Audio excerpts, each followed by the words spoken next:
ونعوذ بالله من شرور أنفسنا ومن سيئات أعمالنا من يهده الله فلا مضل له ومن يضلل فلا هادي له واشهد أن لا إله إلا الله وحده لا شريك له واشهد أن محمدا عبده ورسوله. أما بعد فأعوذ بالله من الشيطان الرجيم. بسم الله الرحمن الرحيم. فبدل الذين ظلموا قولا غير الذي قيل لهم فأنزلنا على الذين ظلموا رجزا من السماء بما كانوا يفسقون. داستان بنی اسرائیل، خصوصا حالات انعام الله تبارک و تعالی بالای قوم بنی اسرائیل شروع بود که الله چه احسانات و انعامات بالای بنی اسرائیل کرده بودند. آیا شکرگزاری همین نعمتهای الله را بنی اسرائیل کردند یا نکردند؟ و این در حقیقت درس برای ما و شماست که الله کدام نعمات سر ما کرده. آیا ما شکرگزاری همین نعمتهای الله تبارک و تعالی را کردیم یا نه که نکردیم؟ اگر شکرگزاری نعمتهای الله تبارک و تعالی کردن نشوه، به کدام سرنوشت که بنی اسرائیل مبتلا شدن ما مبتلا میشیم. در این داستان، در ضمن این داستان، موضوعی که بنی اسرائیل ناشکری کرده بودند، الله تبارک و تعالی فرمان داخل شدن به قریه را که بیت المقدس راجح قول است الله تبارک و تعالی داده بود که دو داخل شوه. امر جهاد الله تبارک و تعالی برشان کرده بود. الله بندگان خود در زمان و تاریخ خود امتحان میکنه که هرگاه کسی ادعای دین بکنه الله او را امتحان میکنه که واقعا ای آماده برای قربانی در دین هست یا نه که محض دعوای زبانی داره. چرا که در عمل معلوم میشه که یک انسان چقدر متانت یا محکمی در دین خود داره. بنی اسرائیل الله تبارک و تعالی به دو امر مبتلا ساخت و مورد امتحان قرار داد. یکی مسئله گفتار بود، یعنی کدام قولی که الله تبارک و تعالی برای بنی اسرائیل گفته بود مورد امتحان قرار داد که اینمی مردم امی اقوال همیشه بگوید و از اینمی حدود قولی که الله مقرر کرده از این نبرند. و یکی در عمل که یا چه قسم عمل بکنه، یعنی داخل شوند و قریه جهاد بکنه. لیکن بنی اسرائیل هر دو موضوع را پشت سر انداختن. رعایت یا لحاظ امر الله تبارک و تعالی را نکردن، نه جهاد کردن و نه سخنی که الله برشان تعلیم داده بود که را در عام حالات خود بگوید و از الله مغفرت طلب بکنه، او را لحاظ و مراعاتش نکرد. الله تبارک و تعالی در اینجا سرنوشت از یارا بیان میکنه که یا مبتلا به عذاب شدن. چرا؟ به خاطری که نادیده گرفتن اوامر الله تبارک و تعالی را. اینجا تنها موضوع قول ذکر شده، فعل ذکر نشده، به خاطری که هرگاه به تغییر قول یا به نرعایت کردن قول عذاب الله میآید که خیلی امر آسان است. در تغییر عمل خو به طریق اولا عذاب الله تبارک و تعالی میآید. بنی اسرائیل واقعا آماده جهاد نبودن، بلکه مردم مفتخور بود. همیشه تلاش میکردن کل موضوع جنجال دیگه کس ذمه خود بگیره، لیکن در میدان نعمت یا حاضر باشند. الله تبارک و تعالی رحم بکنه. بعضی مردم در مسلمانای ما هم میطور است، در موقع جنجال و در موقع کشمکش، در موقع مبارزه بسیار مردمی طور است که خود حتی داخل میدان هم نمیکنه، اما وقتی که میدان نعمت تقسیم کردن میشه باز خود اول نمره معرفی میکنه. الله رحم بکنه. امروز هم در وطن ما همچو قسم مردم میبینیم همیشه خود پنهان کرده، در لباسای مختلف خود پنهان کرده، حقیقت ظاهر نمیکنن. لیکن وقتی که موقع میاد که آلی مردم آفرین یا مدح میکنه باز میگه ما هم هستیم در این جمله، ما مبارزه داریم. لیکن نه، قرآن کریم اینمی طور حالتا را برملا میسازد و میفرماید که در میدان مبارزه علنی داخل شدن بکار است و چون امر الله تبارک و تعالی را بجا آوردن است دیگه کدام امتیازی نیست. انسان باید پسکشی و عقب نشینی نکنه. من بارها در ترجمه تاکید میکنم که اگر علمای ما حق نپوشانه، واقعیت حقیقت بگوید، نزاعی را شما نمیبینی، اختلاف را شما نمیبینی. این نفرت و نعوذ بالله بدبینی که در بین مردم ما پیدا شده، یک عمل سنت پیغمبر اینقدر بد میبینه، این قطعا دیده نمیشه به شرطی که عالم ما حقیقت بیان بکنه. اما با تأسف اینطور مردم ها هستن که میگن ما پشت حقیقت میگردیم، لیکن در سالها حقیقت برملا نمیکنه برای مردم خود، در حالی که اعتماد مردم سرش خوب پیدا شده. حالی او موقع نیست که مردم را لط بکنه بزنشه. چرا؟ چندین سال قطعیزیا زندگی کرده، هر سخنی از او را مردم میپذیره، لیکن بازم سری حقیقت پرده مندازه. این سبب اینمی اختلاف و نزاع شده. خب با تاسف کی ملامتی ها را سر ما میپرته. ما چیزی که کتاب الله تبارک و تعالی بیان میکنه را بیان کنیم. یکی از جمله تحریفات یا نعوذ بالله تغییراتی که مردم میاره، خصوصا در ترجمه و تفسیر قرآن کریم، امی آیاتایی که برای بنی اسرائیل گفته شده به مردم میگه که بنی اسرائیل بود این کارا میکرد.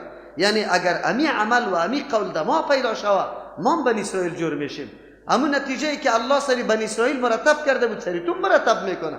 چرا؟ همون سبب و علتی و عمل در تو هم وجود داره. پس الله تبارک و تعالی همون نتیجه را مرتب میسازه. اصلا این داستان برای تو قوما خو سابق تیر شده. قبل از زمان پیغمبر علیه السلام همین قوما داستانایش هسته.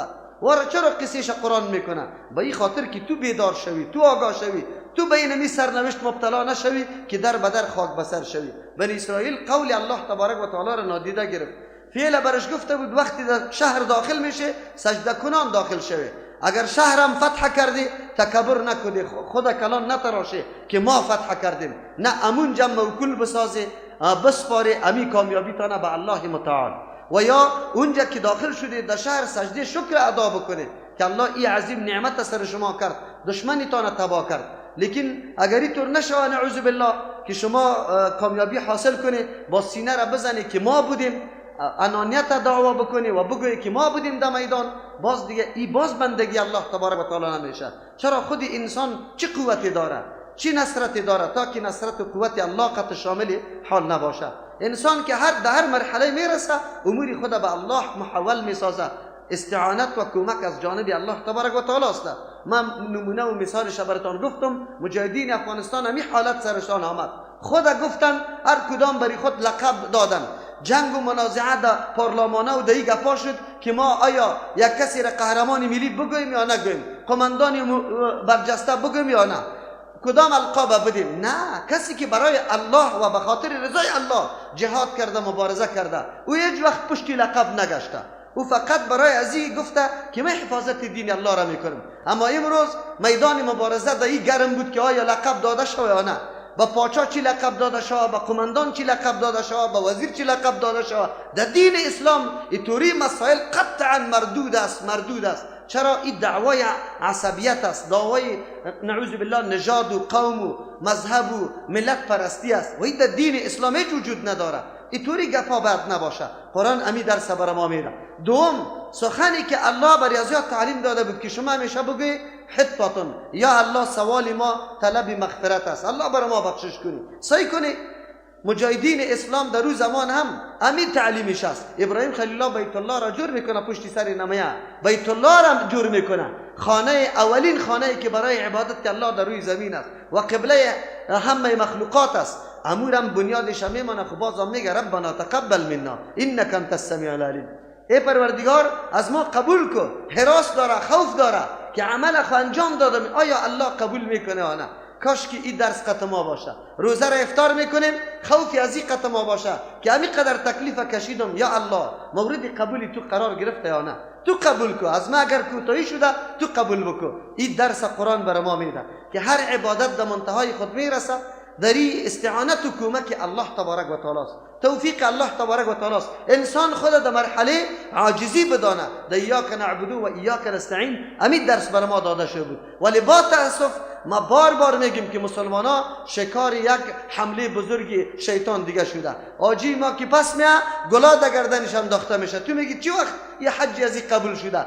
ختم قرآن کریم که در رمضان میکنیم اینجا شیرینک و چاکلیت بازی شروع میشه.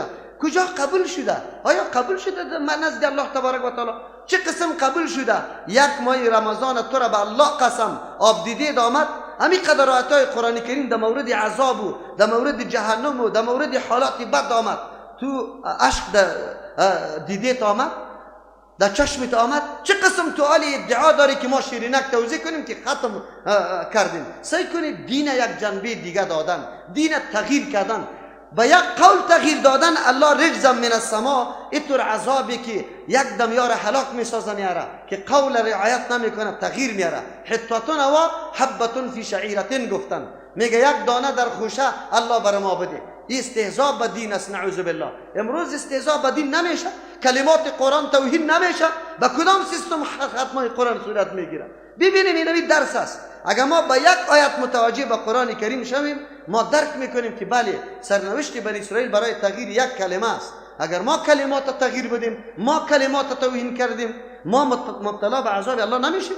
بالکل میشیم. اینجا قرآن بر ما میگه فبدل الذین ظلموا، تغییر دادن، تبدیل کردن او کسانی که ظلمو ظالم بودن، حد نشناختن، از حد تجاوز کردن، قولا امو گفتاری که برشان داده شده بود، غیر الذی گرفتن او گفتاری را که مغایر بود، الذی از او گفتار قیل لهم که برشان گفته شده بود. کدام گفتاری که برشان گفته شده بود او قوله گرفتن که او حبتون فی شعیرتن میگفتن، دانه در خوشه بر ما بده، نعوذ بالله. او حالان که الله تبارک و تعالی حتتون گفته. مفسرین در اینجا اقوال مختلف داره، لیکن چون در حدیث بخاری و مسلم رحمت الله علیهما ثابت است که وا این قول حتتون تبدیل کردن به حبتون فی شعیرتن، الله تبارک و تعالی سرنوشتشان بیان میکنه. چی میگه؟ فانزلنا علی الذین، ما فرستادیم بالای کی نام نمیگیره، قوم الله معرفی نمیکنه. الله قطعی کسی خیشی کسی نداره، الله تبارک و تعالی با ذات کسی دشمنی نداره، الله قطعی هر کس مطابق عقیده و عملش کار داره. اینجا میگه علی الذین ظلموا، به این خاطر میگه که اگر همین قسم ظلم در هر تاریخ مقرر شود در مورد کلمات الله، انتظار همین قسم عذاب باید داشته باشه. چرا؟ الله میگه ما روان کردیم بالای کسانی که ظلم کردن. ظلم اگر در زمان سابق کردن، اگر آلی کسی ظلم میکنه تبدیل کلمات الله را میکنه، این همین قسم عذاب الله سرش میآید. رجزا من السما، رجز امو عذابی را میگه آفتک که مکمل تباه کن باشه. مفسرین میفرمایند طاعون الله روان کرد، بنی اسرائیل مکمل تباه شد. من السماء که فیصله و تقدیرش از طرف بالا شده بود. چرا؟ بما کان یفسقون، الله ضد قطعی کسی نداره، الله دشمنی قطعی کسی نداره. یا مسلسل در فسق روان بودن، فسق خروج از طاعت و فرمان الله بود. الله فرمان داده بود، یا نه در فعل عمل کردن و نه در قول عمل کردن. مفسرین کرام در زیر آیت نوشته میکنن که ما دو قسم عبادت یا دو قسم اقوال از جانب الله داریم. یکی او اقوالی است که مطلوب یا مقصود در اونجا لفظ می باشه. مثلا قرائتی که ما در نماز میخوانیم از ما مطلوب لفظ است. ما بار بار این موضوع را تکرار کردم. کل قرآن کریم ما در رکعت نماز بخوانیم از الف لام شروع میکنیم تا من الجنة والناس، اما سوره فاتحه را نمیخوانیم، نماز صحیح نشده. چرا؟ مطلوب از ما قرائت سوره فاتحه در هر رکعت است. از ما مطالبه شده، پیغمبر بر ما تشریح کرده، ما تغییراتی آورده نمیتونیم. این موضوع عبادت است. خب بدانید موضوع عبادت ادناترین زیادت و کمی دیش آمده نمیتونه. امروز دعوای ما، امروز جنجال ما قطع علما امیسته که دین حدودش مراعات بکنیم، نه کمی میکنیم و نه از خود اضافگی میکنیم. دین امو دینی است که در زمان پیغمبر است، دین امو دینی است که در زمان صحابه کرام است، دین امو دینی است که تابعین سرش عمل کرده. ما تو از جان خود دین جور کرده نمیتونیم، اضافگی کرده نمیتونیم. اینالی وقتی که کدام کلمات مطلوب است پیشش لفظ باشه، او را ما تغییر داده نمیتونیم. به امام ابو حنیفه رحمت الله علیه نسبت شده که او میگه قرائت قرآن کریم در نماز به فارسی هم صحیح است. کل علما سر زیرت میکنن، لیکن راجع قولی است که او از قول خود رجوع کرده. او یک زمان قائل به این بود که قرآن مخلوق است. ابو یوسف رحمت الله علیه شاگردش قطعش بحث و مناظره کرده، قول ابو یوسف رحمت الله علیه قوی شده.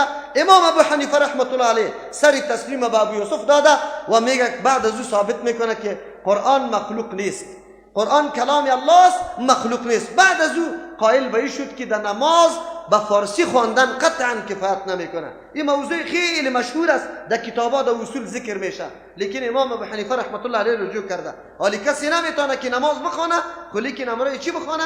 به یک لسان دیگه، تا که همی کلام الله و همی لغت عربی نباشه کسی خوانده نمیتونه. چرا که مطلوب اینجا لفظ است، در این الفاظ تغییر آورده نمیتونیم.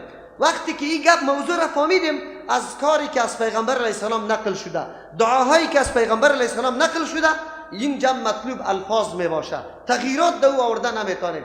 پس او مردمایی که نعوذ بالله در دعاهای پیغمبر اکتفا نمیکنه، از خود کلمات اضافه میکنه. به طور مثال اللهم انت السلام و منک السلام تبارکت یا ذا الجلال و الاکرام در حدیث ثابت است. اما این مردم یک ملا بخیزه مثل که آلی عمو تو راست، در اسکاری که صحیح است پیغمبر نقل است همی قدر است، لیکن او میگه اللهم انت السلام و منک السلام و الیک یرجع السلام و ادخلنا دار السلام حینا ربنا بالسلام چیست تبارک ربنا و تعالیت یا ذل جلال. چقدر کلمات اضافه کرده.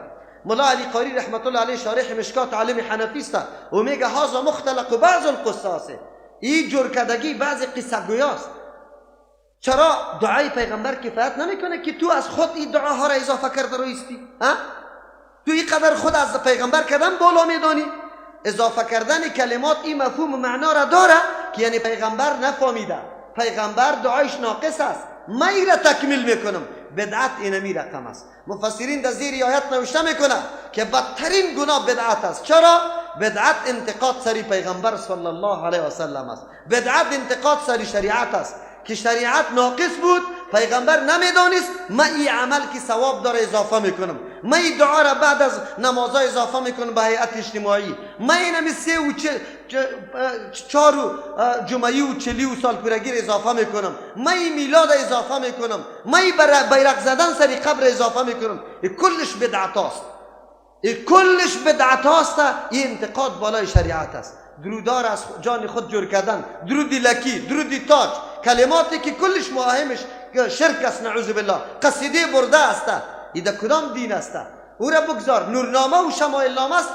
در نورنامه گفته که پیغمبر علیه السلام یعنی طور نور بود و بازو مچم مثل پرنده وارد شد و باز او در فلانی دریا در دریای رفرف خود آب بازی کرد، پس بر آمد خود شور داد، قطره ها آباد شد، یکی جبرئیل پیدا شد، دیگه اسرافیل. این کلش وحیات و دروغ است. این در دین نیست. این مردم فریب دادن است. ولی تعالی را مردم ما کتابی الله را تلاوت نمیکنه، 7 هیکل تلاوت کرده رویست، 7 هیکل و 6 قفل و فلان دعای گنج العرش و درودی تاج. مردم از قرآن منصرف ساخته. این یاد دیتان باشه این دعاهای است که مردم از دین بیرا میسازه. کدام سندی ازی بیارم سندیشه؟ روزمره در ورقات دعای قدح و دعای معراج و دعای مچم به نامهای مختلف چاپ میشه، به مردم توزیع میشه. بیچاره مسلمانا یک دعا به نام قدح 2-3 ورق او را 50 را پسری زنا فروخته بود. کدام بدبخت زن؟ مردم نمیفهمه. مردم دینتان صحیح سوچه بگیره. کتابی الله موجود است. دعاهایی در قرآن وجود داره. از دعای قرآن که در بالاترین دعا کدام است؟ که تو علی پشت دعای فلانی خان میروی؟ چرا میروی؟ آخر دین برای کیسته؟ ما که قهر و غضب سری علمای ما میشیم، ما خاطر میشیم که علمای ما حتی به مردم کتابی اذکار نبرده که یک ذکر صحیح به سند پیغمبر ثابت باشه، به مقتدیای خود توضیح کرده باشه. خیر است او ملاسب از کتاب فروش 20 روپیه بگی 10 روپیه تو فایده بگی. خب به مقتدیای اذکار صحیح را بده به سرش بفروش که او بفهمه که اذکار پیغمبر چطور است. این ملت مظلوم است، این ملت در بدر است، این ملت سالا تیر شده دعا را یاد نداره. شما دعای قومه را یاد داری؟ دعای جلسه را یاد داری؟ غیر از سبحان ربی العظیم در رکوع کدام دعا خوانده میشه؟ غیر از سبحان ربی الاعلی در سجده کدام دعا خوانده میشه؟ غیر از اللهم ربنا آتنا در قاعده کدام دعا خوانده میشه؟ یادتان است؟ صبح میکنی کدام دعا را یاد داری؟ شب میشه سرتان کدام دعا را یاد داری؟ ما مکمل در بدر هستیم. حتی در افطاری هم دعای چیست؟ خود ساخته است. اللهم انی لک صمت و بک آمنت و علیک توکلت و علی رزقک افطرت. ارگانایی که خود خیلی فامیده و علمبردار دین میدانه و هم در سحر و افطار خود امید دعای خود ساخته را نوشته میکنه. آیا در حدیث پیغمبر دعا ثابت نیست؟ ذهب الظمأ و ابتلت العروق و ثبت الاجر ان شاء الله. در حدیث نامده. چرا ما دعای حدیث نگوییم؟ امروز اینی حالات ماست در بدر. مردم خدا من یک بیبی داشتم، او نورنامه را مکمل حفظ کرده بود، اینقدر میخوانده او وقت من نمیفهمیدم، هنوز مرا تعلیم میداد، باز گریاناش شروع میشد. او نورنامه کلش واهیات است، کلش واهیات. در دعای گنج العرش سند ذکر کرده، در دیگر دعاها که براتان آمده که کسی را خواند یا نخواند قطع خود نگاه کرد تیغا بند میشه و 70,000 آجار ثوابش میبره، 70,000 عمره را، 70,000 پیغمبرا را، 70,000 ختما را. خیر کلگی در یک دعا قطع خود نگاه که خلاص است دیگه. این دعوت به بیدینی است، دعوت به دین نیست. یک کلمه خورده به این قدر ثوابات کجاست؟ بیایی قرآن برای ما چی میگه؟ بنی اسرائیل الله عذاب روان کرده به خاطر که در یک کلمه تغییر آورده. الله برش گفت حتتون بگویه، خوی مردم گفت حبتون فی شعیرتن. او تو مسلمان در یک دعانه به کل ذکرات تغییر آوردی. قطع پیر ما چرا دشمنی دارم؟ قطع پیرای امروز که خود منصوب به دین میسازه، به تسکه میسازه، او پیر صاحب بیار ذکری تا سندیشه که با میموریت داید درس دادی امور سندش از پیغمبر بر ما ثابت کو که تو میگی لا موجود الهو لا مقصود الهو، نیست موجود مگر الله، نیست مقصود مگر الله. این ذکر است؟ در کدام حدیثی پیغمبر آمده؟ بگو برام. یا شیخ عبدالقادر الجیلانی شیئا لله، او پیر صاحب مردم مشرک ساختی. این مردم آواز با شیخ عبدالقادر الجیلانی میده، از او استمداد طلب میکنه، او سوره فاتحه برات میگه ایاک نعبد و ایاک نستعین. شما بگوی ما چی دشمنی قطعش داریم؟ پلوان شریکی داریم؟ زمینی مرا گرفته، دکانی مرا قبضه کرده، جای مرا گرفته، یک چیزی نگرفته، دین تحریف کرده، دین تغییر داده. مردم نمیفهمه، درک نمیکنه. ما ختم الله ها که ضد میکنیم که میگیم برنامه سیرت به نام سیرت نگی برای یک روز میلاده، نگی تحریف در دین است. سیرت رسول الله کل قرآن است، کل قرآن سیرت رسول الله است. یک تاریخی تولد و وفات سیرت پیغمبر نیست. و مردمی تو رو وانمود نکنه که سیرت پیغمبر نمیست به یک روز میشه. سیرت پیغمبر قرآن است، کل قرآن است. 23 سال سر پیغمبر قرآن آمده. صحابه کرام 10 آیت میخوان، تفسیر شیاط میگرفت، بعد از قدم میماند 10 آیت دیگه. او تو به مردم معرفی میکنی سیرت رسول الله نمیست. چرا؟ نکنی او علما یک کمی متوجه شوی کتاب الله چی برکار میگه. کلمات چرا تغییر میدیم؟ در آذان اضافه میکنیم اللهم رب هذه الدعوه التامه والصلاه القائمه آت محمدا الوسيله والفضيله والدرجه الرفيعه وابعث مقام محمودا وارزقنا شفاعته. از خود کلمات اضافه دو نکنیم. در یک دعایی که در خواب پیغمبر علیه الصلاه والسلام میگه اللهم انی اسلمت اللهم إني أسلمت إليك ووجهت وجهي إليك وفوضت أمري إليك والجأت ظهري إليك رغبة ورهبة إليك لا ملجأ ولا منجأ إلا منك آمنت بكتابك الذي أنزلت ونبيك الذي أرسلت. یک صحابی فقط نبی که را بجایش رسول که میگه، حالا که از نبی که در رسول مدح زیاد است. پیغمبر با سرش عاده میکنه، به صحابی میگه و نبیک الذی ارسلت. ایده تغییر نده. یا زبان مبارک پیغمبر برآمده. کدام دعایی که از زبان مبارک پیغمبر برآمده او دعاست. تو از خود اضافه کاری نکن، در دین تغییرات نده. بله در بعضی اوقات لفظ مراد نمی باشه، معنا و مقصد مراد می باشه. احادیث پیغمبر علیه السلام کدام مطلبه که پیغمبر توضیح میده اونجا مطلب معنا می باشه. اگر کسی لفظ پیغمبر نقل کرد حدیث هیچ تغییر نداده الفاظ پیغمبر، این خو نور و نعل نور است. لیکن ما بسیار احادیث پیدا میکنیم که الفاظ پیغمبر نمی باشه.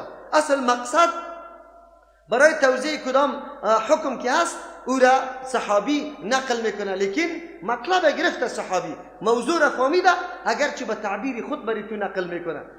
در این ترجاها اینجا روایت بالمعنا درست است، یعنی اینجا لفظ مطلوب نیست، معنا و مقصد مطلوب است، به شرطی که تعبیر تو امو مطلبی که پیغمبر گفته امو را ارائه کنه، امو را ادا بتانه، بالکل برات درست است. اما در جایی که لفظ مطلوب باشه تغییرات آورده نمیشه، در کلمات قرآن کریم تغییرات آورده نمیشه. اما بری فرقه ها و جماعت های پیدا میشه، بری در کتابایشان که آیات های قرآن کریم چقدر کلمات اضافه میکنه، نعوذ بالله. آیات های قرآن کریم قطعش اضافه میکنه، میگه در اینجا علی ذکر شده، امتنا ائمتن جور میکنه. اینی را میگه تحریف لفظی در قرآن کریم، کلمات قرآن تغییر نمیخوره. و همچنان دعاها و اذکاری که از پیغمبر علیه السلام آمده در اونجا هم قطعا تغییرات آمده نمیتونه. از این آیت مفسرین کرام میگه پاره برای ما ثابت میسازه که این آیت دلیل بالا است که کسی کدام چیزی که کلماتش مطلوب است در اونجا تغییر میاره زیادت و نقصان میاره. این انتقاد بالای شریعت است، این انتقاد بالای پیغمبر علیه السلام است. چرا؟ ولی نماز دعا خوب کار است، مردم میگه خوب کار است. پیغمبر میدانست یا نمیدانست؟ تو خوب میدانی یا پیغمبر؟ با جماعت خوب قبول میشه، تو خوب میدانی یا پیغمبر؟ چرا زیادت میکنی در دین؟ پیغمبر به کدام نوعیت نماز خوانده؟ برو در حدیث پیغمبر مراجعه بکن که پیغمبر چی کرده، سلام گشتانده، بعد از او چی کرده. کل مسجدهای ما را بگرده که همین سلام دور داده میشه، مقتدیات جای به جای، امام هم دمی میراب. در حالی که در فقه حنفی هم همین گپ گفته که امام اگر در میراب نماز خود میخونه جای به جای، خود حرکت و طرف نمیده، این مکروه تحریمی است، این حرام است. بری از پیش قسم بده سوال از پیششان بکنی از همین ملایتان که براتون چی جواب گفته میتونه یا نمیتونه. این کدام دین است؟ متصل مردم میخیزه، تسبیحات نیست، آیت الکرسی نیست، سوره اخلاص یاد نداره. پرسان کنی از مردم همین تسبیحات یاد داره؟ یاد نداره بیچاره.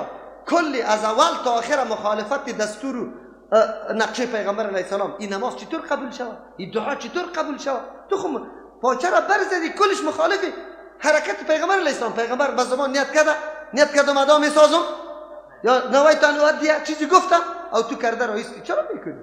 چرا بدعت کرده رایستی؟ از جان خود دین جور میکنی؟ دین جور کردن نیست. مفهوم سلف هم می بود که ما دین خدا به مو طرز و طریقه عمل میکنیم که سلف عمل کرده، از جان خود زیاده تو کمی نمیکنیم. خلاص. و اذ استسقى موسی لقومه، قابل یادآوری است در آن وقتی که طلب باران کرد از موسی علیه السلام لقومه، برای قوم خود. فقلنا، ما گفتیم به موسی علیه السلام اضرب بعصاک الحجر، بزن به عصای خود سنگ. فانفجرت، زیاد روان شد منه از همی سنگ 12 عینا، 12 چشمه. قد علمه، که یقینا میدانستن، معلوم کرده بودن، کل اناس، هر طایفه و جماعت، مشربهم، امو جای نوشیدن آبی خدا. گفتیم الله میگه که کلو بخوری و اشربو بنوشی من رزق الله، از رزق الله تبارک و تعالی. ولا تعثوا فی الارض، نگردید در روی زمین مفسدین، فساد پیشه، فسادا را جور نکنه. تو فکر میکردی شریعت است، لیکن او چی میگفت؟ برو تا 40 روز خوبگذاری مدعی میشه، نانی مکلف، بگوشت، پلو، میوه مکمل میآید. بعد از 40 روز امو اراده را داره، خیر است. بعد از 40 روز ریش سفیدی دیگه سر قط میشه، باز دیگه شروع میشه با ملاصق. ما تو این حکم شرعی فکر میکردیم، حالا که حکم شرعی بود نبود، او فقط برای خود را جور کرده بود. امروز آجو و ملک و وکیلم امیر را جور کرده یا نه؟ با ما تو چی میگه؟ الله تو را خیر بده والا، هر پنجشنبه ختم میکنی. باز یکی دیگه خدا چی میگه؟ حاجی بسیار مرد با غیرت انسان است، یک پنجشنبه بی ختم نمیمانه. چرا این گپ میزنه؟ خبر داری؟ به این خاطر که روزی پنجشنبهش 2 پیازه میشه در چای صبح، کوفته میشه. باز که میبرن عرق میکشن، خواب ختم کرده بود. خواب ختم بود. الله قبول کنه. باز چی میگه؟ الله قبول کنه. باز دیگه چی میگه؟ شکم گوشنه را کس پر کنه قبول نمیشه. شکم کدام گوشنه را؟ تو خود گوشنه نبودی، و دوڑی خور رفتی دوڑی خوردی، حق دیگران را از مسکینا را. قرآن کریم واقعیت را بیان. این مرضی است که یهود دیش مبتلا شده، امروز مردم ما مبتلا نیست. ما قطعی آیت چی کنیم؟ حالی مردم ها فریب بدیم که ای مردم این مربوطی کیست؟ به یهود و بنی اسرائیل است. اگر ما این کارا را بکنیم پروا نداره. باز خود چی شد؟ قرآن واقعیت را چرا بیان میکنه؟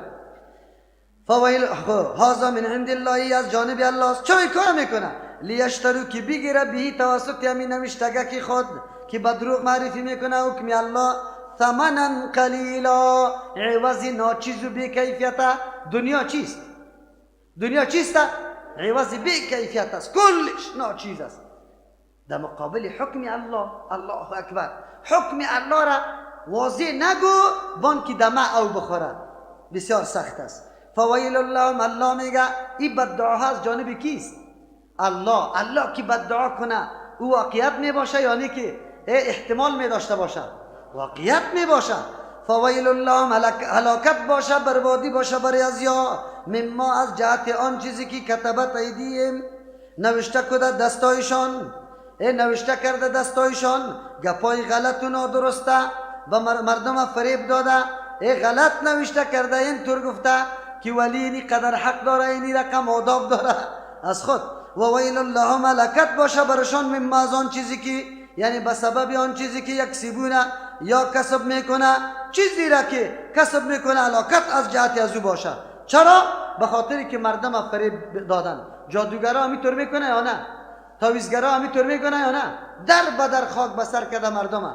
باز تعویذ را پی کنی، تعویذش که بکشی چی است بگوی؟ شمارای تلفن است. تعویذی که شکی بکشی زنجیر پیچاست. الله داخل نامی مادرک تا نوشته کرده. خیر و خلاص، دیگه چیز نیست. همین طور است یا نیست؟ این نمی گپاسته. اونو مرض عیناً فعلا دی اومد دیده شده. چرا دیده میشه؟ پیغمبر گفته لتتبعن سنن من کان قبلکم، شما تابعداری روش های او مردمایی را میکنی که پیش از شما تیر شده. شبرن به شبرن و ذراعن به ذراعن، بلست به بلست، متر به متر تابعداری از وارا میکنی. ولو دخلوا جحر ضب لدخلتموه، اگر وا داخل شده باشد در یک سوراخ سمسره، شما هم دمود سوراخ چی میشه؟ داخل میشه. طلب باران کرد. این واقع میدان تی هست، در اون میدانی که سرگردان بودن برآمدن نمیتونستن. 40 سال در اونجا سرگردان باقی ماندن. چرا 40 سال در اونجا باقی ماندن؟ به خاطری که این مردمه که هر قدر موسی علیه السلام ترغیب میداد که میریم جهاد میکنیم، این مردما ضمیرشان غلام تربیت شده بود. هر قدر که تشویق میکرد، باز امو خوف و هراس و رعب فرعون در قلب این مردم موجود بود. ترغیبات موسی علیه السلام سرشان تاثیر نمیکرد. الله تبارک و تعالی امی قوم در میدان تی همینطور گذاشت. حرکت میکردن که ما از دشت میبریم، باز نزدیک میشدن که ولی از دشت میبریم. خو میکردن سبا پس میخستن که در مابین دشت است، باز دیگه حرکت شروع میکردن. 40 سال کلانایی که در زیر بیگار فرعون کار کرده بود کلش وفات کرد. جوانای در اینجا عالی تولد شد و جوان شد و پیدا شد در دشت و بیابان.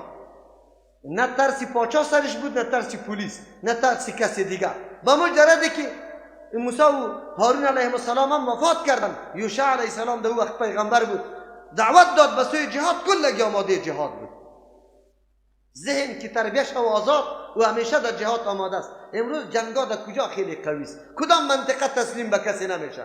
جنگالی در سرحدات زیاد است. در سرحدات چرا زیاد است؟ و منطقه بیگارکشی حکومت نکرده، سیاست حکومت سرشان نامده، ضمیری از وا آزاد تربیت شده، از دو خاطر عالی به کسی تسلیم نیست، به کسی تسلیم نمیشه. مجاهدین خو این نکته ها را میفهمه که کدام منطقه حمایه میکنه، کدام منطقه در این مورد شعور و احساس خیلی بالا داره. و کسی که در کابل همیشه زندگی کرده او در مقابل تانگ استادگی میکنه؟ نه. ماموری دولت هیچگاه در سنگر رفتن نمیتونه. چرا؟ او همیشه امو یک سیاستی رئیس او را اینطور کرده که مش گشتانده شد، دیگه هیچ نمیشه در مقابل رئیس خود بخیزه. اما کسی که چوپانی کرده که برش بگوید در مقابل رئیس بخیز، دستی همو چوبی خدا میگیره، میگه که در کجایش بزنم، در کدام فرقش بزنم. راه مبارزه و مقابله را کسی میتونه که ضمیرش غلام نباشه، ضمیر فکرش غلام نباشه. تا وقتی که فکر آزاد نشوه جهاد شده نمیتونه. این را یاد داشته باشید. از همون خاطر است اولین ندای اسلام برای بشریت لا اله الا الله هست که بجز از الله به کسی دیگری تسلیم نشوی. مفکوره آزاد داشته باشی، عقیده آزاد داشته باشی، او وقت تو باز مقابله میتونی. در غیر از او همیشه غلامی مردم دیگه است. همیشه فقرا غلامی اغنیا را کرده، مردم دیگه سردمدارا را غلامی کرده. اما کسی که ذهن آزاد داره او مقابله میکنه. تو انسان، من انسان، چرا ما به تو سجده بکنم؟ چرا؟ باید کل ما نظام الله را بپذیریم، به الله تسلیم شویم. همین ندای اسلام است. اینجا در دشت تی ضرورت پیدا کردن به آب. چی درسای عظیم از قرآن بر ما میده؟ آلی از کجا طلب کنه؟ دشت و میدان است. در ظاهر هیچ اسباب آب وجود نداره، هیچ اسباب آب وجود نداره. امی بنی اسرائیل با وصف امی قدر بیادبی و گستاخیشان بازم میدانه که مشکل ما را حل کردنی الله تبارک و تعالی است. خوب با واسطه که پیغمبر صلی الله علیه و سلم موسی علیه السلام وجود داره، آمدن از پیشش طلب آب کردن. در زمان پیغمبر علیه السلام هم استسقا به می سیستم بود، طلب دعا از پیغمبر بود. حدیث مشهور است، پیغمبر در سر منبر در جمعه خطبه ایراد میکرد که اعرابی داخل شد و شکایت کرد، گفت یا رسول الله حیوانات هلاک شد، انسانات در بدر شده، آب وجود نداره. پیغمبر در عین خطبه دستای مبارک بالا کرد، طلب آب کرد تا که مردم از مسجد نبرآمده بود تا میبرآمد وقت دنیا را یک دم آب گرفته بود. یک هفته باران شد. امو اعرابی در بعضی روایت ها میتور آمده، پس داخل میشه، باز به پیغمبر سوال میکنه که یا رسول الله مردم تنگ آمد از باران. پیغمبر باز دعا کرده و دعا میکرده که علی الاودیه والاکام، یا الله در دشتا و در تپه ها الله تو باران نببار. صحابی خودش در می حدیث میگه که ما از نماز فارغ نشده بودیم، دیدیم که ابرا قاش شده، هفته و از پیشش معلوم شد. استسقا زمو خاطر امام ابو حنیفه رحمت الله علیه حتی که قائل به نماز استسقا نیست، اما در حدیث نماز استسقا ثابت شده. ولی قول امام صاحب قابل اعتبار نیست. حدیث پیغمبر که ثابت شد، شاگردایش مخالفت امام کرده، ببینه و جناب حنفی صاحب بیا برام، ولی برای من چه جواب میگی؟ استاد میگه امام ابو حنیفه رحمت الله نماز نیست، شاگردایش میگه نماز است. قولی کدامش میگیری؟ اگر تو قول استاد اعلام میکنی از شاگردان میگی بیادبی کردی. تو خو میگی که امام اعظم است، از او کده دیگه بالا نیست. چرا علی قول شاگردایش میگیری؟ نه، اگر بگویی که قول شاگردایش به خاطر از این میگیرم که موافق حدیث است، من دیگه دعوا ندارم. من امیر براتون میگم که هر سخن موافق حدیث بود امور عمل میکن. هزار کس کی بود، اگر از امام ابو حنیفه بود، اگر از امام شافعی، اگر از امام ابو یوسف بود، اگر از احمد حنبل، اگر از امام اوزاعی بود، اگر از امام ثوری، هزار کس کی بود که موافق حدیث پیغمبر بود امیر میگیریم. دعوای ما خود دیگه چیز نیست. تو چه میگی در این مورد؟ از امون خاطر طلب باران هم به نماز شده، اکثر اوقات به دعاها شده. زمانی که پیغمبر وفات کرده، منطقه قحط سالی آمده، عمر رضی الله عنه پیش کی میره؟ بگه عباس رضی الله عنه. برش همینطور میگه که ما در زمان پیغمبر وقتی مبتلا به قحط سالی میشدیم، پیش پیغمبر می آمدیم، پیغمبر دعا میکرد باران میشد. آلی تو به پیغمبر خیلی نزدیک هستی، کاکای پیغمبر هستی، دعا بکن. بدبختا برای توسل به ذوات فاضله این حدیث دلیل میاره، میگه سیکو اونجا از عباس رضی الله عنه طلب شده. عباس رضی الله عنه آدم زنده است، طلب دعا شده. طلب دعا از آدم زنده وسیله شرعی است. من برای تو میگم مر از دعا فراموش نکن. تو آدم زنده هستی، دعا میکنی. اگر توسل به ذوات جایز میبود، ذات پیغمبر خیلی بگه شرافت و منزلت و مرتبه داره، یا عباس رضی الله عنه ذات پیغمبر. عمر رضی الله عنه قرار در خانه خود میشست، دستای خود بالا میکرد، تو وارد دعای بدعی میکرد که یا الله بروی پیغمبر، یا الله به برکت پیغمبر، یا الله به مرتبه پیغمبر سر ما باران بکن. چرا بی کار نکرده؟ این خود این حدیث دلیل بالای توسته. تو اصلا معنا و مفهوم حدیث نمیفهمی. اگر مفهوم حدیث بفهمی، تو درک میکنی که طلب باران چه قسم است. توسل به ذوات جایز است یا نیست؟ اگر جایز میبود عمر رضی الله پیشی عباس رضی الله عنه نمیرفت، طلب باران نمیکرد. در شریعت سابقا قوم موسی علیه السلام پیش کی آمده؟ موسی علیه السلام آمده و خود دمو دشت دست بالا نکرده. این تو نگفته که یا الله بروی موسی علیه السلام که پیغمبریت است، در بین ما موجود است، تو باران سر ما بیار، آب بر ما پیدا کن. کرده میتور دعا؟ نکرده. قوم آمده به موسی علیه السلام، موسی علیه السلام زنده است و موسی علیه السلام دعا کرده. ای مسلمان، آیات قرآن بری تو درس میده، حدیث پیغمبر درس میده، ولی بازم پای سر نمی آیات و حدیث میمانی و میگی مردم دعوت به شرک میدی. دعای یک دم دعاهای بدعی است. تو در یک دعای پیغمبر برای ما ثابت کو که پیغمبر گفته باشه که یا الله بروی ابراهیم خلیل الله، یا الله بروی موسی علیه السلام. همین قدر قرآن کریم پر از دعاست. دعای پیغمبر است، دعای تابع دارای پیغمبر است. در یکی شما پیدا کنی که بروی به منزلت و به برکت باشه، پیدا کنید دمی دعاهای قرآن کریم. این قرآن برای تعلیم ما هست یا نیست؟ ما باید همه چیز از قرآن یاد بگیریم. در کدام دعا همین چیزا را پیدا میتونی؟ او مسلمان، چرا راه غلطه به مردم نشان میدی؟ مردم دعوت میدی به قبر پرستی. چرا؟ وسیله گرفت. ما خود در قبر نمیریم، از پیش مستقیم طلب نمیکنیم، وسیله میگیریم. خود تو وسیله گرفت و نفر دیگه جاهل است و از عین قبر طلب میکنه. به هزاران نفر از قبر طلب نمیکنه. راستتان بگه آلوچک ننداخته؟ در مابین آلوچک همونجا سنگک نخوانده، شور نمیده که ای قبر آمده مولاد بده، بچه بده. همینطور میگه. ای از دست تو ملاسته. در روز قیامت به الله جواب میدی که ما میگیم بیای از الله سوال کنیم، او تو مردم دعوت میدی به قبر پرستی، نعوذ بالله که از قبر سوال کنیم. باز به الله جواب میدی. قابل یادآوری است در آن وقتی که طلب باران کرد موسی علیه السلام، خودش توان داره که باران بکنه، آب پیدا بکنه. لقومی، برای قومی خود. الله میفرماید فقلنا، ما گفتیم یضرب. معجزه به اختیار کیست؟ الله. کی صادر میکنه؟ موسی علیه السلام میتونست که آب برشان پیدا کنه تا کی توجه به الله نکرد و الله فرمان نداده باشه. فقلنا ضرب، ما گفتیم بزن بعصاک، به امرای همسای خود، عصای خود، الحجر، سنگ. مراد از عصا همون عصای است که در یک وقت اژدها میشه. الله تبارک و تعالی معجزه موسی علیه السلام گشتانده بود در موقع ضرورت. در بحر میزدونه، بحر پاره شد. با فرمان کی؟ الله. اونجا در میدان مینداخت، اژدها شد. به فرمان کی؟ به فرمان الله یا با فرمان الله؟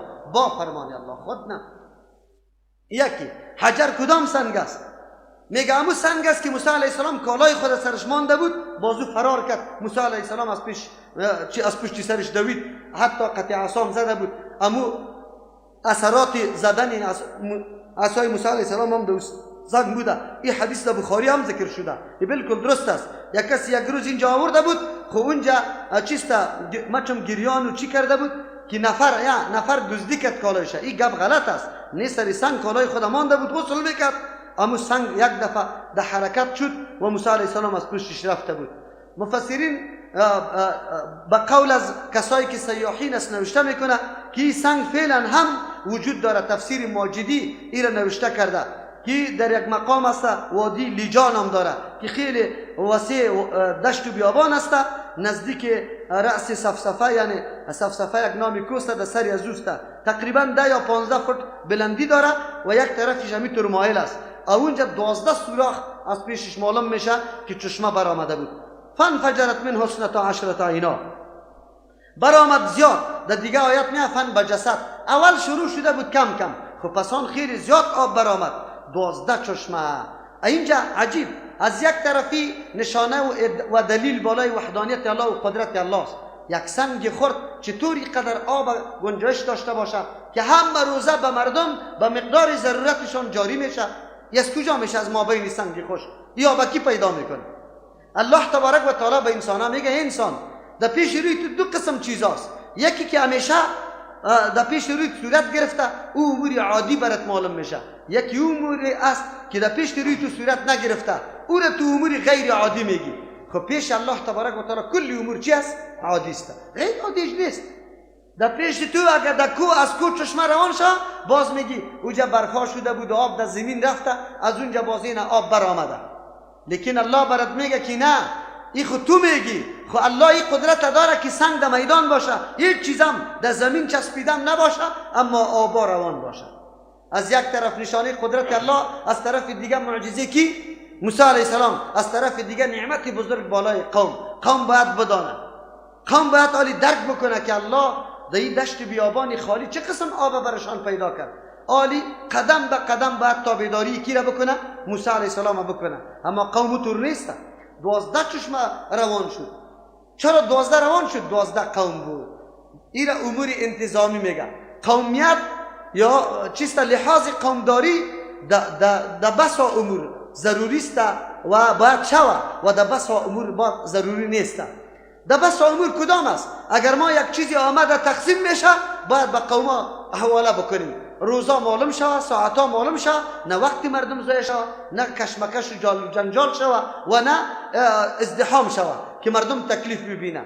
از امو خاطر است این را امور انتظامی میگه. در امور انتظامی لحاظ قومیت بالکل مطلوب است. حتی در مسائل سنگر جهاد اگر هر قوم علیحده سنگر میدی، این بسیار رول مهم داره. چرا هر قوم میگه که از قوم دیگه کرده چی بکنیم؟ شما سبقت بجویم.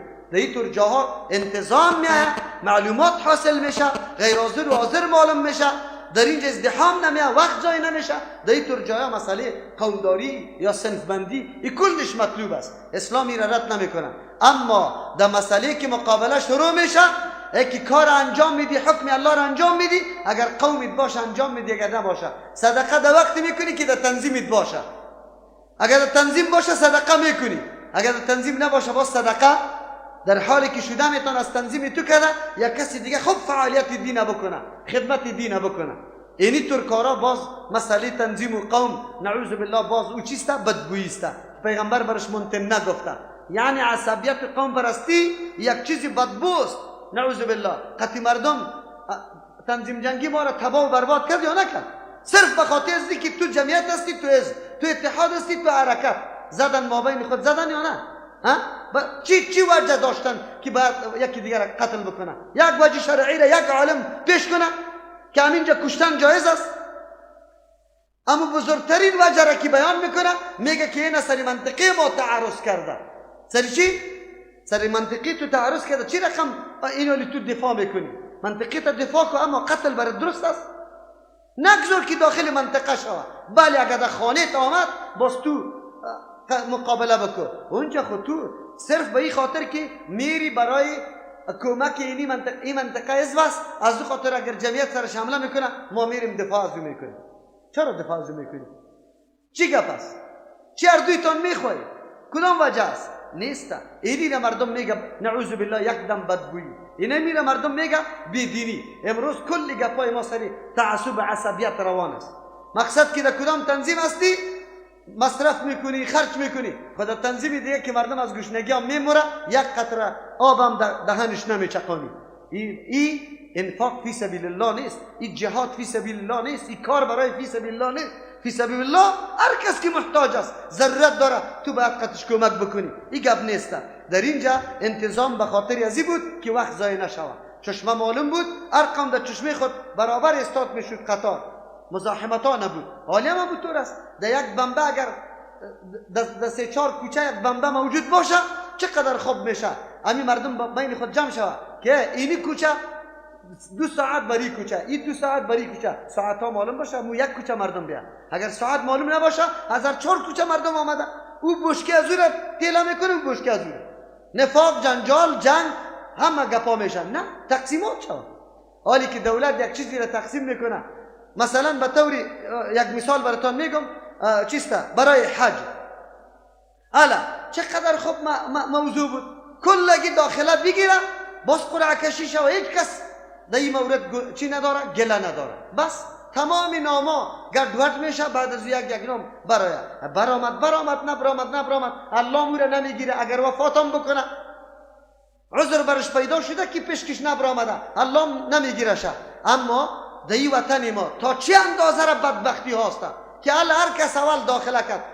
اول داخله شما باور به الله بکنی، 1 بجه شو مردم در ریاست های حج شو بسترها را برده بود، در اونجا رفته بودن، جنگا شد، قتلا شد. چرا شوه؟ ما ببینیم این نظام دولتی ماست.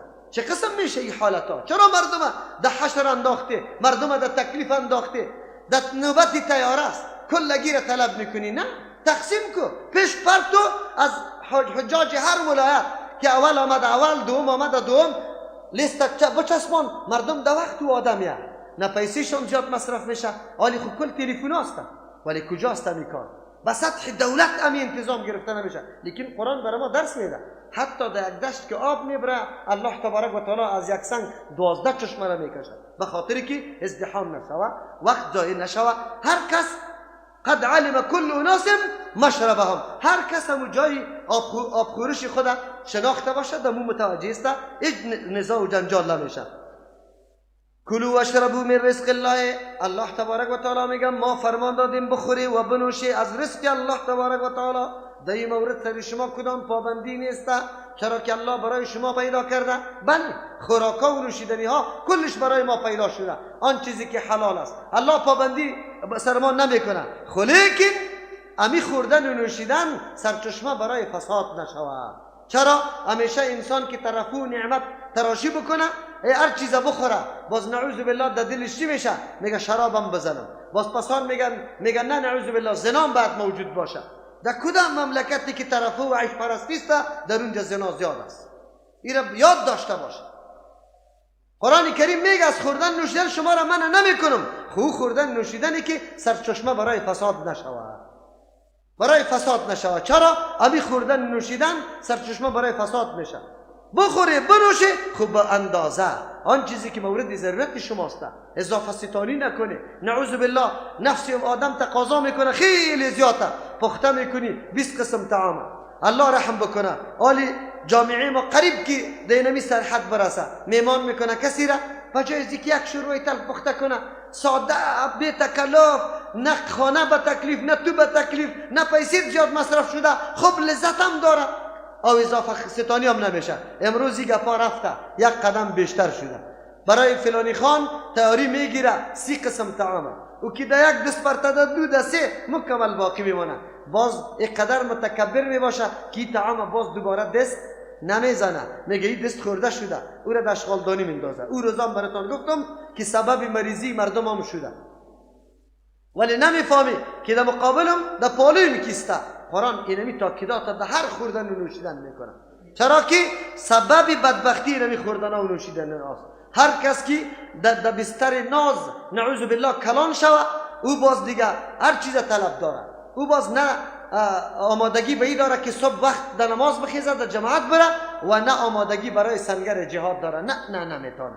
اسلام از همون خاطر این یک تمرین است. روزه تمرین است. ما را آدم آماده میسازه که احکام الله را چه قسم سر خود تطبیق کرده میتونیم در کل سال. تمرین است بالای ما تمرین میکنیم انفس خدا، چطور خواهشات خدا کنترل میکنیم. ولا تعثوا فی الارض، نگردید در روی زمین مفسدین، فساد پیشه. چه مانا؟ خوردن و نوشیدن تان زیاد میکنه، بازوی را پورا کردن نمیتونه. چندین وقت شان خدا مخته کرده به چند قسم طعام. عالی معاش دلاری از پیشت قطع شده، دفتر و دیوان برچیده شد، خارجی ها برآمده. چی باید بکنی که باز هم قسم طعام پیدا بکنی؟ عالی را بگی قمار بزن، سود بخو، نعوذ بالله رشوت بگی، یک راه را برای خود جور کو. حتما تو بدون گناه یک قدر معاش و یک قدر پول گرفته نمیتونی. دنیای غرب امروز همین قسم دسیسه را برای ما و شما جور کرده. ما را خب این چیست ناسپرور تربیت میکنه ما و شما را، خب معاش دبل میده که وقتی خودشان برای باز جناب کدام طرف میری؟ در معلمی برو، چند تنخواه داری، چند معاش داری؟ نانبایان هم برای ما مفتکی چی کردن؟ پیسه دادن که ما این قدر تنبل شویم که صبحکی در 10 بجه روان شویم طرف نانبایی، نان از نانبایی همونطور مفت بگیریم. روزی فرا برسه که نانبایی هم خواست، شاگردان خواست تا 10 بجه. ولی 10 بجه برو پشتی نان وجود نداره، وظیفه او طرف ناوقت شود، کم کارا نمیکنه. استعمار الله اکبر سر ما اینقدر دسایس شروع کرده که الله رحم بکنه. نه همت بکار است، تنبلی بکار نیست. مؤمن در حرکت می باشه، مؤمن همیشه در حرکت است. الله اکبر. پیغمبر صلی الله علیه و سلم به اصحاب خود چی تعلیم میده؟ قمچینید که از بالا دست دار بودی به 70 و نفرم زیر موجود بود، از او طلب نکنی که قمچینی مرا بده، تو پایین شو قمچینی تبید. الله اکبر.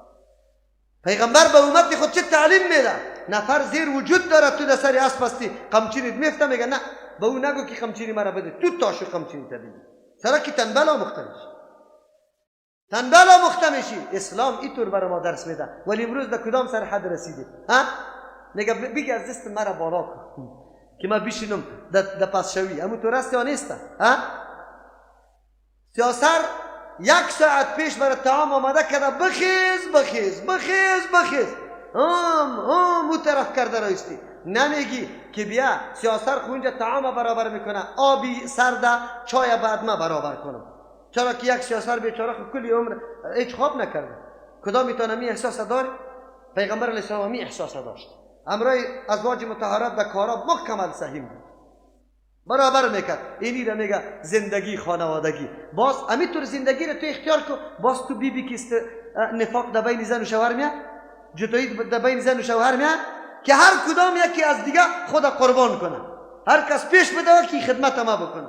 اونو به زندگی میگه، نه که او 3 ساعت شده باز دیگه ملاق مرا هنوزم قار بکن، دیگه مرا خرز نگی، تیر زمین پس شوی.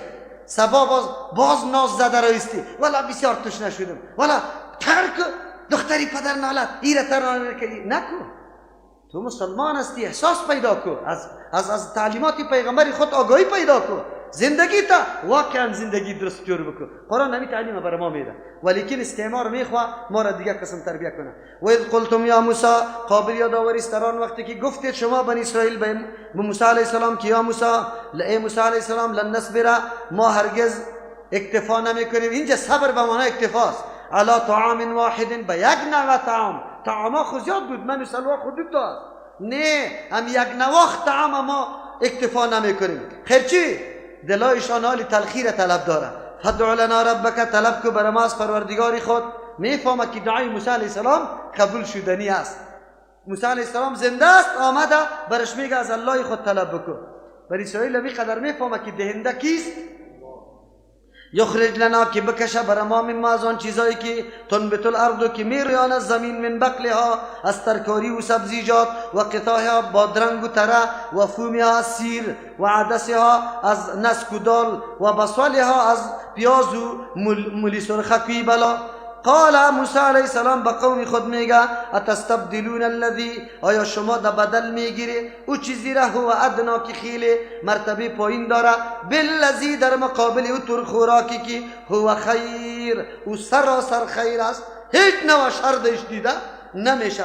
عجیب است تبدیل کردن این طعامی که یک دم خیر است در شر، این خودش گناه است، این خودش گناه است.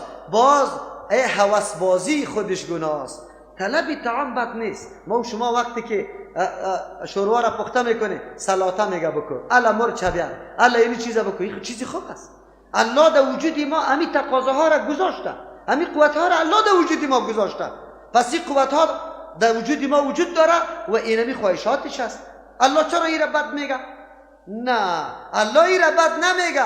الله این را بد میگه که وقتی هوس بازی شروع شود، وقتی دنبال یک چیزا بگردیم برای پورا کردن از یا وقتی ما چی میشه؟ ضایع. جهاد چی میشه؟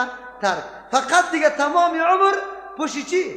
بگوی پشتی خوش ساختنی طعام بگردیم که طعام خوبی شود و لذت بده. بس در این مصروف مبتلا میشی. مثل در رمضان همیطوره. در رمضان چی میکنه؟ نه در رمضان بجای از اینکه ما بریم نماز شام با جماعت در مسجد بخوانیم و اونجا در مسجد الله نشسته باشیم انتظار داشته باشیم که شام میشه و مثل پیغمبر صلی الله علیه و سلم واری توسط چند دانه خرما روزی خود افطار بکنیم. روز که میشه از صبح که شروع میکنی که او را یکی در بازار تیر میشی که خوشید میاد شفتالو که او را میگیری که باز که باز تربوز که باز خربوزه که باز چکنی و که باز پیکوری جمع کده در گردید شام بگه 20 قسم قرار همونطور چار تخته نشسته هستی میزنی آرخ میکشی باز میخیزی زود کده نول زده نماز میخونی. این روزه چی فایده برات کرد؟ روزه می تعلیم برات داده بود که فقط طعام برات لذت بده خیر و خلاص. نه، تو باید درک میکردی واقعیت ها را، نکو همی کاره. برو این روزه برای تمرین بود که تو تقوی اضافه شوه. شیطان ها بسته شده. تو نماز جماعت وقت مکمل شامم بخوانی.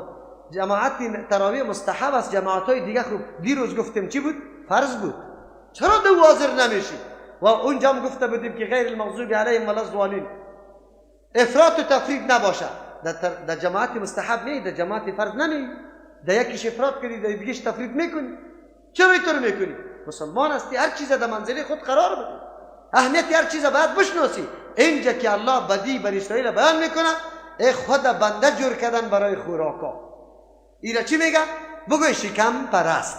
ای الله بدی از یارا به خاطر شکم پرستیشون بیان میکنه که شما فقط غم دیگه چیزا نخورده.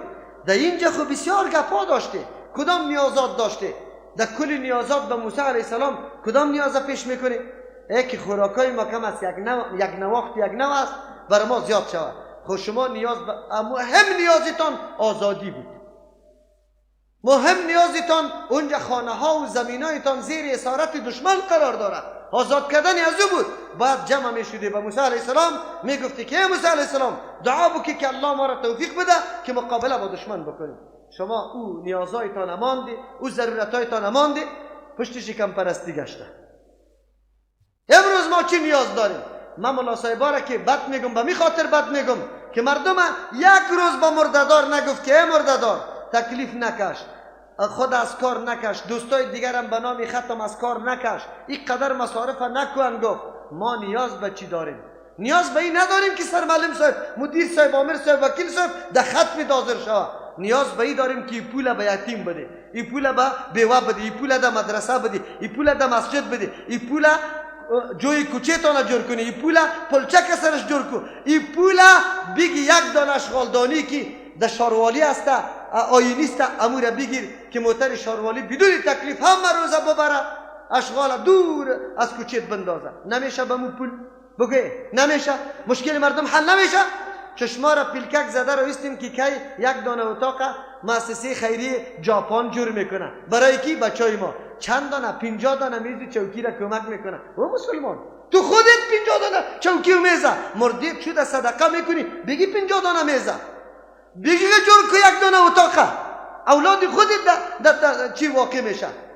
پیلکک زده رو استیم. ما مردم کدام مردم هستیم؟ غمی چی را خوردن؟ راست بکنید ملا غمی چی را خورده، آجی غمی چی را خورده، غمی نمی شکم دیگه موجود باشه در پنجشنبه خیر و خلاص دیگه که هر رقم میشه. بگوی شما نیسته؟ ما بر اسرائیل نیستیم؟ غمی از را خوردیم که بله والا در وطن ما بدبختی زیاد شده، کلیساها جور شده، مرکزهای دعوت به نصرانیت جور شده، انجیلا در هر جای توزیع میشه بنگی برالا. این جوانای ما خود 3 روز بعد باز قرآن را نمیشناسن، باز الله را نمیشناسن.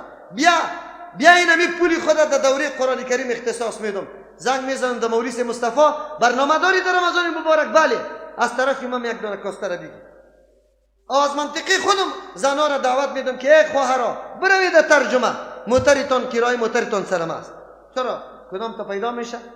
کدام تا است؟ مولا صاحب امی تقریر که شما امیالی ترجمه ها شروست پشترم در مسجدتان چسبیده، شما را بر الله قسم مولا صاحب در مورد ترجمه شما را دعوت داده که اونجا در فلان جای مرکز است برید ترجمه قرآن کریم، بلکه دیگه هم گفته که نروی که باز گمراه میشه. خیر ما از این مولا چی توقع داشته باشیم و این مولا چطور به الله تبارک و تعالی جواب بگوید که من نماینده دین بودم؟ بگوید شما اینی علمای ماست. خیلی جامعه چطور فلاح و کامیابی برش حاصل شود؟ از کدام راه حاصل شود؟ شما بگوید. اگر یک آدم در پشت سری پدر و مادر خود مسلسل 40 روز دود و شتر حلال کرده، از شما سوال میکنم همین دود و شتر 40 روز خیلی ثواب داره؟ اگر یک دانه تونسته برای 10 نفر خواهر گرفته که اینجا عقیدهش جور شده، کدامش خوب است؟ شما بگوینید. چرا علمای ما دعوت نمیده امی مالدارای ما را بیچاره دل سر این مالدارا بسوزه که پیسش به جای مصرف نشه؟ ما دشمنی قطع علما نداریم، خب میگیم که علما غافل است، علما قرار نشسته، علما نمیدونه که جهان استعمار چی که در است و تو قرار نشستی فقط کل ملت در مسجدت یک روز به نام میلاد میگیری لاستیکر صدایش میکشی او به خاطر عزیزته که 20 سر برنج گرفته 5 قطی روغن گرفته مصرف 3 قطی شد، باز مردم بای خیمش جمع میکنه پس ولا دکی بدیم در مولا صاحب بدیم. مولا صاحب به این خاطر خوش است که حالی میلاد میگه میلاد چه وای اینجا سیرت پیغمبر بیان میشه، به این خاطر میگه من مرد ببینم کسی را که همی خوردن نوشیدن نباشه و مولا صاحب خودش بر رضای الله سیرت بیان کنه و مردم برای درس سیرت بشینه که میره مردم میشینه و نمیشینه؟ میشینه. عجیب است. این دینی است. الله رحم بکنه. قرآن کریم یک آیاتش یقینا ما را درسای عظیم میده. بر اسرائیل تقاضا کرده تنها سبزیجات، چرا؟ به خاطری که واش کم برست بودن. با موسی علیه السلام میگه برای ما آب نیست آب پیدا شد، برای ما سبزیجات نیست سبزیجات پیدا شد. یک دفعه آمد با موسی علیه السلام که ما خو اسیر هستیم، ما خو محکوم هستیم، دعا کو که ما در جهاد کامیاب شویم. امیر نکردن. اهبطوا مصرا برای موسی علیه السلام چرا گفت که این طعام خیر است؟ طعام خیر به خاطری بود که من و سلوا از طرف آسمان می آمد. بلا شک و شبهه رزق حلال بود، هیچ چیز در او مختلط نشده بود یا نبود و یکی رزق بود که بالکل مناسب حال همین مردم بود. حالی وقتی که تو ترکاری ها را پیدا میکنی میری دیگه حالی قلبه پیدا کو، اسپار پیدا کو، تمام روز دیقانی بکو، حالی دیگه برای خدمت دین قطعا بیکار نمیشی. در یک حدیث هم آمده پیغمبر علیه السلام میگه کسی که در خانه شیوخ و اسپار داخل شد جفا به دین کرده. مراد از او است که او هیچ باز توجه طرف جهاد نمیکنه، همیشه دنبال اینمی چیسته دیقانی خود میشه. میگه من بیکار نیستم. امروز مردمای دکاندار بیکار است، تجار بیکار است. ترجمه قرآن که برش میگه چی میگه؟ بیکار نیستیم. نه دین الله را اعلان نکن وگرنه در غیر از زراعت بالکل درست است. یکی از برادرها گفت اونجا یک حدیثه که شما طلب کنی رزق در شکم زمینا، او رسای کردم حدیثی ضعیف بود، سندش ضعیف بود. نه، پیغمبر ترغیب به هر نوع کار داده که از راه حلال باشه. تجارت ترغیب داده، زراعت ترغیب داده، کار ترغیب داده. پیغمبر حتی صحابی که آمده میگه چیز ندارم، میگه چی داری در خانه؟ میگه گیلم دارم. روان کرده میگه گیلم بیا. او را بیع ما یزید کرده. کی را با 1 روپیه میخره که یک نفر دست بالا که کی با 2 میخره، دیگه نفر کی با 3 کی با 4 بولی کرده. بعد از او گیلم فروخته، پیسیش تبر گرفته برش، تیشه گرفته برش داده قطرسوان برو چوب بیار بفروش تا بازار. زمان پس بگرد که اینی قدر پیسه در جیبت پیدا شده باشه. دعوت داده پیغمبر یا نه؟ مفتا مخته نکرده شه که او سوال بکنه در مسجد ها. راه را برای پیدا کرده که او دیگه ضرورت به سوال نداشته باشه، خودکفا شود. این خودکفایی را کار پیدا کردن پیغمبر برای ما درس داده. خب ما آگاهی نداریم. این رزق بسیار حلال رزق بود، مناسب بود. از این خاطر موسی علیه السلام گفت که اونجا خامخا آبش دزدی میکنی. آب دزدی را دیده در جایی که آب به نوبت است چقدر دزدی کردن آب است یا نه؟ پس وقتی که تو میوه و دانه تا با آب دزدی آب بدی او چی رقم میشه؟ کرده گرفته ای حالی خو از طرف مؤسسه داده میشه نام خود 10 نام داده ای که حالی 10 بوجی کوده بگیرم. اما تو رست نیست، کلی کارا اون طور است. شما اونجا اشتباه حرام قطش پیدا میشه، حلال مونده. اهبتو مصرن برای دشار فإن لکم ما سألتم، یقینا برای شما آن چیزی که شما طلب کرده درخواست شما دشار پیدا میشه. برای جایی که آب است دیقانی بکنی، ترکاری را بکاری، اصلا خورده بری. شما اینجا در میدان خشک طلب این کارا را کرده رایسته، برید در اونجا داخل شوه، از اونجا بری خود کمایی کنی. و ضربت علیهم الذلة، الله میگه تاپه لگانده شد، چسبانده شد، محکم کرده شد علیهم بالای از یا الذلة ذلت و المسکنت مسکنت. ذلت نعوذ بالله حرص زیاده، امری باطنی است. کسی که خیلی زیاد حرص داره هیچ سیر نمیشه. ما در اصطلاح خود چشم گشنه او را میگیم که همیشه چشم گشنه است. او مسکنت خواری بیرونی را میگه، کسی که خیلی پول پیسم داره لیکن که باز میبینی کلاهش مثل کلینر واره و کالایش مثل که تو میگی 1 روپم نداره. اینی را مسکنت میگه.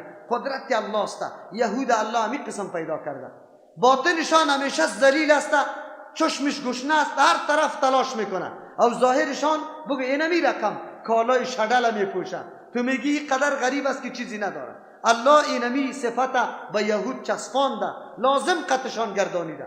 چرا؟ به خاطر که این مردم نعوذ بالله چیزی که سبب عزت بود پشت از او نگشتن، آن چیزی که سبب ذلت بود پشت از او گشتن. از او خاطر الله میگه و ضربت علیهم الذلة والمسکنه، تاپه لگانده شد یا محکم کرده شد بالایشان ذلت و مسکنت. ذلت و مسکنت مفسرین دیگه ترجمه هم کرده، یا مردمایی هستند که قواله میده، جزیه میده، هر کسی که یاره ده هر تاریخ گیر میکنه یا تکس سرشان میلگانه.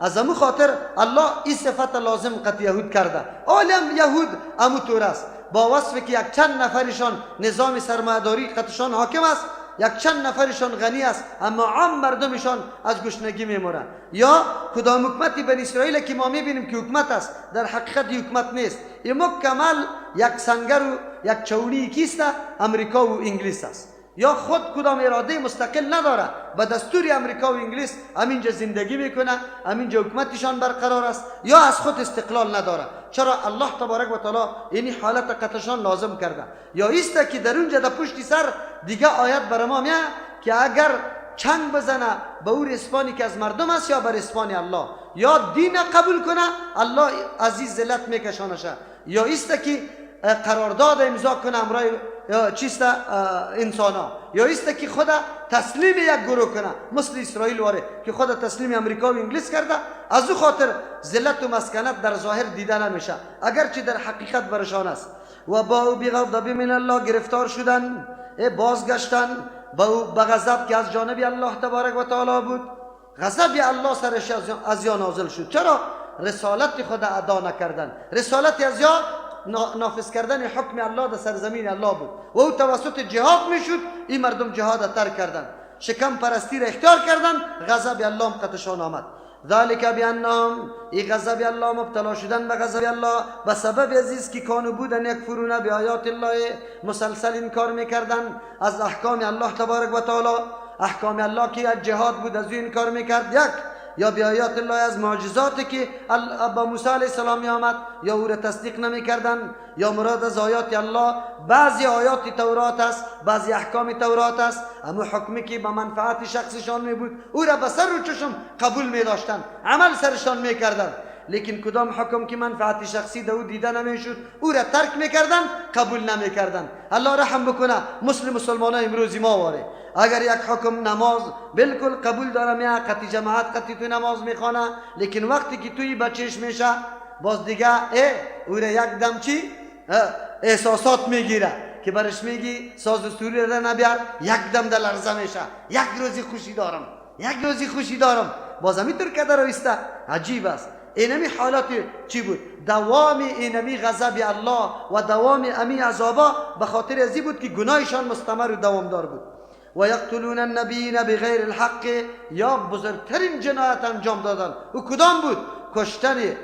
کشتن او مردمی که در بین جامعه خیرخواهترین مردم است، انبیاء علیهم السلام، دلسوزترین مردم است، انبیاء علیهم السلام، مردمی که تمام روز شب و روز در خدمت مردم قرار داره و میخواه مردم زندگی خیلی سالم داشته باشه، اما مردم یا قتل کردن انبیا علیهم السلام به ناحق.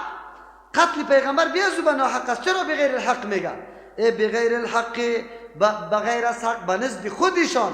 اما خودشان کدام وجه برای قتل داشتن، اما وجه قتل هم برشان موجود نبود. قتل ناحق، قتل دو قسم است، یکی ناحق است یکی حق است. قتل حق به سه چیز می باشه: کسی مرتد شود، دین خود از سبب بشماره در یک جامعه، در حالی که هیچ نوع اشتباه و اعتراض و انتقاد نداشته باشه، این دیگه باید چی شود؟ کشته شود. من بدل دینه فقتلوه. کسی که دین خود تغییر میده او در حقیقت سری یک نظامی که کل مردم به او احترام قائل است، این توهین کرده، از او خاطر کشته میشه.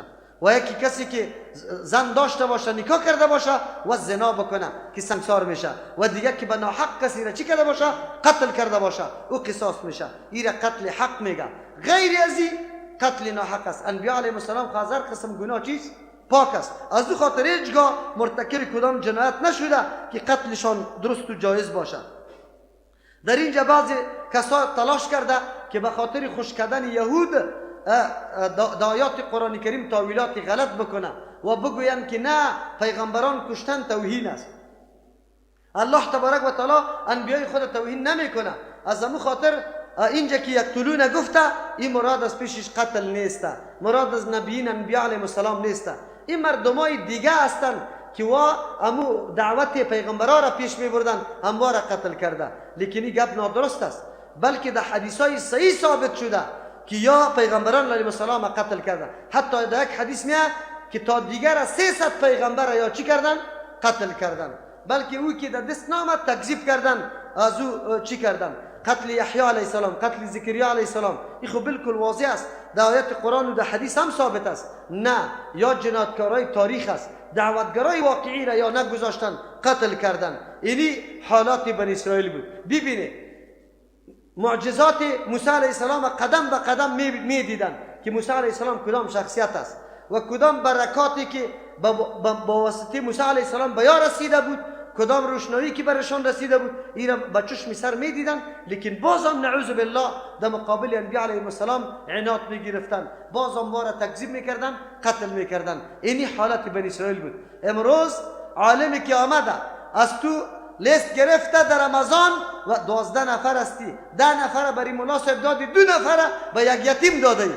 سیکو که سبا سر انتقاد کرده، پیش مردم یاد میکنه که فلانی آدم 12 نفر است، برای من 10 نفر سر داده.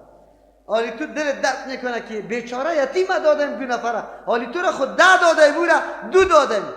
باز بعد از او اینی ملا خیلی خوشی از یاست. لیکن مولایی که میگه که صدقه فطر سر من نمیشه، صدقه فطر حق یتیم است، حق فقیر و مسکین است. اینی طور چی میکنه؟ اینطوری مولا را با شکافه میزنه، نمیگذارشه که قرآن در دستش است به مردم ترجمه کنه. خیر ما چی میکنیم؟ اگر قتل نمیکنیم مجبور به مهاجرت میسازیم شانه، در مسجد امام میگیری شانه. پیشتر که مولوی صاحب براتون گفته با قرآن جای نیست در مسجد که ترجمه شود، با کتاب الله جای نیست در مساجد کابل که در اونجا ترجمه شود، ترجمه صورت بگیره. خیر دیگه ای از مرادف قتل پیغمبر نیست. مرا قتل کردنم چی مفهوم داره؟ قتل کردن این معنی که من دیگه از فعالیت بمانم. از چی بمانم؟ وقتی که مرا در ترجمه نمانی از فعالیت ماندم یا نه؟ قتل کردی دیگه چی برای من باقی ماند؟ قتل چی را میگه دیگه؟ یعنی قتل است. آنی من مجبور هستم که مرا در مسجد نماندی قرار خو کنم دیگه، فعالیتم فلج شد، عینا مرا قتل کردی دیگه. قتل چی معنی داره؟ اگر کسی بفهمد درک بکنه. بنی اسرائیل ملامت میکنیم، خود ملامت نمیکنیم. امی عالم امی آیاتای قرآن هیچ در نظرش نمیخوره، هیچ تدبر در آیات نمیکنه. ها؟ که کسا خود دعوت ندادم، مردم نفهموندم. اگر یک عالم دیگه میاد در مسجد ما مردم بیدار میسازه، نمیخواه که بیدار شود. چرا؟ به خاطری که اگر بیا اینجا ترجمه قرآن شود، سبا مردم مرا میگه که مولا صاحب رخصت هستی، برو بخیر. از او خاطر به مردم باز چی طور میگه؟ تو را خود گفته نمیتونه که نه ترجمه نکن. من خطی مردم مشوره میکنم، باز خطی مردم که مشوره میکنه چی رقم مشوره میکنه خبر داری؟ والا اینجا یک نفر هستم میشناسی شما خود مردم تبا کرده، مذهب قبول نداره، امام را دو دشنام میده. همون میگه که اینجا ترجمه کنیم چطور است؟ خوش شماست؟ از دو طرفش سفید میزه که امام دو میزنه اولا مده ایشه در مسجد جای میدم پایش هم ایده میکنم و مناسب تو رو میکشم اگر اولا جای دادی. پس برد زنگ میزنه مولوی صاحب والا مردم قبول نکردن، مردم قبول نکرد. در یک از مدارس رفته بودم، یک روز ترجمه گفتم، دیگر روز خودش خود زنگ زده نمیتونه از خجالت. از دیگه کس میگه مولوی صاحب در درس نبی که در مسجد گپ شده. دروغ نگو، در مسجد هیچ کس خبر نداره. کلان آدم هستی گناه کبیره را مرتکب میشی. مردم مردم که گپ میکنه. یک مولوی صاحب برای من میگه والا مولوی صاحب تو یک رقم شاگردا ما در غم باقی موندیم، قطعی مردم هر روز اعتراض است. من خوب فهمیدم که دروغ میگه. گفتم مولوی صاحب تو ده اعتراض نکو خدا و خدا جنجالم نده. هر کس که اعتراض میکرد من خوب درس میام نه آدرسی مرا برش بده، ساعتی مرا برش بگو که دینی ساعت مولوی صاحب میاد و انتقادی که سرش داری از این خاطر که دخترت پیشش میره درس میخونه همونجا استاده باش مولوی صاحب از دستش بگو که اینجا درس نده. من تو را نمیمانم. من خب میفهمیدم که الحمدلله هیچ گپا نیست. نه من بسیار مبارزه کردم، دفاع از تو کردم. من گفتم هیچ از من دفاع نکن. یک او که دشنام داد دو دانه دیگر را تو سر بارید بزن برای من دشنام بده. هیچ غم نکن، اینطور نگو. عجیب نیست؟ این حالات ماست. خیر اگر ما این آیت قرآن بگیم که نه در بنی اسرائیل متعلق بود، ما امروز نیستیم. اگر ما تو پشت شکم پرستی گشتیم، جهاد اعلان کردیم، اگر ما تو جای به قرآن نداریم به ترجمه قرآن کریم، اگر ما تو در مدرسه خود کسی را حق نمیدیم که بیا قرآن بیان کنه، خیر بنی اسرائیل دوم تو نیستی؟ چطور کنیم؟ یا آیات تنها برای بنی اسرائیل بود و ما تو نبود؟ و یقتلون النبیین بغیر الحق، قتل میکنن انبیا علیهم السلام، مردمای دلسوز و کسایی که سخت در جامعه رهبرای واقعی است و را به ناحق قتل کردن. ذالک بما عصوا، قتل انبیا علیهم السلام به سبب از اینکه عصوا یا نافرمانی کردن، سرکشی کردن، به شریعت خود تابع نکردن و کانوا بودن عادتشان یعتدون که تجاوز میکرد، حدود الله را در نظر نمیگرفت یا فقط تجاوز حتی با پیغمبر هم اکتفا نکردن. امروز حتی در مقابل قرآن حدیث هم مردم چی میکنن؟ قیام میکنن نمیکنن؟ میخیزه. تو برو خب دقیق نماز بخون، دستکایت اینجا بالا بگی یک رفع الیدین بکن، در نمازی تام 1 ساعت بگی ریش سفید از اونجا اینی قدر چشما را کشیده دیگه تا مسجد ما نبیایی، اینطوری کارا نکنی. لیکن در مسجد، در دانی مسجد بچه جوان استاده است، زنجیرک در دستش است، سکرت خودم داغ کرده که چرس دش پر کردگیست، بویش هم در مسجد می آید. صحیح است؟ گوشی هم در اینی گوشش است، موسیقی را شنیده رایست. دخترم که تیر میشه اینطوری چشتیش تام میکنه. اینمی ریش سفید ما به الله قسم اگر روی را بگویه که تو چی میکنی یا چرا نماز نمیخونی و تو که در مسجد به سنت پیغمبر عمل میکنی، اینی قدر چشما بلوک برآمده نمیمانته. و کانوا یعتدون، همیشه تجاوز تا که دین خودم بشناسه، حدود دین خودم بشناسه که قابل تجاوز است، سریزی این قابل قهر شدن است یا نه. لا اقل یک دفعه خو از عالم پرسان بکو که می عملی آدم انجام داده این درست است یا نادرست، رواست بگوی یا ناروا. سوال موال از ملام نمیکنه، اول امو میخیزه در جالب. ان الذين آمنوا، بله قرآن علی چقدر خوب فیصله میکنه. دعواگرای دین این قدر است که کوچه پور است، فقط که نامش در حاضری مسلمان ها ثبت شده، تذکره را به نام اسلام گرفته، دعوا داره میگه جنت برای ماست. قرآن کریم میگه نه، ما قومای اسمی و رسمی و میراثی را کار نداریم. پیش ما معیار چیزی دیگه است. پیش ما معیار عقیده صحیح و عمل صحیح است. عقیده وقتی صحیح میشه که از کتاب الله بگیری، عمل وقتی صحیح میشه که از تعلیمات مطابق تعلیمات پیغمبر انجام بدی. اگر این دو چیز داشتی باز دعوا بکو که بله جنت از ماست. در غیر از او اگر هر قدر نام زیبا را در جماعت بمانی، اهل سنت و الجماعت، اهل فلان، نه. قرآن میگه ان الذين آمنوا، یقینا کسانی که دعوای ایمان داره. حقیقت ایمان وجود داره یا نه؟ او را بگذار. کسانی که دعوای ایمان داره، والذین هادوا کسایی که دعوای یهودیت داره، و النصارى کسایی که دعوای نصرانیت داره، و الصابئین کسایی که دعوای صابیت داره که غیر از اسلام و یهود و نصارا است. کل فرقه ها را داخل شود. یعنی یک قومی بودن که ابراهیم علیه السلام پیغمبر به خود میگرفتن لیکن ستاره پرستی میکردن. یا صابئین کسایی که به زبور عقیده داشتن، حقیقت زبور نبود خب به نام زبور یک کتاب به خود جور کرده. خراجع قولی است که صابی غیر از مسلمان یهود و نصارا کلی طایفه ها.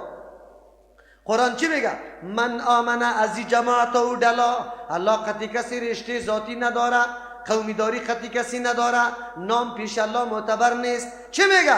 من آمن کسی که زمی جماعت و دل دیگه هر منطقه زندگی میکنه، هر نجاتی که داره، هر قومی که داره، هر نامی که سرش است، به شرطی که ایمان بیاره بالله، به الله. پیش گفته بودم ایمان که مطلق ذکر میشه، کدام ایمان معتبر است؟ ایمان قرآنی. کسی که ایمان داره، ایمان شرعی و قرآنی بالله، به الله تبارک و تعالی. ایمان قرآنی به الله کدام است؟ که الله را واحد لا شریک بدانه، حاجت رو و مشکل کشا یک الله را بدانه، حاکم تشریعی یک الله را بدانه، فرمان روای مطلق یک الله را بدانه، غیر از الله قابل عبادت دیگه کس ندانه. اونو وقتی من آمن بالله است. والیوم الاخر عقیده داشته باشه به روز آخرت، چنانچه که قرآن تشریح کرده. قرآن کی تشریح کرده امور رقم عقیده داشته باشه. اینی را میگه بحث عقیده. در عقیده قرآنی داره. و عمل صالحا و عمل درست نیک انجام میده. کدام عمل نیک است؟ به میزان عقلی کی بسنجیم که عمل نیک است یا بد؟ بگوید. اگر به میزان عقلی هر کس بسنجیم، دزد میگه دزدی بهترین عمل است، پودری میگه پودر زدن بهترین عمل است، کسایی که سود میخوره میگه سود بهترین عمل است. هست یا نه؟ معیار کیست؟ بگوید نقشه محمد رسول الله. شخصیتی که معصوم است، شخصیتی که معصوم است، معیار برای عمل صالح است. از همون خاطر است معیار برای صلاحیت عمل امامای دین شده میتونه. ابو حنیفه و شافعی و احمد ابن حنبل و مالک و غیرهم رحمت الله علیهم معیار شده میتونه به عمل صالح. عمل صالح به نقشه کی؟ محمد رسول الله صلی الله علیه و سلم. قرآن امیر میگه الله برای کسی رشته ذاتی نداره، خویشی نداره، نام پیش الله معتبر نیست، دعوا پیش الله معتبر نیست، تذکیره و میراث معتبر نیست، عقیده و عمل معتبر است. کسی که همین عمل و عقیده را داره، هزار طایفه کس لهم اجرهم، به این طور طایفه ها، این طور مردم هایی که دو شرط پورا کرده، اجرهم پاداششان است عند ربهم، به نزد پروردگارشان، ولا خوف علیهم، نیست ترس بالای طور مردم. چرا نیست ترس بالایش؟ به خاطری که حق عقیده را پورا کرده، حق عمل چی کرده؟ پورا کرده. ولا هم یحزنون، نیست این مردم غمگین، هیچ چیزی که قابل افسوس باشه از یا فوت نشده، همه را انجام داده. الله از این جماعت ما را شمار کنه. قرآن چی برای ما میگه؟ اسما معتبر است، نسبت کردن معتبر است که من به نسبت بدم خود در فلان طایفه فلان تنظیم. نه، پیش الله عقیده درست و عمل درست اعتبار داره، نام اعتبار نداره. یک درس. دوم درس، ان الذين آمنوا، یقینا کسانی که ایمان آورده به زبان در دل ایمان نآورده، والذین و کسانی که یهود است و نصارا نصارا هستند، و صابئین در هر مذهب و دینی که قرار داره. قرآن اعلان میکنه ای مردم طایفه ها و قوم ها، آلی فقط یک را باقی مانده، آلی انبریتان سری وقت است، اختلاف و نزاع نکنه. چرا؟ کتاب الله آخری کتاب است، پیغمبر محمد رسول الله صلی الله علیه و سلم آخری پیغمبر است. من آمن بالله، به هر کس دروازه الاست، به هر کس دروازه الاست. بیا کسی که ایمان به یک الله داره، و الیوم الاخر، به روز آخرت داره، و عمل صالحا، موافق سنت رسول الله عمل خدا انجام میده. به کلگی دروازه چیست؟ بیا باز است، بیا نفاق و اختلاف نکنه، را یک راست، یک را ما کم بگیره. فلهم اجرهم، به این طور مردم اجرشان است عند ربهم، به نزد پروردگارشان، ولا خوف علیهم، نیست ترس بالایشان، ولا هم یحزنون، غمگین هم نیست. و اذا اخذنا میثاقکم، این دعوت شد برای ازوا که قوم پرستی ها را بگذاره، بیا یک را ما کم بگیره. و اذا اخذنا میثاقکم، قابل یادآوری است در آن وقتی که گرفتیم از شما میثاقکم، وعده محکم به عمل کردن بالای کتاب تورات. اینجا میثاق عمل به تورات است. و رفعنا تفسیرش میکنه و رفعنا بالا کردم فوقکم بالای شما الطور کوی توره که احکام تورات عملی میکنه یا نمیکنه. الله کوی توره بالا کرده بود پس سرشان آویزان کرد. همینطور بالا سعی میکردن که کو سر ما میفتن چی یه فریاد میزدن میگفتن میکنیم. خب الله برشان گفت خودو بگیره ما آن چیزی را آتیناکم که براتان دادیم به قوتین با کوشش کردن در عملی در جنبی عملی از او و ذکروی را پشتی سر نندازه غفلت از پیشش نکنه و ذکرو یاد کنه به زبانتان به قلبتان ما و احکام رفیه که در کتابتان است. چرا؟ فایده مست؟ الله میگه نه لعلکم تتقون به خاطری که شما متقی جور شوه و وقتی که آدم متقی شوه تقوا در وجود انسان بیاید انسان درست و سالم میشه. حالی دیگه هیچ نوع خلل در زندگیش پیدا نمیشه. قرآن چی درس برای ما میده؟ الله از بنی اسرائیل هم وعده محکم گرفته بود که سری تورات عمل میکنه. دو چیز از مطالبه الله از جا کرده بود. یکی که به قوت عمل احکام تورات بگیره، احکام تورات همونطور در تورات نباشه، در زندگی عملی بعد شما تطبیق بکنه. یک امر الله وعده گرفته بود. دوم واذکروا ما فیه تورات در بینتان تدریس و تعلیم کنه.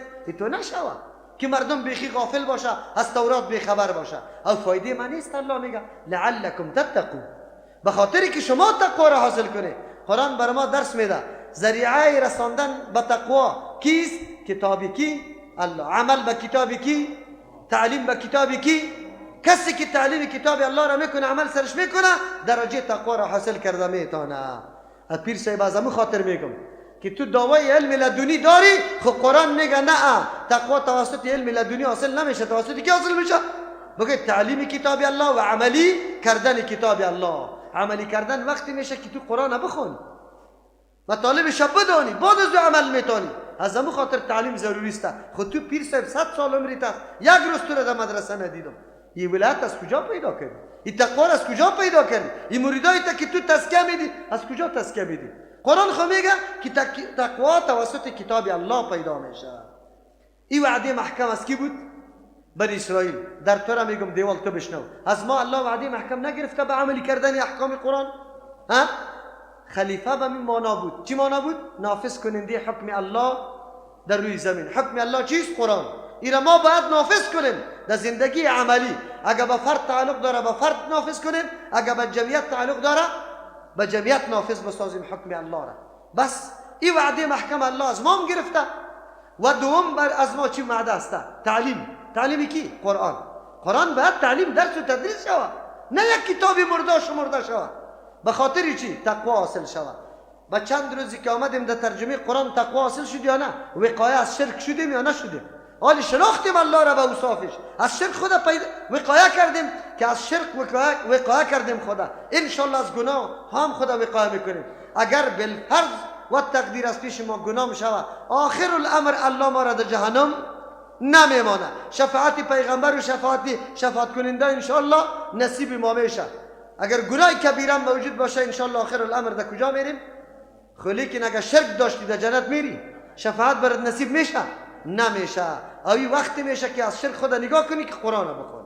اگر قرآن نخوندی رفتی مرید پیر صاحب شدی او برات میگه بگو در دعای دیا شیخ عبدالقادر الجیلانی شیئا لله. برات میگه پیری ما خاص است برای ما بس است. به الله ضرورت نداریم، به قرآن ضرورت نداریم، به حدیث ضرورت نداریم. بس پیری تا اینطور ندان. او که چیزی میکنه شما کلیپا را سعی کنه خطی امو قربان یک کلیپ دیگه هم است. امو قربان مناظره را خطی اهل تشیع در عالمش اونجا یک بچه میخیزه میگه پیری ما الله در وجودش حلول کرده. پیری ما که کدام گپ میزنه گپی الله است. نعوذ بالله.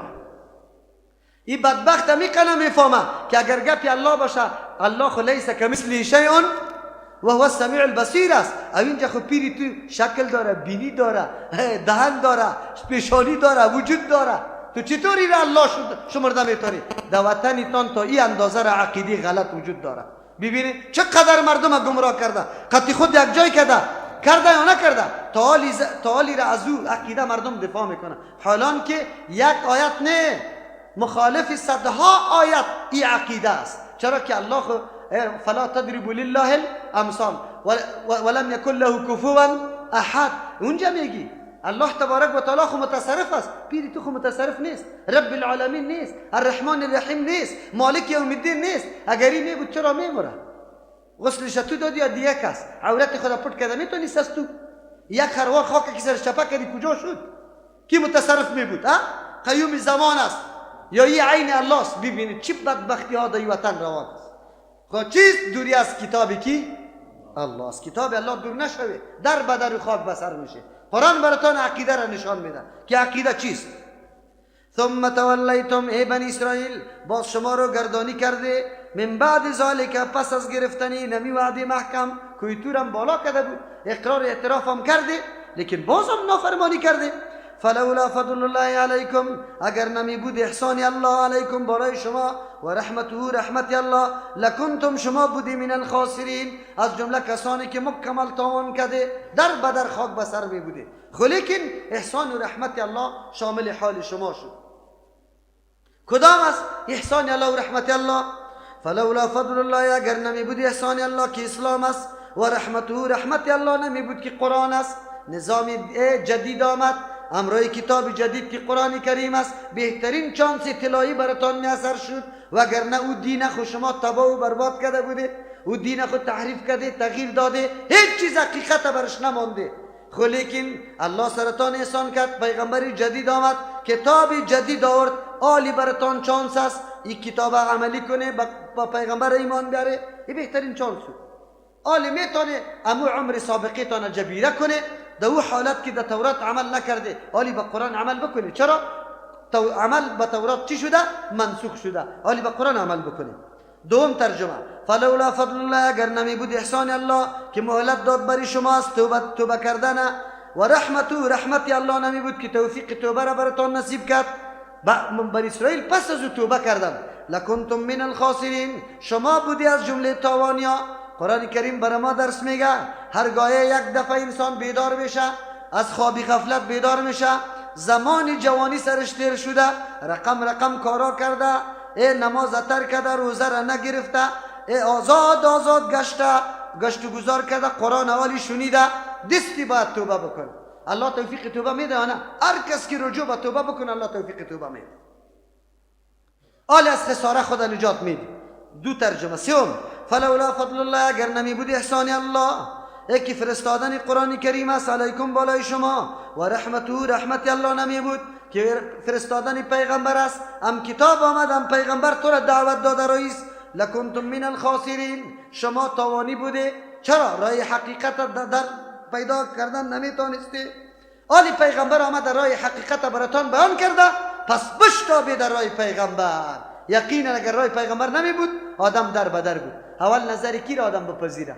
علما خو کلگی علماست، هر کدامش من است، هر کدامش دسیر است. از کی را بپذیریم؟ نه راه پیغمبر یکی است و راه پیغمبر شما بپذیره، این نجات دیرم اینجاست.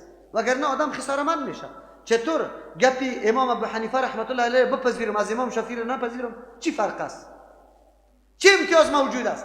هر دوش مجتهد، هر دوش تقوادار، هر دوش علم زیاده کرده، هر دوش خیلی سفرها برای علم کرده، هر دوش گپی معقول میزنه. از کدام میشه بپذیریم و کدام میشه نه؟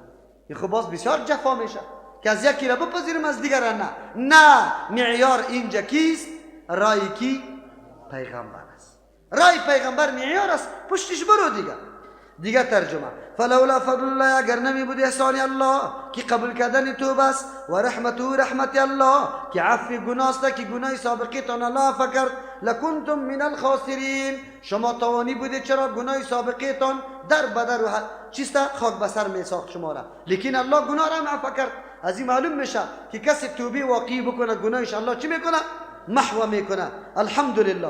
ولقد علمتم، یقینا شما معلوم کرده بوده، الذين امنوا طائفه و مردمایی را اعتدوا منکم که تجاوز کرده بود از جمع شما، فی السبت در روز شنبه، فقلنا برشان گفتیم بعد از این حالت، یعنی پس از اینکه به تعظیمی روز شنبه را کرد، لهم گفتم برشان کونوا شوی قردتن بوزینه، شادی ها، خاصین ذلیل و خوار، یعنی مسخ شوی در این حالت. فجعلناها گردانیدیم همی واقعه و حادثه را نکالا واقعه عبرتناک لما بین یدیها برای مردمی که حاضر بود نزدیک بود و ما خلفها به مردمی که پشت سر بودن یعنی غایب و دور بودن و موعظتا ای نصیحت شد للمتقین برای کسایی که در صدد تقواست امتی پیغمبر علیه السلام برای از نصیحت شد ولی مردم حاضر و کسی که غایب در زمان بود برای از یک تازیانه عبرت شد قمچین عبرت شد. قرآن واقعه را بیان میکنه. خباثت یهود دیگه کدام خباثت است؟ بیایید الله تبارک و تعالی دنیا را برای امتحان پیدا کرده. بعضی اوقات امتحان الله طوری می باشه که یک چیز برات زیاد میسازه ولی بازم سری تو منع قرار میده. زیاد می باشه. ما وقتی که در احرام در حج بسته میکنیم الله تبارک و تعالی شکار سری محرم چی کرده؟ حرام کرده. اگر کسی شکار بکنه دم سرش لازم میشه. چی سرش لازم؟ یک قربانی باید بکنه. در ایام حج یقینا هم شکار آنقدر نزدیک میه که قطع دستم گرفته میتونی. الله تبارک و تعالی این امتی پیغمبر علیه السلام هم امتحان کرد. الله این امت کامیاب ساخت. چرا دینمی ایام حج شکار سرش حرام کرد؟ صحابه کرام وقتی که سفر میکردن پیاده در این دشتا رقم شکارا در پیششون میآمد اما یا ادناترین تعرض به شکار نکردن. الله در این امتحان کامیاب کرد. بنی اسرائیل هم الله روز شنبه شان روز تعظیم قرار داد. در این روز عمل منافی تعظیم باید نشود. یکی از اعمال تعظیمی روزی بود که ماهی باید شکار نشود. الله تبارک و تعالی در روز شنبه ماهی‌ها را در دریا به طور زیاد کرد که همی آب سعی میکرد یک دم ماهی می بود. دلای از یا یک دم تپیدن گرفت. در بینتان کسی شکاری است؟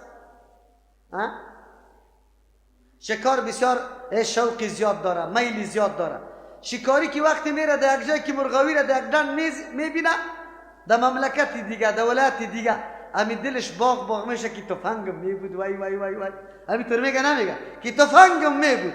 بنی اسرائیل وقتی که ماهی را دیدن الله اکبر دستا را میمالیدن چطور کنیم شروع کردن آمدن جال انداختن در روز شنبه خود گرفتن ماهی را از دریا کشیدن در روزی اینی را میگه خود بازی دادن. خود چی؟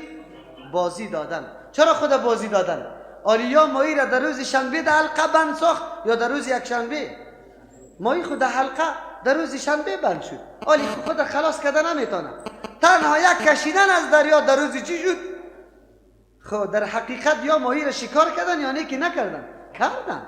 یا جوی کشیدن طرف زمین خود زمین خواب چای 50 متره را کندن آب از دریا الا کردن ماهی خود میرفت زیر میفتاد چا چند متره بود از 50 متر خود ماهی پس خیز زدن نمیتونست امونجا باقی ماندن دیگه آلی ماهی پس در دریا خود کشیده میتونه؟ نمیتونه. روز یک شنبه میگرفتن. عجیب است. اینطوری حیله ها سخت بدکار است. چرا؟ حکم الله را حقیر دانستن است. حکم الله را چی کرد؟ حقیر دانستن است.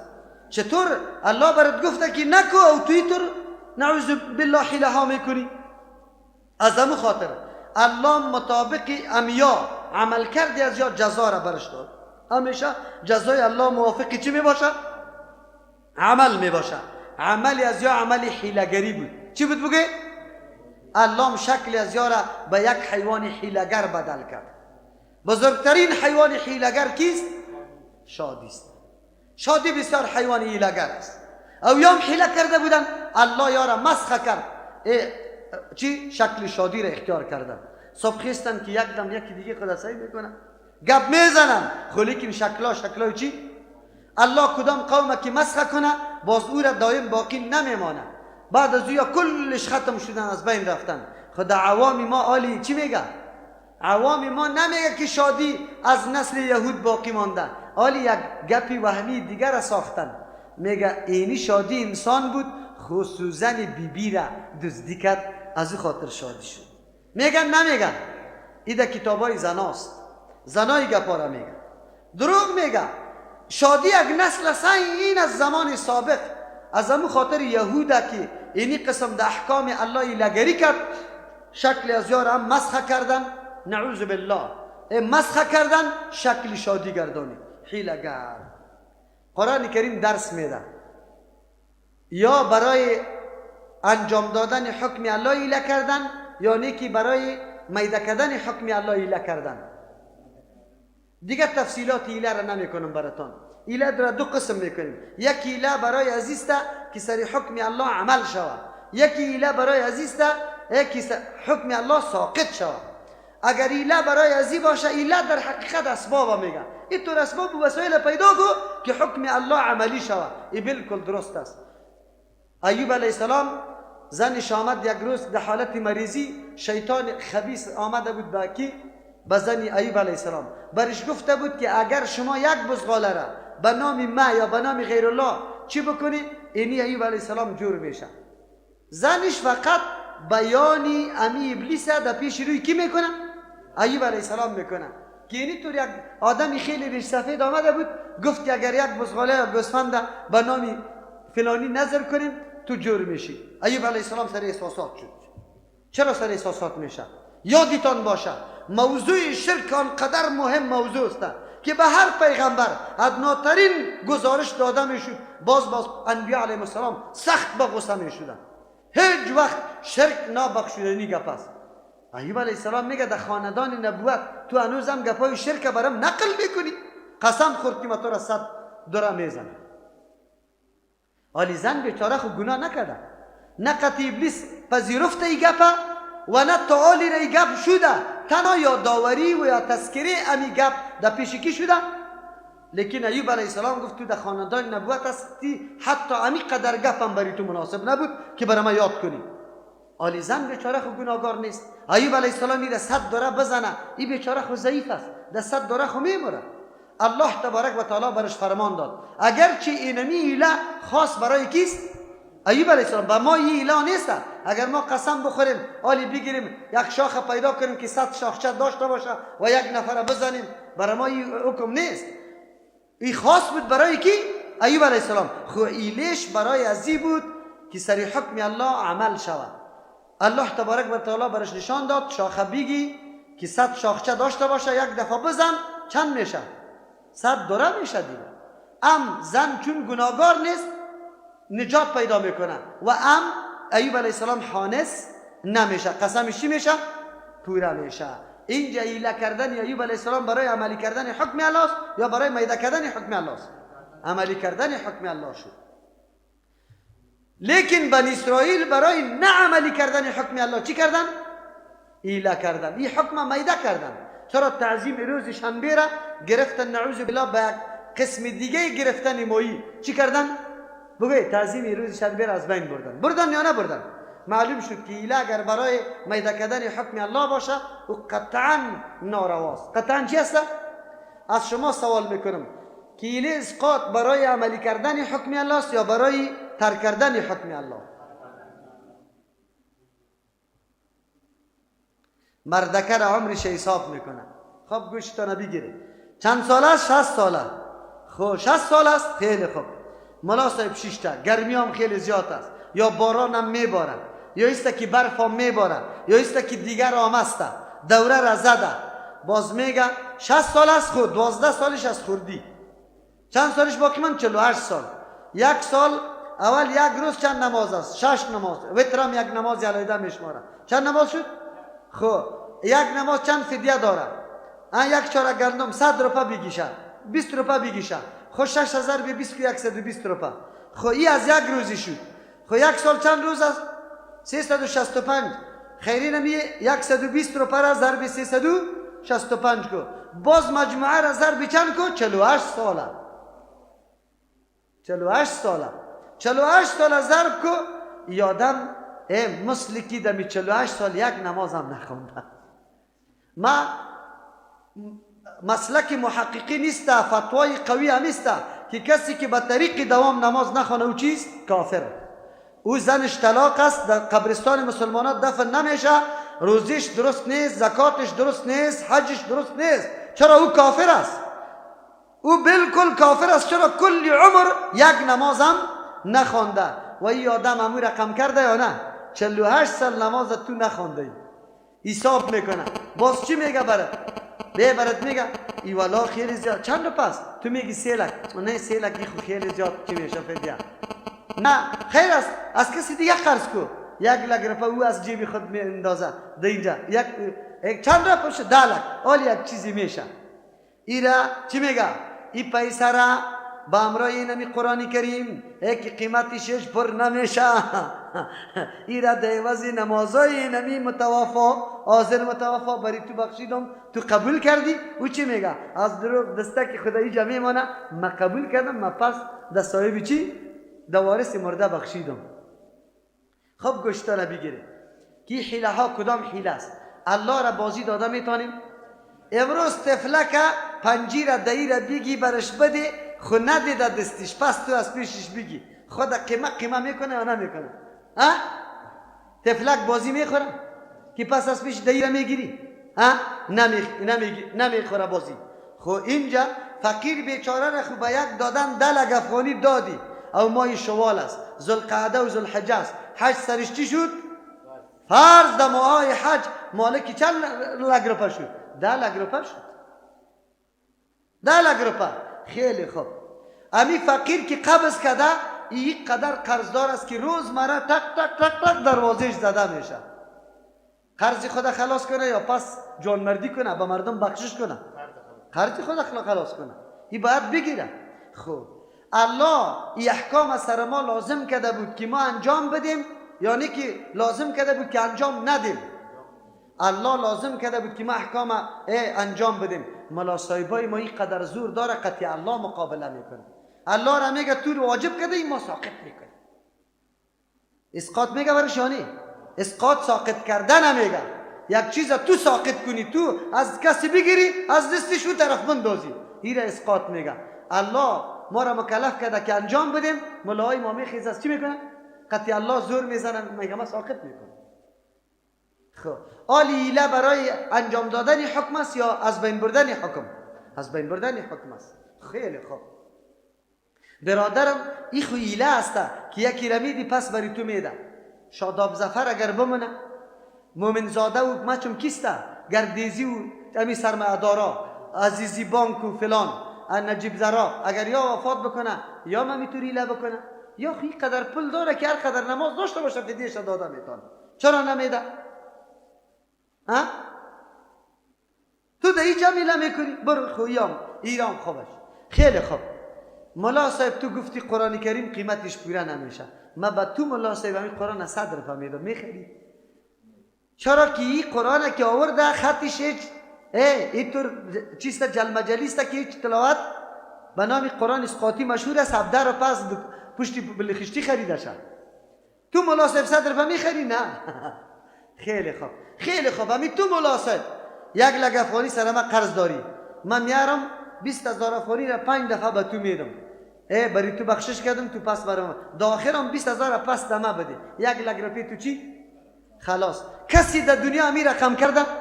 میکنه؟ نمیکنه. در احکام الله چطور گپ است؟ کی کار میکنی؟ بسیار خوب. ملا صاحب این اسقاط ثواب داره؟ همین مردمایی که پشتی ثواب عروضه میگرده حاجی صاحبا چرا نمیشینه؟ این را پیسه ذلت میدانه یا نمیدانه؟ خب ملا صاحب این که خیلی خوب کار است و پیسه عزت است، همین سری تدمی دایره چرا بالا نمیگیری؟ انگلیسی نوشته میکنی در زمین، چرا بالا نمیگیری؟ خب خیلی خوب. اینجا خواه عاجزیت اعلان میکنی که من اینقدر زیاد پول ندارم که در عوض کلی نمازا بدم، ایله میکنم، یک دفعه در فقیر میدم، فقیر پس برای من بخشش کنم. خب باز امی پول خودداری، امی پول خو فعلا نست، در وقت آخر امی پول ادمی فقیرها بده دیگه، این پول خواست. از این پیش که ایله میکدی که دیگه نداشتی خو ایله میکدی، آلی خو آخری مرحله شد امی پول خو وجود داره، چرا نمیدی؟ از این پول باز بندلی دهیره میکشه. صحیحسته؟ بس قاطخورا مالی کلش چی هسته؟ بگه پردریا داود دهی داده رایستی. او باز چی طور میکنه؟ چی طور میکنه؟ که الله دیگر از زودتر بکشه که زود پیسی دیگر در دستم بیا. خیلی خوب. بعد از او باز چی میکنی؟ برو تو ایله کردی ندادیم همینجا باز استاد میشه بسیار بفخر. او مردم یک کتان رفته نمیتون، یک کتان نان تا است، نان کدی خب اینجا گریان میکردی که فدیه ندارم و اونجا مردم یکی شام نمیمونی نان کردن. شما بگوید که حیله ها کدام رقم؟ حیله بنی اسرائیل خیلی بد بود یا این حیله خیلی بد؟ حیله بنی اسرائیل تنها یک تعظیم روز شنبه را نکرده، روز شنبه را تعظیم نکرده، شکار کرده. حیله ما دارنده به صدها فساد است. چند؟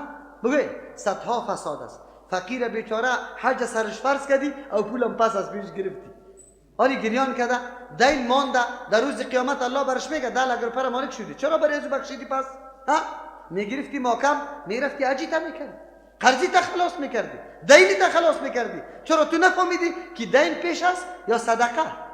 بگوید مرده که میموره چند حق ده ورثش متعلق ده میراثش متعلق میشه؟ اولش کفن و چیست؟ دفن. بعد از او چیست؟ قرضش است. بعد از او چیست؟ وصیتش است. بعد از او باز میراث خورا میراثش هم میگیره. او تو اینجا اینقدر مرد شده که پس باز به کی بخشیده؟ آدم که بخشش میکنه به کی بخشش میکنه؟ به غریب. تو خودمی عاجز پس بخشیدی. عاجز خیلی زیاد داره. خب چقدر حیله ها. عالی از شما سوال میکنیم، این دعوت به بیدینی است یا به دین عمل کردن؟ جوان میگه، جوان چی میگه؟ میگه برو نماز نمیخوانم، روزه نمیگیرم، زکات نمیدم، سجده تلاوت نمیکنم. در وقت آخر اگر خود من پیسه نداشته باشم، یک دوست خود دارم ساعت خود دستمال میپرته، باز مولا صاحب چی میکنه؟ ایله میکنه، از ما چی میشه؟ ساقط. از شما سوال میکنم برادران، بسیار امر مهم، خیلی زیاد مهم در زندگی انسان کدام امر است؟ امو امری است که آدم آسان در جنت ببره. زیاد امر مهم در زندگی ما کدام امر است؟ امو امری که ما را در جنت آسان ببره است یا نه؟ اگر این امر ذریعه آسان بردن در جنت باشه او خیلی آسان هم باشه، پیغمبری را کرده باشه یا نکرده باشه؟ صحابه کرده باشه یا نکرده باشه؟ تابعین کرده باشه یا نکرده باشه؟ تبع تابعین کرده باشه یا نکرده باشه؟ یک سند از امی قرنا بر ما بکشه. تو که خود حنفی میگیری که من در مذهب امام ابو حنیفه رحمت الله علیه هستم، تو را به الله قسم در مذهب امام ابو حنیفه ثابت کرده میتونی که امام ابو حنیفه می کار کرده؟ چطور خود حنفی میگیری و امروز در سر منبر در سر قبر میخیزی میگی کلا سفیدکا پیدا شده؟ مردم اسقاط قبول نداره، از دین برآمده. اسقاط دین است؟ اسقاط بیدینی است. اسقاط عیناً عکس نصرانیت است. نصرانی ها میگه عیسی علیه السلام خود قربانی کرده به خاطر بخشیدن کی؟ گناه ما. او تو چند دانه پیسه را میگیری برای بخشیدن کی؟ گناه مرده. دیگه چی مفهوم پیدا کرد؟ کدام است؟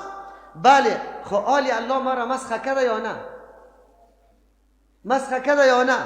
مسخ چند قسم است؟ بسیار خوب. گپ دیگر اونه دکتر صاحب برای ما میگه. دکتر صاحب میگه که در اسقاط پولی نو میاره و او را از بانک به سود میگیره.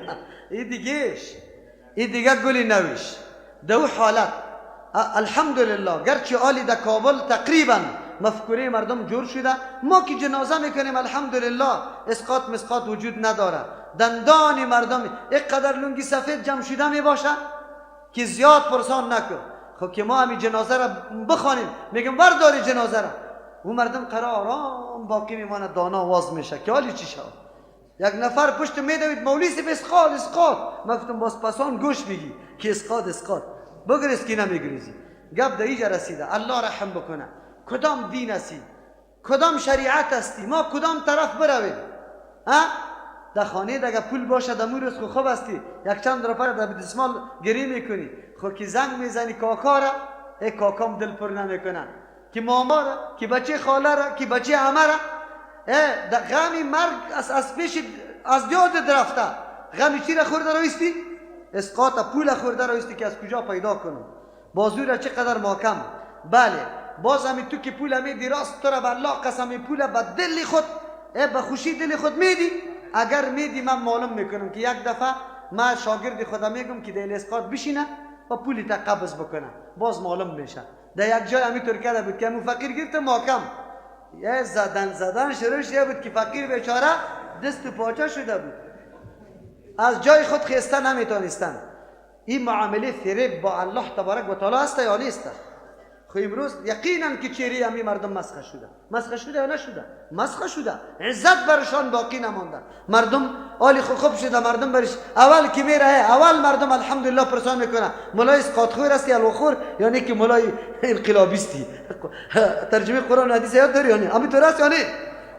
در تلفن میگه یک نفر مرا چی میگه؟ مولوی صاحب شکر بکش که مولای اسقاطی نیستی. ما گفتم الله برات اجر بده. مولای اسقاطی نیستم.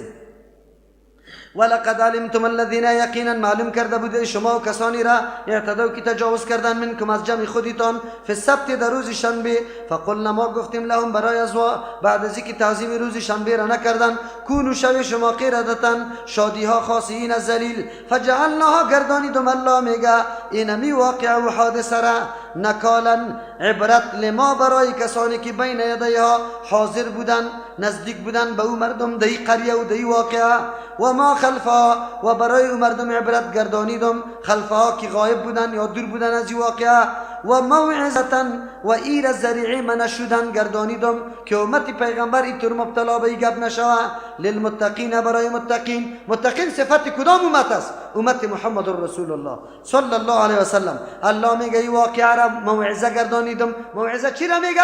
چیزی من نکننده را که انسان من میکنه یعنی ما اینطور کارا را نکنیم. قرآن میگه اینطور کارا را نکنه مولای ما بزور میکنه. و اذ قال موسی لقومه قابل یادآوری است در آن وقتی که موسی علیه السلام برای قوم خود میگه چی میگه برای قوم خود؟ ان الله یامرکم یقینا الله امر میکنه شما را فرمان الله است ان تذبحوا که شما ذبح بکنی بقره گوه. قالوا گفتن اتتخذونه هزوا آیا ما را گرفتی برش خندی؟ قال میگه گفت موسی علیه السلام اعوذ بالله پناه میبرم به الله تبارک و تعالی ان اکونه که مشوم من الجاهلین از کسایی که جاهل باشه. چرا مسخره را مردمای جاهل میکنه؟ ما جاهل نیستم. اصلی واقعه که سوره مسما شده بود به اینام در اینمین ذکر میشه. سوره بقره به خاطر گفته بود که مهم داستان در اینجا ذکر میشه و در بین کل احکام سوره اینی بگوی مهمترین حکم است. کدام مهمترین حکم است؟ موسی علیه السلام دعوت توحید الله را داده رایی بود. قدم به قدم نشانه های قدرت و یکتاپرستی الله را به چشم سر بنی اسرائیل میدید. معجزات موسی علیه السلام مشاهده میکرد. اما قلب عقیده توحید جا داده بود یا نه؟ عقیده توحید وقت جا داده میشه فمن یکفر بالطاغوت و یؤمن بالله. زمانی عقیده خوب پخته میشه که کفر به طاغوت بکنی. هر چیزی که غیر الله تبارک و تعالی است او را معبود ندانی. حاجت روا، مشکل کشا، فایده رساننده و ضرر رساننده. اینمو وقت عقیده توحید محکم میشه عقیده ایمان و یکتاپرستی در قلب جا میگیره. خود تا زمانی که دلت خرخش داره کفتر شاید و شمشیره را همیتور گرفته و خوردن نتونی ایمان توحیدت پخته. تا زمانی که عقیده داری که اینی زیارت برای من ضرر رسانده میتونه اینی زیارت برای من نفع رسانده میتونه عقیده توحید درست است یا نادرست؟ نادرست است. او وقت درست میشه که غیر از الله از هیچ کس توقع نفع و ضرر را نداشته باشی و کل صفت کمال برای کی ثابت کرده باشی؟ برای الله. کسی دیگر را نه در علم نه در تصرف نه در قدرت به هیچ کس با امر الله شریک، نه پیغمبر نه ملک نه ولی را بگوی نه نبی را، هیچ کس با امر الله شریک ندانی. اینی وقت عقیده پخته میشه. بنی اسرائیل دیگه درسای موسی علیه السلام فرا گرفته بود. خود قلبکشان تا آلی رم تعظیمی کی موجود بود؟ گو موجود بود. چرا که وا گوساله پرست بودن، گوساله را پرستش کرده بود. الله تبارک و تعالی برای ازی که اینمی شبهه را از قلب از یا بکشد امر کرد که گو باید خودتان به دست خود ذبح بکنید. چرا که معلوم شود که ولی خرخش در دل باقی است یا نیست. زمان ایمان ما پخته میشه که پنجه چناری که در پالی قبر بالا سبز کرده و چوبای خوش داره، چوبای خوش گیش موتاره کنیم او بسوزانیم. در منطقی خودی ما پنجه چنار است، چشمه است در زیرش، مردم میخ میچوکه میگه دندان جور میشه. نعوذ بالله. عجیب است. چوبای خوش داشت که پرسان نکو، کس او را برده نمیتونی، سوختانده نمیتونی. وقت انقلاب هم بود کوچا کلش دکو بود، سموچا زندگی میکردیم در برف زمستان. مسجد داشتیم یخ. یک چند نفر گفتم که این چوبا را میبریم. میگه تو چطور؟ هیر عالی هیر ضرر میرسانه. من گفتم تو بدیم این اره را برای من، تیشه را. زدم اره کردم، تیشه کردم، چوبای خوش کرد، قنات انداختم. کلگی سعی میکنه که عالی میفته، عالی تیشه را در پای میزنه، عالی اره خطا میخوره در دستش. این گپا هیچ چیز نشد الحمدلله. بعد از او گفتم ببری بخیر. سرشان بالا کردم، کل زمستان دکو اتور گرم نرم تیر کردیم که برسان نکن. بعد از او آموخته شد مردم خوب. حالی پس آمدم که در چینار یک دونه چوبی خوش کردم مانده. هر کس میده کرده برده در خانه خود. مردم فهمیدن که ولای ضرر رسانده نمیتونه. ایمان تازه شود. بنی اسرائیل الله امر میکنه که گوه بکشه، به خاطر که امو خشخشا که در دل وجود داره امو کمل از بین بره. از امو خاطر یا خود در کوچه اصنی چپ میزدن، شانه را خالی میکردن. اول گفت در موسی علیه السلام میگه ریشان سر ما میزنی؟ حالی که ما کسی را بگم که اینمی گنبت چپا کنی، مردم چی میگه برای ما؟ میگه سر ما ریشان میزنی؟ این گنبت چپ کردن خود مفت نیسته. تو چپا کن که شو چی حال میبینی؟ تو بده برای ما که چپا کنم که شو چی حال میبینم. اتو راحت خو میشم. از این وقت در دلم همی بود که مردم در اینجا گمراه میشد. می آمد طواف میکرد، بوسه میکرد، سنگ میمالید، خاکش میخورد، جنده را بند میکرد، آلوچک بند میکرد، آلی کلی درختی شده، از بین رفته، چپا شده، هیچ کسی وجود نداره. آرام خو میکنم که الحمدلله یک مرکزی که مردم دو شرک میکرد از بین رفت. حالی خب آرام خو میبند. هیچ نه چپرکتی ما کسی را چپا میتونه، نه جق داده میتونه. اینطور نمیشه. ببینه الله تبارک و تعالی امتحان میکنه. موسی علیه السلام فرمان میده که از قلب مردم شبه شرک بکش. به ذبح کردن کی؟ گاو. به خاطر که گاو مایه تعظیم بود. اینطوری کار هر کس نمیتونه. امو یک جوان کرده بود. اینطوری کار هر کس میتونه. امو یک جوان قطی پاچا یک جای شد. نامش چی بود؟ محمد ابن عبدالوهاب، که امروز مردم برش بد میگن. خو ایمانی از او خیلی قوی بود. او حراس از مردم نداشت. یقینا آن چیزی که حدیث تقاضا میکرد سرش چی کرد؟ عمل کرد. او یقینا سرزمین عربستان آلی مردم بره، در اونجا کدام زیارت هم میبینی؟ در اونجا مردم به این نیت روان است که ما در غار حرا میریم. اینجا پایگاه چی بود؟ اول مرکز وحی پیغمبر است. اونجا بریم و اونجا در غار خدا بمالا که پیغمبر در غار سور بره که غار خود پناه داده بود. کی را؟ پیغمبر علیه السلام. کفاری را ندید. اونجا شوار مردم تیر کنه. در عربستان هیچ جیگه پا نیست. این نتیجه عمل کرد و فعل کارای کی بود؟ امی شخصیت بود. امی شخصیت گرفت. اونجا رواج شده بود. مکمل زد. آرامی شد. الله مرکزای وحی را، مدینه و مکه مکرمه را از هر نوع شرک و شبه شرک چی میکنه؟ پاک نگاه میکنه، حفاظتش میکنه. الله نگاه میکنه. شخصی پیدا میشه که اینمی مزخرفات یک دم از بین میره. کاش که در افغانستان هم یک پاچای موحد برجسته می آمد و میگرفت. در افغانستان دیگه مردم آشنایی پیدا نمیکرد که فلانی باباست، شرعی باباست یا تور باباست، چلگزی باباست، چلگزی بابا. انگلیس ها وقتی که شکست خوردن کلی سلای خدا گور کردن، قبر 40 متر جور کرد، دسترش بیرق زدن، مشهور کردن به مردم که چلگزی باباست. همین قدر مردم عقل نداشت که در زمانی ما شخصی نداریم که 40 متر باشه. کلگی که اموک بلندترین که قامت دراز داره چند است؟ مردم که کمی بالاتر باشه او را 2 متره میگه. او را چی میگه؟ از 2 متر هیچ اضافه نیست. سالا تیر شد، هر سال تو میری او را نو کده، بیرقش هم نو کدی، او قبرم چی؟ گل زده روی بودی که گم نشود. انگلیس ها خود دیگه پس آمدن امو چلگزی را کلی سلای خدا تلای خدا چی کردن؟ کشیدن. تو هر سال چلگزی بابا به او سجده کردی. عجیب نبود؟ خو الله او طور شخص پیدا کنه. آمین. او زمان که خود ما خشتی اونمو گنبت آدم از بین بره اونو وقت دلی آدم کار میکنه. اگر شاه دوشمشیره مردم خود برم بد میگه این گپا باز خیره، مردم چی میکنن؟ تبلیغات میکنه که نسای کو توحیدی کی را میکنه؟ خب من میگم نه، عزت شاید و شمشیره را میکنم. عزت شاید و شمشیره در توحید الله است، در یکتاپرستی الله است، یا نه که نعوذ بالله قبرش مرکز شرک باشه. در توحید الله شاید و شمشیره به می غرض آمده بود. شاید و شمشیره به این خوش نمیشه که در روز هزاران زن نجس و مرد نجس پودری اونجا میره. خوش است؟ خوش نیسته. و از خودش سوال بکنه، قطعا خوش نیسته. خو الله اموتور نفر انقلابی را پیدا کنه که باشه، که واقعا مجدد بگرده در زمین و فرامین الله و رسول الله را عملی بکنه. الله بنی اسرائیل به این مقرر میکنه. بنی اسرائیل موسی علیه السلام میگه ما را برش خواندی گرفتی؟ موسی علیه السلام چی میگه؟ من پناه میبرم به الله از اینکه جاهل شوم.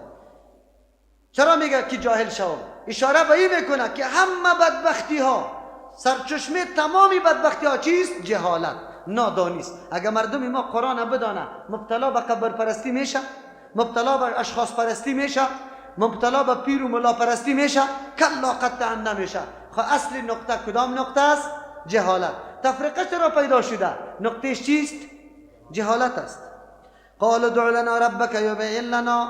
تصمیم عزم و تصمیم موسی علیه السلام دید که موسی علیه السلام خو خیلی جدی است او ما را فرمان میده. خودش میگه که من امر نمیکنم. کی امر میکنه؟ الله امر میکنه. دیدن آلیه سوالا را زیاد کرده رایستن. خدا گاهی دو ملاق میزنه، گاهی دهی ملاق که مگرم همی حکم از پیش ما چی شوه؟ منسوخ شوه، ما مامور نشویم. چرا؟ اگر ما امر شوه چطور کنم آلی سری گو کار دم بیارم در گردن گو بمانم؟ این معبودی که سالا برش سجده کردم خودم بگیرم میره چپا کنم او کار در گردنش بند کنم. این خو هم حقارتی ماست و هم حقارتی چی؟ معبودی ما. با مردم رسوا میشم. حقارتی ما به این شد که عیب کم عقل سالا توی را تعظیم کردی و امروز جان نداره تو کار دی ذبح کردن سرش کش میکنی. از همون خاطر یک کسی زردشتی بود، آتش پرست بود، لیکن وقتی که دستی خود دمی آتش زد سوخت. گفت الله این معبود است، این اللهی ما شده میتونه هم پرستش بکنیم هم میسوزانه. تیر از همیتون الله، نعوذ بالله. صحیح است؟ دیگه در زمان جاهلیت یک کسی دیگه بود، بوتی خود دیده بود که چی آمده بود؟ روبا شاشه سرش کرده بود. بازو گفت که آیا او معبود شده میتونه که روباها سر ازو چی بکنه؟ و شاشه بکنه، پیشاب بکنه. دیگه این معبود شده نمیتونه. الله رحم بکنه. چرا ما اینطور هستیم؟ چرا ما اینطور عقیده قرآن یاد نمیگیریم که قرآن برای ما چی میگه؟ همیشه قبر پرستی میکنه. از او خاطر باز دیدن که تصمیم قاطع است. به موسی علیه السلام چی میگه؟ بازم بانه طلبی میکنه. قال ادع لنا ربک. باز گفتن طلب که برای ما ربک است، پروردگاریت، چون که فرمان از جانب الله تبارک و تعالی است. قال ادع لنا ربک. گفتن طلب که برای ما ربک است، پروردگاریت. فهمیدن که فرمان از الله است. یبین لنا که واضح بسازه برای ما ماهی ای گو چی رقم گو است؟ ای چی گو است؟ حقیقتی گو. تو میگی که حقیقتی گو ای جا آشنا نیستن، نمیشناسن.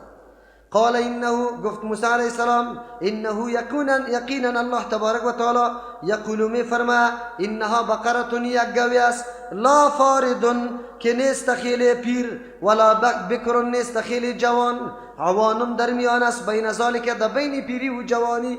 این تو یک گو است. فافعلوا ما تؤمرون. شما چی میکنید دیگه گپایش؟ چی رقم است چی رقم است؟ خو گو است، بکش یک گو. بنی اسرائیل اگر هر گو میگرفتن میکشتن گپ خلاص بود. چرا؟ اصل مقصد در اینجا جور کردن عقیده کی بود؟ بگه عقیده بنی اسرائیل بود که یاد دیگه برای گو هیچ نوع تعظیم قائل نباشد، دلشان خرخاش باقی نباشد. هر گو که میکشتن بالکل کافی بود، لیکن یا خدا با نکده آنکده یک طرف میزدن. عامل قصه یا ذبح کردن گو چی است؟ مفسرین دو نظر داره. یک تعداد مفسرین میگه عامل ازی قتل یک نفر است که پشت سر و از قتلتم نفسا فدارعتم فیها دو مورد نه. او عامل قتل باعث قتل می بود یک نفر بچه بیادرزاده بود که و هیچ چیزی نداشتن، مال و دارایی. یک کاکا بود که مال خیلی زیاد داشت، دخترم داشت. امی بیادرزاده تلاش داشتن که از کاکا مال بگیرن. انتظار از این داشتن که کی بمره و ما با میراث بگیریم، هم دخترشه و هم مالشه. چون که عمری از او طولانی شد، این مردم ها تنگ آمدن رفتن امو کاکا را قتل کردن. باز نه تنها که قتل کردن، مردی از این بردن. در زمان سابق قلا علایده بود، در قوم یک قلای قوی داشت، کلان داشت. رفتم و دروازه قلای یک قوم دیگه انداخت مرده را. صبا خیستن گفت کاکای ما را فلان قوم کشته، داوا سری امو قوم انداختن. قوم آمدن قسما میخوردن که ما قتل نکردیم، لیکن چون که در پیش دروازه اولیشون مرده پیدا شده بود، از این خاطر متهم بودن. آمدن پیش موسی علیه السلام که واقعه را حل بکنه، نزاع را حل بکنه. از این خاطر میگه الله فرمان داد که یک گاو کشته شوه و توسط دم گاو امو مرده زده شوه که مرده زنده شوه، خود اقرار بکنه که قاتلش کیسته. این یک نظریه مفسرین است، لیکن در این صورت لازم میشه که قصه پسو پیش شوه، یعنی آخری قصه دا اول بیا، اول قصه دا کجا بیا؟ دا آخر بیا. لیکن این قول خیلی ضعیف است او چیستا مرجوح است. چرا؟ اگر گاو الله امر کنه فرمان بده که توسط دم گاو مرده زنده شوه، باز بنی اسرائیل عظمت و بزرگی گاو در قلبشان زیاد میشه یا کم میشه؟ بیخی زیاد میشه که گاوی کمال داره که مرده زنده میشه و حقیقت والا بیان میکنه. باز خود دیگه یک لحظه از تعظیم گاو دور نمیشه. نه، مفسرین کرام دیگه میگه اردو واقعه جداست. عامل ذبح کردن گاو و مسئله قتل نیست. عامل ذبح کردن گاو تا آلی را در دل خود یک نوع تعظیم گاو گرفتن است که بنی اسرائیل در دل گرفته بود. از او خاطر الله این تعظیم از بین برد. همینطور تعظیم اسلام از ما تقاضا میکنه مکمل در دین داخل شدن. ما لحاظای رواجای قوم پرستی سابقه را در دین خود لحاظ نکنیم. عبدالله ابن سلام عالم بزرگ یهود بود، وقتی مسلمان شد بازم روزای شنبه را یک نوع تعظیم میکرد. الله آیت روان کرد یا ایها الذین آمنو ادخلوا فی السلم کافه، در اسلام مکمل داخل شوید. امروز که ما تو در اسلام داخل شدیم، از قومیت خود رواجای سابقه خود باید در اسلام قطعا در نظر نگیریم. مثل که آلی در نوروزا مردم ها میگه ما عنعنه خود پیش میبریم، اسلام عنعنه ها را چی میکنه؟ رد میکنه. تو بعد در روز نوروز قطعا تجلیل خوشی ای گپا نداشته باشی. چرا؟ این مردم امام سابق چی بودن؟ بگه آتش پرست بودن. نعوذ بالله. این لحاظا را کردن قطعا نادرست است. در اسلام مکمل داخل شدن بکار است. عامل است. 5 دلیل مفسرین ذکر میکنه. هر واقعه را که در اینجا در قرآن ذکر میکنه، اگر واقعه مستقل باشه امرای کلمه از چیست ذکر میکنه. امی واقعه را توسط کلمه از ذکر کرده یا نکرده؟ معلوم شد که واقعه مستقل است. یکی. دوم است که اگر او عامل قتل باشه، باز تقدیم و تاخیر در چی میشه؟ در داستان میاد. او اینطور خوب نیست داستان بعد از اول باشه. اگرچه در قرآن کریم معتبر داستانه نمی باشه، اما جز واقعه را مطابق مناسب امو جای ذکر میکنه. سوم است که هرگاه قتل صورت بگیره، آلی قاتل زود معلوم شود یا باقی مانده شود؟ زود مانده شود. در روایت ابن عباس رضی الله عنهما که رئیس المفسرین است، 40 سال اینمی چیست؟ سوال و جواب و اینمی گپا باقی مانده بود. از او خاطر در اونجا مطلوب زود معلوم شدن قاتل می بود. دیگر دلیل است که اگر ما واقعه را یکی بدانیم و اصل عامل قتل نفر بدانیم، باز دیگه تعظیم بقره اضافه میشه. بقره باز قابل کشتن نمیشه. نه ای که از دل مردم تعظیم بقره نمیبره، دیگه هم تعظیم بقره زیاد میشه. از او خاطر این واقعه جداست. قال ادع لنا ربک یبین لنا، باز گفتن طلب که برای ما از پروردگار خود، یبین لنا که واضح بسازه برای ما لونها رنگ ازیره. انسان که گوه میکشه برای گوشتش میکشه، لا اقل سوال کنه که فربی و چاق باشه، اینی طور گپا باشه. آلی در رنگ در گوه علال کردن چی؟ خویا میگه که رنگش چی رقم باشه؟ قال انه یقول، موسی علیه السلام میگه یقینا الله میفرمه انها بقره، یک گوه صفرا خیلی زرد، فاقع لونها تیز است رنگش، خالص است رنگش، تسر الناظرین که بیننده را خیلی خوش میسازه. چی درس داده میشه؟ مردم جاهل بیبی بار بار مطالباتشان بیبی از موسی علیه السلام دعوتگر الله تعلیم میده. این مردمای جاهل بیبی باز مراجعه موسی علیه السلام تنگ میشه، حوصله‌اش گرفته میشه، نمیشه. بیان کرده رایسته دعوتگری نمیره کم حوصله داره. چرا؟ قوم جاهل است. قوم چی است؟ نمیدانه. وگرنه اول مرتبه که گفت دوم مرتبه میگفتن که بری عمل میکنی نمیکنی غم مدغه میتون چی؟ نه. یا منظوری موسی علیه السلام اصلاح شدن قوم است. واقعی هر قدر بانه میکنه بانی از یار جواب داده رایسته. این حالی یا کسی را که دعوت میدی او که بانه میکنه خیر است، بانی شبه پذیر. چی میگه؟ امروز که در نماز میری برات میگه کالایم بی نماز است، خیر است. چیستا امروز نگو. سبا باز که میگه والا چی است؟ نه چیستا بدنم ناشسته است، برو خیر است. سوم روز باز بگی. ای تو نگو که یک روز بانه کرد برو هر روز برنامه بانه میکنه. روزی فرا میرسه که بانهش چی میشه؟ منتهی میشه. آلی بجز از اینکه قیتو بیا بگه چاره نداره که بیا. یکی از دوستا گفت یکی قطمه همکار بود، کار میکردیم مردوی ما دستری دست فروشی میکردیم. یک روز که وقتی نماز شد رمضان هم بود برش گفتم بریم در نماز، گفت والا کالایم بی نماز است نمیشه. ماندم شد صبح که باز گفتم گفت جانم بی نماز است. گفت در روز سوم گفت دیگه گفتم که چیسته باز گفت که کالایم بی نماز است. من برش گفتم که امروز تو را میبرم بعد امرای همی کالای بی نماز سرت نماز میخوانم. بلکه باز وقتی که از دستش گرفتم که کش کردم یک دفعه گفت یقین بکاب دیده در چشمش دور خورد. گفت مرا راست بگویم گفت من نماز یاد ندارم. 24 ساله شخص بود، 24 ساله. باز من گفتم برش که تو برو از پدر و مادری همین نماز یاد بگی. گفت راست بگویم به الله قسم پدر و مادر تالی را در نماز ندیدیم و وام یاد ندارم. بعد از او مدت یک هفته پول یا معاش یک هفته ایش امی آدم برش داده. امرای برادرای تبلیغ ایرا یک جای کده بود، یک هفته رفته بود نمازم یاد گرفته بود. یک رقم دعا بری گفت برای من میکرد که الله تو را خیر بده. پدر و مادر که شو رفتم که برای نماز یاد بده گفتن که ما یاد نداریم. در این کابلی تان اینی طور حالت وجود داره، اینی طور حالت وجود داره نماز یاد نداره. بهانه نه دعوتگر تنگ نمیشه تا که بهانه از این ختم شوه و او مردکه را درا بیاری. موسی علیه السلام با وسیله اگر نی وای طور سوالای نعوذ بالله بی معنا و بی مفهوم میکنه کیچ پرسان نکن. قال ادع لنا ربک، باز گفتن طلب کو برای ما از پروردگاری خود، یبین لنا کی واضح بسازه ماهیه کی حقیقتی گو چی رقم است. ان البقره تشابه علینا، یقینا گو مشتبه شده مختلط شده بالای ما تمیز کردن نمیتونیم. و انا ان شاء الله ما اگر الله خواسته باشه لمهتدون راهیاب هستیم، یعنی میابیم که حقیقتی گو چی رقم است. این دفعه کلمه ان شاء الله رم گفته.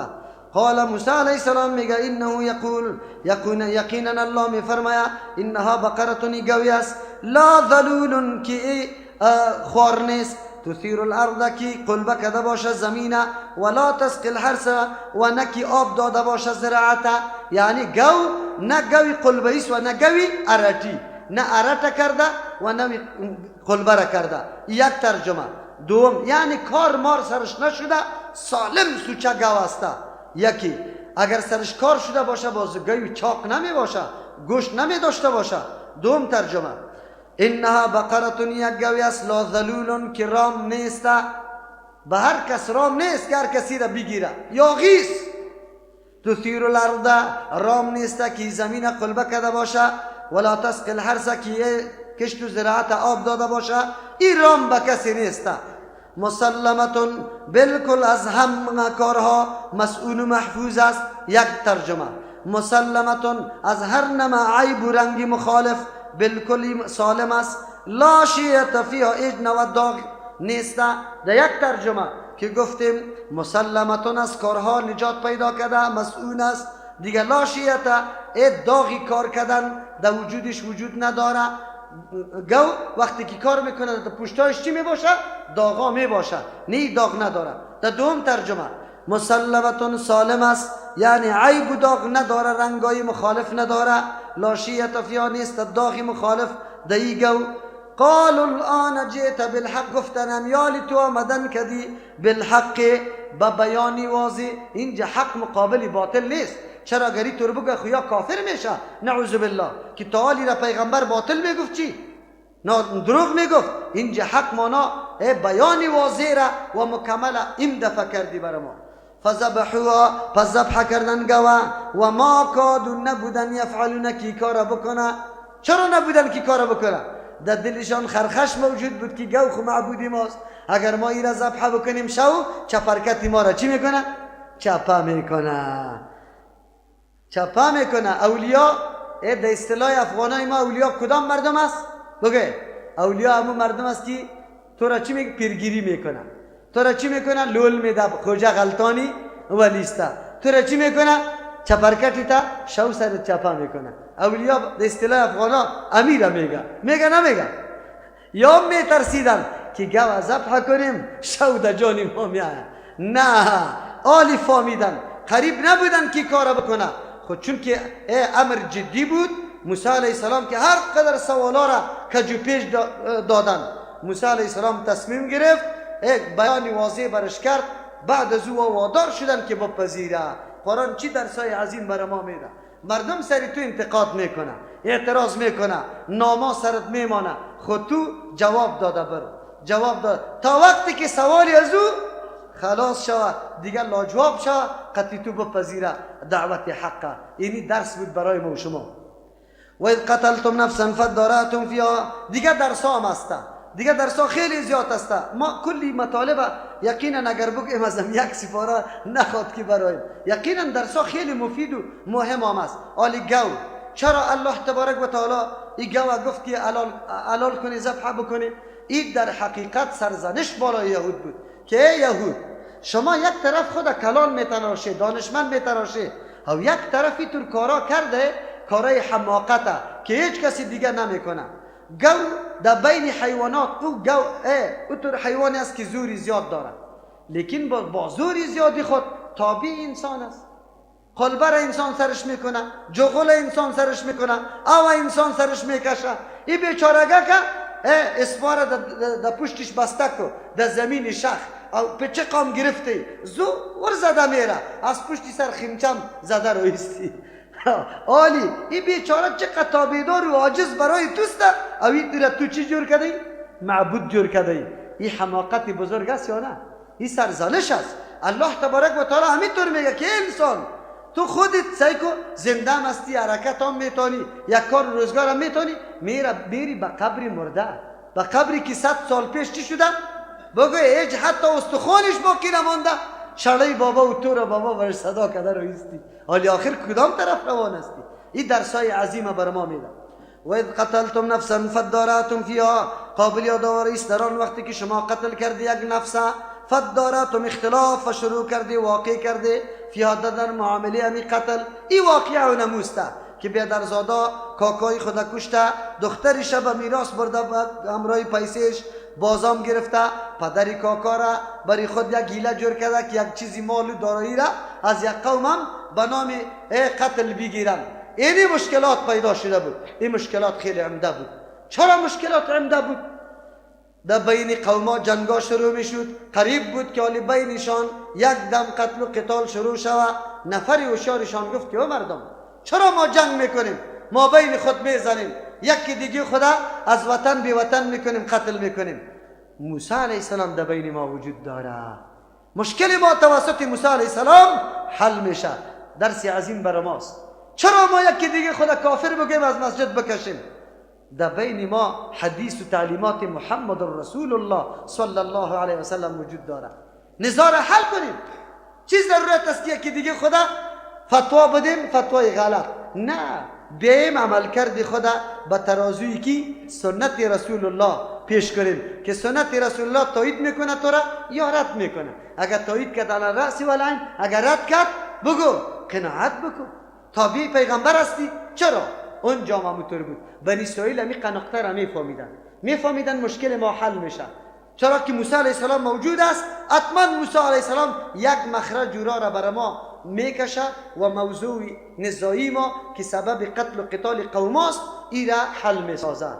ایرا میدانستن. خب موت مسلمان که الله برای موت میگه و این تنازعتم فی شیء، اگر شما اختلاف میکنید فی شیء، در یک چیزی، اگر خرد باشه، کلان باشه، متعلق دین باشه، متعلق دنیا باشه، متعلق سیاست باشه، فرهنگ باشه، عبادت باشه، احکام باشه، چی کنیشه؟ فردوه الی الله و الی الرسول، رد کنیشه به الله. به الله چطور رد میشه؟ به کتاب الله. و به رسول چطور رد میشه؟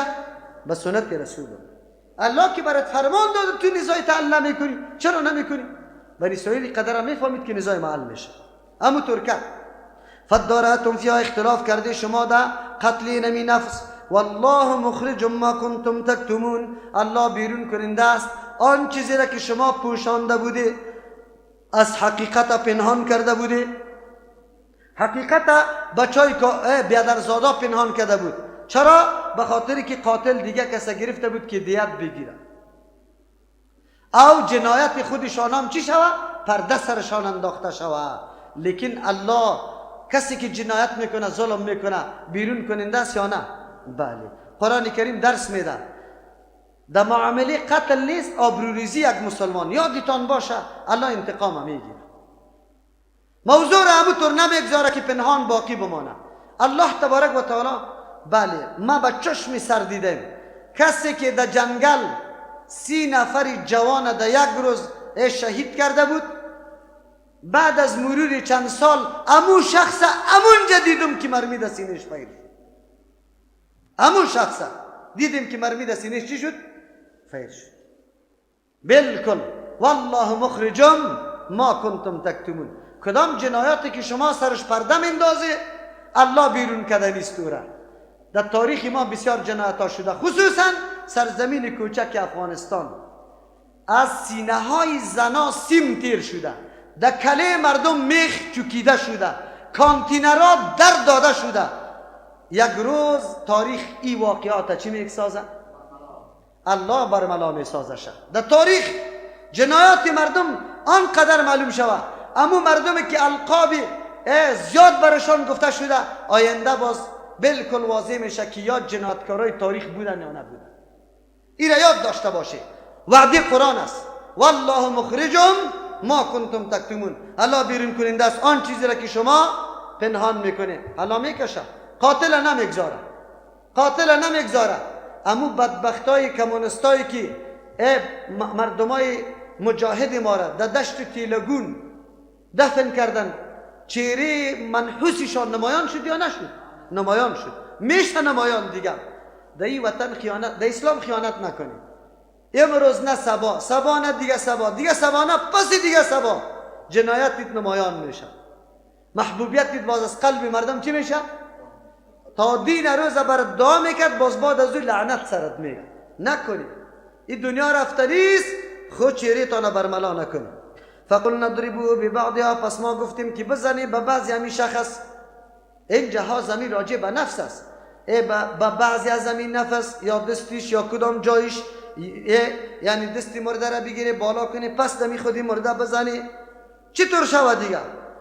کذالک یحیی الله الموتى، مثل که در زدن یعنی دستی مرده به خودی مرده، مرده زنده میشه. دیدن همون کار کردن، وقتی دستی مرده را به جان مرده زدن، مرده برای چند دقیقه زنده شد. قاتل معرفی کرد، پس از او افتاد به مرگ ابدی خود. الله تبارک و تعالی میگه از یک طرف قاتل معلوم شد، نزاع از بین رفت، عالی در بین قومات جنگ واقع میشد. از طرف دیگه معجزه موسی علیه السلام ثابت شد. دو، از طرف دیگه بسیار نشانه قدرت الله تبارک و تعالی برای زنده کردن مرده ها شد.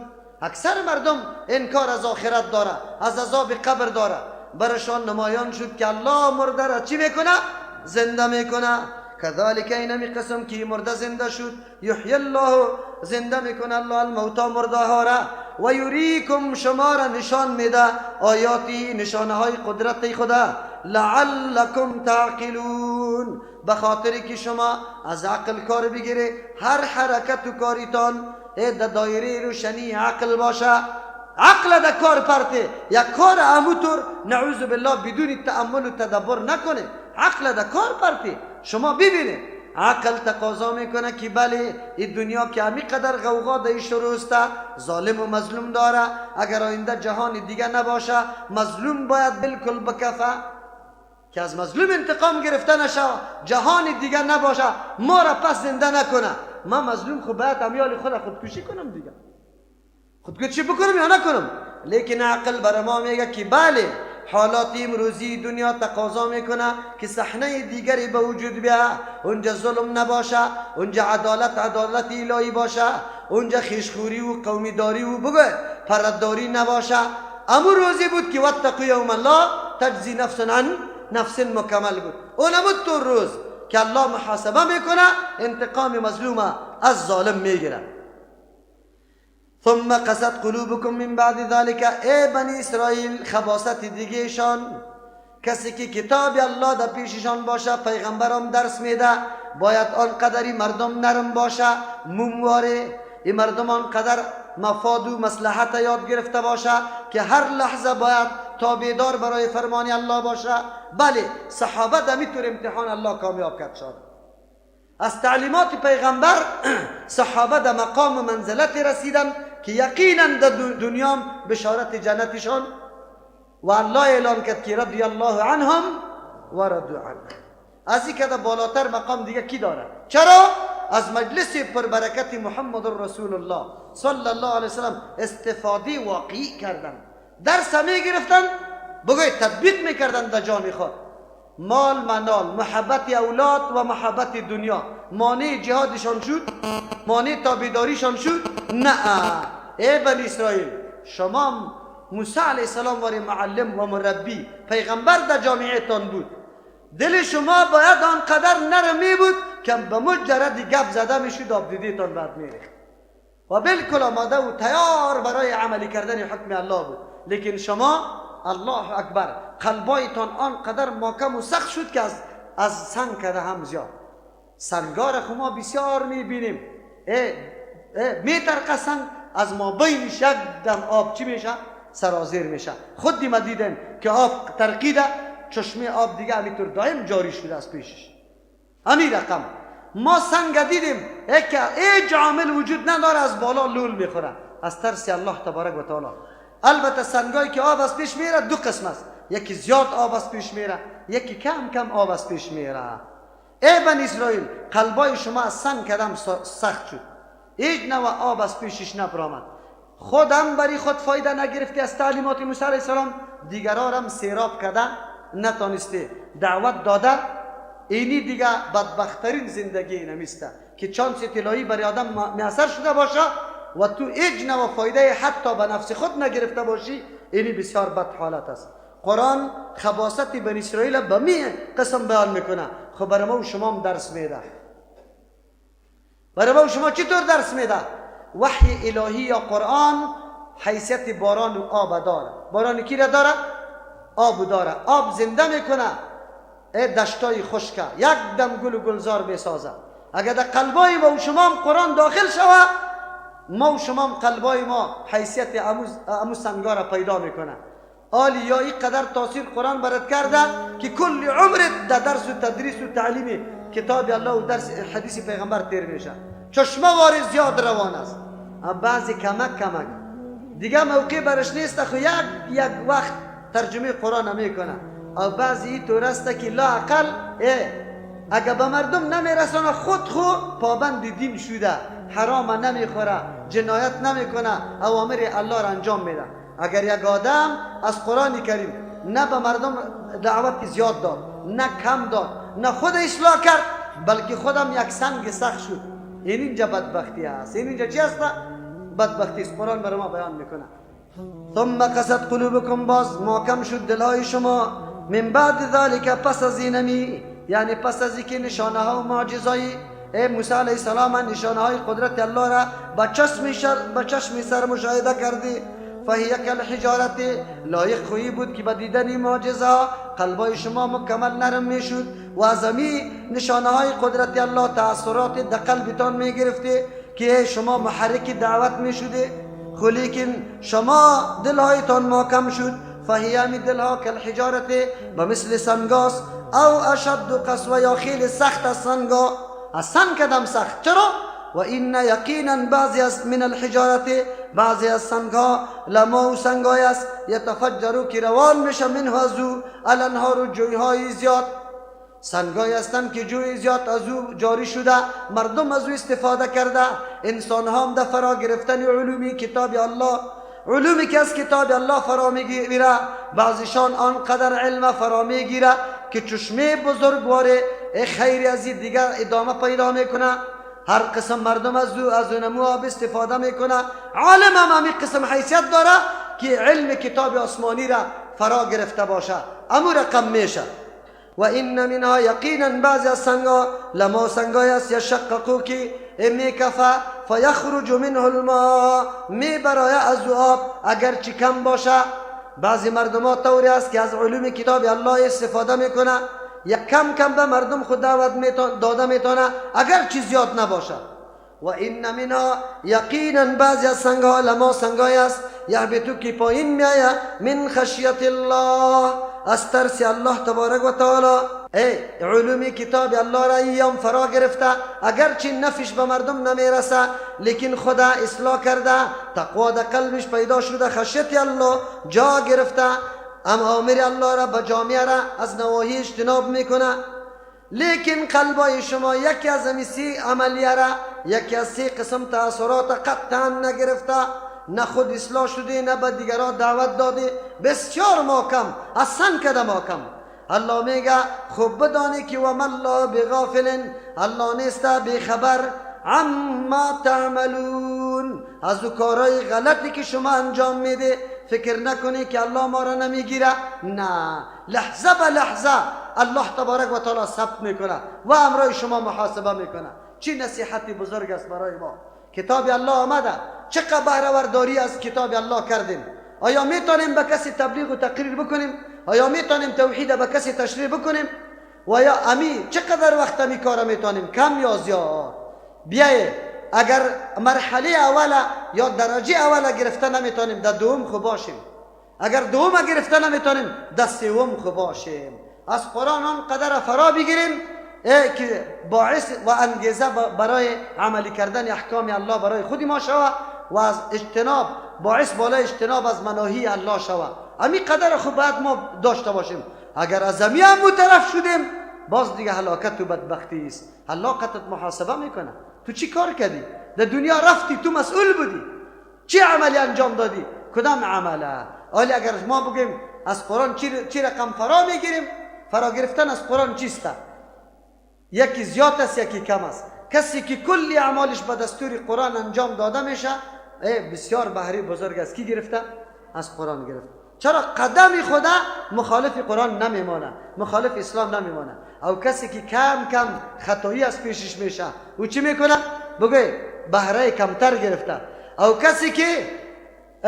کسی که مستوی است، تقریبا نه ضرر به مردم میرسانه، خود دفاع خودم میتونه. این درجه سوم است. اگر از این درجه او طرف شدی که قدم میزنی باز ضرر و اذیت مردم است، یا حق الله پایمال میشه یا حق مخلوق الله، اونجا باز بدبختی است. الله میگه و الله بغافل عما تعملون. افتطمعون یؤمنوا لكم، آیا شما طمع داری که او ایمان بیاره، باور کنه لکم به گپای شما، یا ایمان بیاره به آن چیزی که شما ایمان آوردی، شما برش تشریح میدی؟ وقد كان فريق، یقینا بود یک جماعت منهم از یا یسمعون کلام الله، که میشنیدن کلام الله را، ثم يحرفونه، بعد از تحریف میکرد، تغییر میداد کلام، من بعد ما عقلوه، پس از که خوب میفهمیدن مقصد او کلام، هدف و نتیجه او کلام، و هم یعلمون، در حالی که مردم ها خوب میدانستند که گناه و دروغگویی چقدر گناه است و چقدر بد است. ایرا میفهمیدن لیکن بازم کاری غلط میکردن. در اینجا موضوع چیست؟ رخ سخن طرف مؤمنا شد. مؤمنا را الله تبارک و تعالی مخاطب قرار میده، نتیجه گیری میکنه الله از تمام خصلت‌های سابقه یهود. برای ما شما درس میده که یهود کدام طایفه است، آیا قابل اعتماد و اعتبار است، آیا میتونیم که وارد دعوت بکنیم یا نکنیم، آیا سر از یا اعتماد داشته باشیم؟ نه، این مردم چاپلوس است، مردمی است که رنگ دیگری داره، حقیقت دیگه، ظاهری دیگه، باطنی دیگه. هیچ وقت فریب از یارا نخوره. این مردم همیشه فریبکار است، در مجلس حاضر میشه لیکن باز قبول نداره، گپارت تغییر میاره، در مجلس میایه لیکن برای حقیقت طلبی نمیایه، بلکه برای راپور رسانی، برای شیطانای دیگی خود میبره. امی کار را یهود میکردن، می آمدن در مجلس پیغمبر، گپی که پیغمبر گفته بود دو یک کمی زیادی و کمی میکرد، گپای گول و مول میکرد، یک کمی تو میداد، اونجا دیگر رقم تعبیر میکرد. شیخ پنجپیره الله غریق رحمت کنه، مولوی محمد طاهره بسیار خدمت قرآن کرده. یقینا در سرزمین سرحد پاکستان اولین کسی که بنیاد ترجمه و اینمی درس‌ها را گذاشت همو بود و سخت تکلیفا را در ایران کشیده. او می گفته و مردم، ما که گفتم سمسره حرام است، شما نروید به مردم نگوید که مولوی صاحب گفت که سنگتره حرام است. ما خود سمسره گفتیم، شما سنگتره نگوید. تاسف در اینجاست. دمی روزا در تقریر جمعه ما یا در تراویح خفتن ما گفتم که تراویح سنت مؤکد است و جماعتش مستحب است. خب در اینجا ما چون دیگه چی گفت گفتیم؟ دوستای ما میره در پیش مولوی صاحبا، میگه مولوی صاحب متوکل میگه که وتر هیچ خواندنش ضروری نیست. قطعا وتر گفتم که سنت است، واجب نیست. یک مذهب حنفی مذهب میگه که واجب است، لیکن جمهوری علمای دیگه میگه سنت است. دلیل برش داره به خاطر که در سری سواری خوانده شده، ولی سنت مؤکد است. چرا که پیغمبر علیه السلام در سفر هم ترک نکرده، مثل سنت صبحکی واره. در سفر کلی سنت ها خوانده نمیشه، لیکن وتر سنت صبحکی چی میشه؟ خوانده میشه. ما ای را گفتم که وتر سنت است، دعای قنوت هم سنت است. این جناب رفته که مولوی صاحب گفت که وتر مستحب است. ما سنت گفتیم، سنت مؤکد. و چی گفته؟ وتر مستحب است. نکنه سخنا را خوب دقیق بشنوه. اگر دو فرصت سرش نفهمیده پسانتر خدا سری سخن بفهمانه، باز دو طرف نروی. یک وقت یک مولوی صاحب مرا گیر کرد، گفت مولوی صاحب پیغمبر قبول داری؟ ما گفتم چرا؟ گفت یک نفر آمد گفت که مولوی صاحب پیغمبر قبول نداره. باز ما برش گفتم که تو من حیث عالم امی سخن امی آدم چقدر باید جدی میگرفتی، چقدر مسئولیت داشتی. قرآن چی دستوراتی برای ما داره؟ اذا جاءکم فاسق بنبأ فتبینوا. آیا در مورد ما که امی قدر زحمت کشیده باشم و آخری هم ما پیغمبر قبول نکنم، دیگه چی برای ما باقی مون؟ تو چی تصور داری؟ خب اینیالی ما گفتم مولوی صاحب بردوی ما میشینیم که پیغمبر تو قبول داری؟ ما یک سوال بکنم صحیح است؟ نه نه نه نه میگه ما قیدی خب بحث ندارم. شما پیغمبر قبول داری، خب پیغمبر نشناختی، فقط میگی امتی کیستی؟ محمد رسول الله. خب محمد رسول الله کیست؟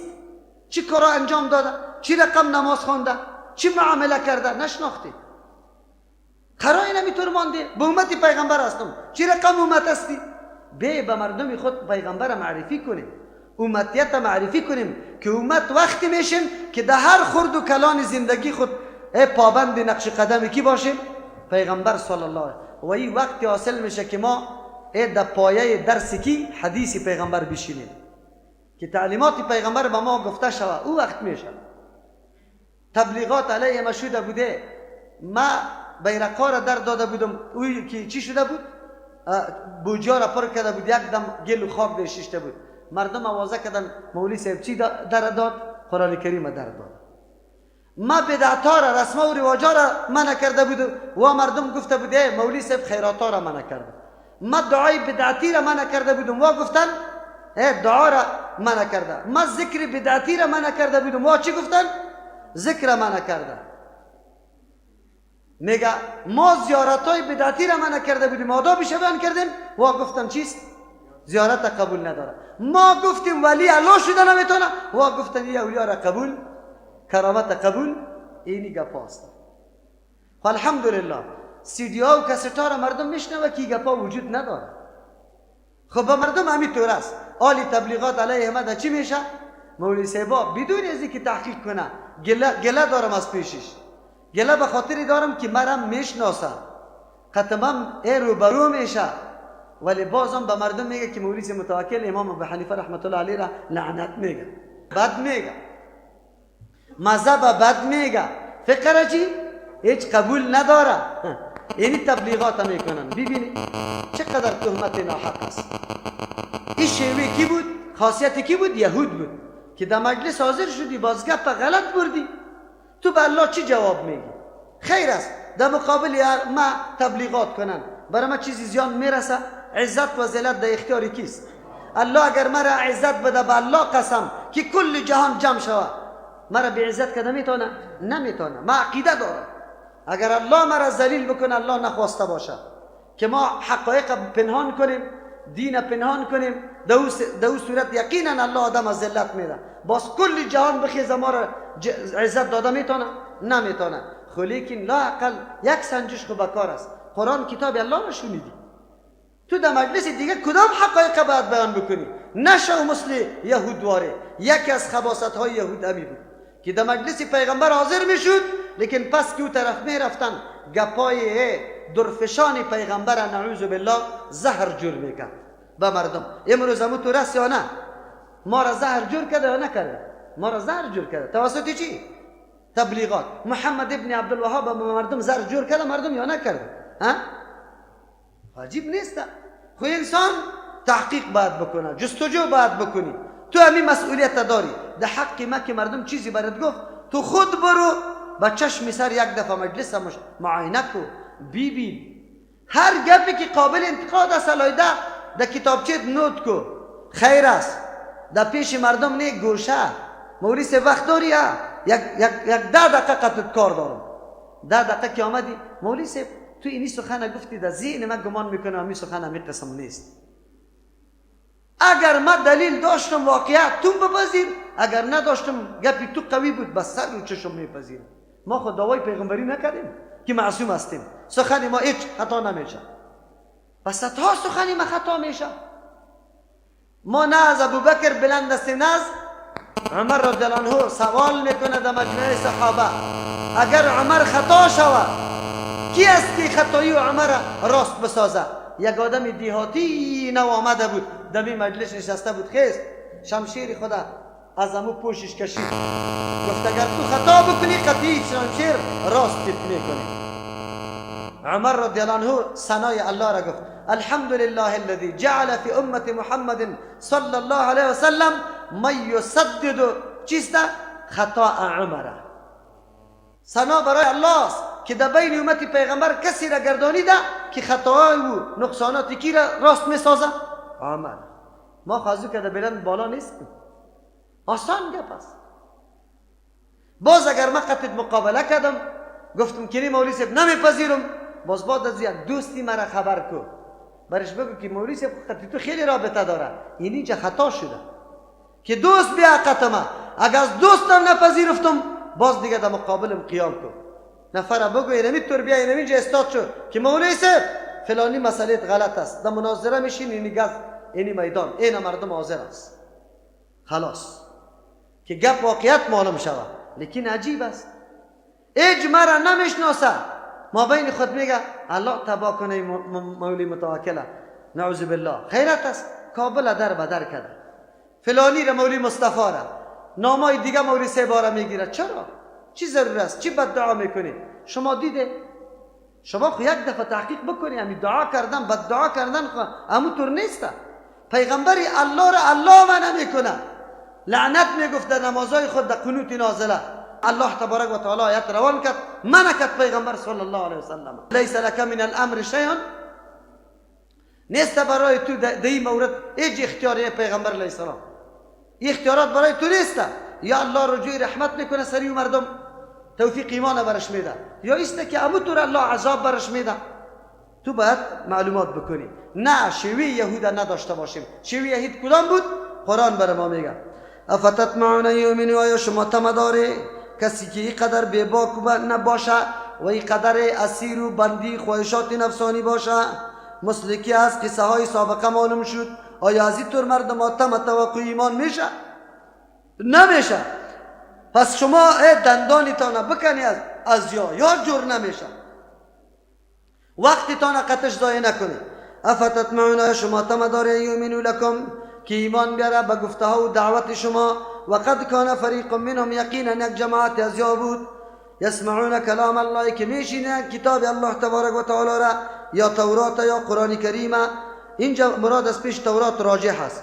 ثم یحرفونه و بعد از او تغییر میدادن همی تورات کلماتش یا در لفظ تغییر میدادن یا در معنایشان. من بعد ما عقلو پس از او که خب میدانستن یعنی میدانستن که اینمی کلام الله است و کلام درست است و اینمی مقصد و مرادش است. و هم یعلمون یا میدانستن که اینمی پٹ کردنی ما و اینمی نعوذ بالله تحریف ما گناه بزرگ است و دروغ است. خب باز هم کلام تغییر میدادن. و اذا لقوا الذين آمنوا زمانی که رو برو میشدن امرای مؤمنا قالوا میگفتن آمنا ما ایمان آوردیم. و اذا خلا بعضهم وقتی که تنها میشدن بعضی از یا الی بعضین بلا امرای بعضی دیگرا مراد از پیشش علماست. عوامی که آمده بودن در بین مسلمان ها کار مار کردن پس رفتن در پیش علما. قالوا میگفتن علما امی عوام را اتحدثون ما یا شما خبر میده به ما به او اسرار به او رازها و مطالبی که فتح الله علیکم گشود الله بالای شما لیحاجوکم بخاطر که دلیل بگیرد در مقابل شما بهی بمو سر و راز و حکمتی که شما بیان کرده بوده عند ربکم بنزدیک پروردگارتان. افلا تعقلون چقدر از عقل بیگانه شده از عقل کار نمیگیره. عوام که می آمدن اون مسائلی که شنیده بودن از علمای خود و مسلمان ها می گفتن که یقینا دین شما حق است ما در تورات هم از دانی علمای خود شنیدیم.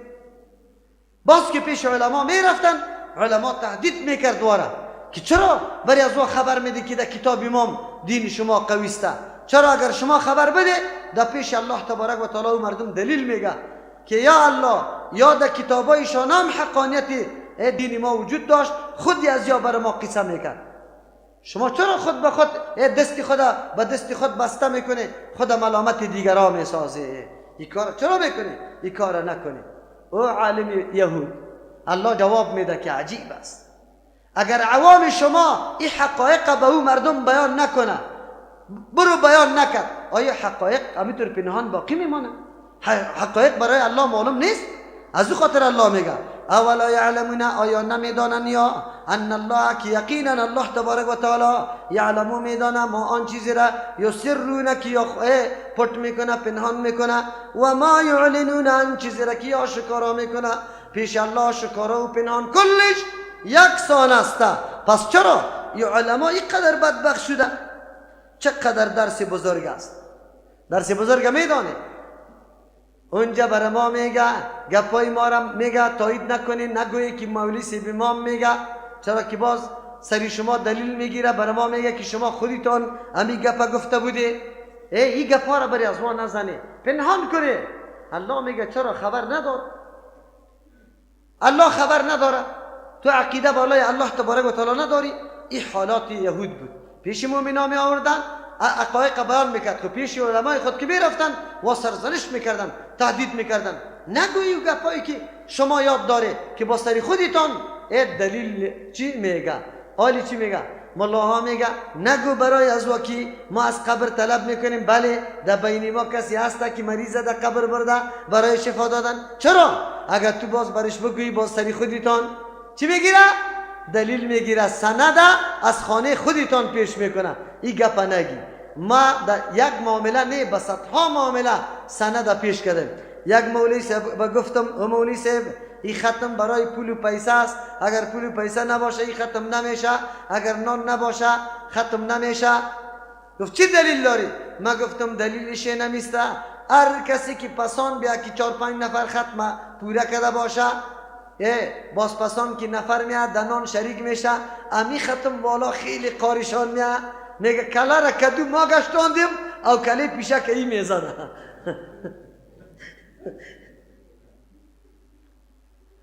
اینطور نیست مردم به خاطر رضای الله میرن.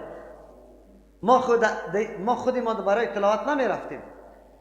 ما نفر که ما گفتم دعوت میکنیم ما را یا چی رقم اگر دعوت میکنیم شما دعوت ما دعوت میاییم دمو وقت میرفتیم که ختمتم گلمش جمع شده میبود اوجا که رفتیم که می نشستیم دیگه امو مولی و یک بلک نفر ختمه چی کرده بودن؟ امی یک ری سفید گفت من امی قدر زور میده امی کسایی که پسان میاد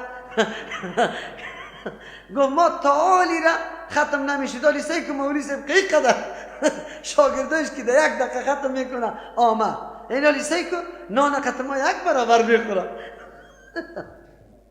این مولی سب یک رقم سرش پایین شد مولی سب گفتم مولی سب در یادی آمد ولی او را چی میگه دروغ نگو ما به خاطر رضای الله آمدیم حاجی سب برش چی میگه یقین چی میگه برش یقین بکو که این نان نباشه اگر قدم بمانه ما گفتم این دیگهش جمع کن ما گفتم مولی سب جمع کن یا این همی طور میگه خب براتان میگه نکو یه پیش از وی گپاره که باز از خودتان سند پیش میکنه شما اینطور نگه تراویح را بگو ما خوب میخوانیم اینطور میکنیم چرا با سند از خود پیش میکنه یا الله تو چطور عالم هستی الله سری کل کردار علم نداره چه اراده و نیتی داری الله خبر نیست بیایید و منهم امیون لا یعلمون الکتاب یا تا خیلی کوبنده است خیلی کوبنده است درسای عظیم به این امت است و منهم امیون بعضی از یا امیاست ملایش خونمو کارا را میکرد کسی که نمیدانه عامیسته و چی میکنه بعضی از یا امیاست دو ترجمه میکنم لا یعلمون الکتاب که هیچ علم نداره از تورات معلومات مسئله را هیچ نشنیده الا امانیه بجز از اتکل و خیال خیال پلو داره همی قدر میدانه که ما یهود هستیم جنت در تیکه ما هسته بس همی قدر گپ یاد گرفته خوش هستن و این هم نیست ای مردم الا یظنون مگر گمان میکنه خیال پلو میزنه میگه ما در جنت میریم هیچ چیز نمیدانه از کتاب الله نه عمل سرش میکنه نه معلومات داره همونطور دل خدا خوش میکنه که جنت از کیست از ماست الله حالات علمای شام برای ما بیان کرد عوام شام هم بیچاره با کتاب الله سر و کاری نداره بعضی خوش هستن که ما یهود هستیم و در جنت میریم در جنت رفتن به می یک یهود بودن میشه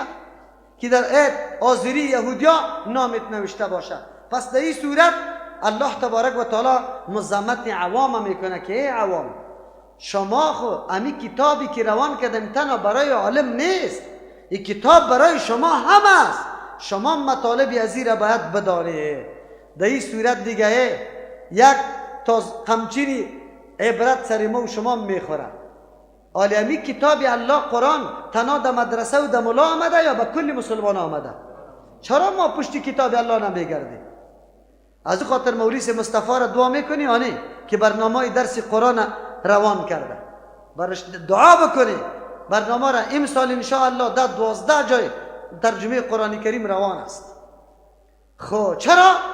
قرآن کتاب کلگی است از چی است؟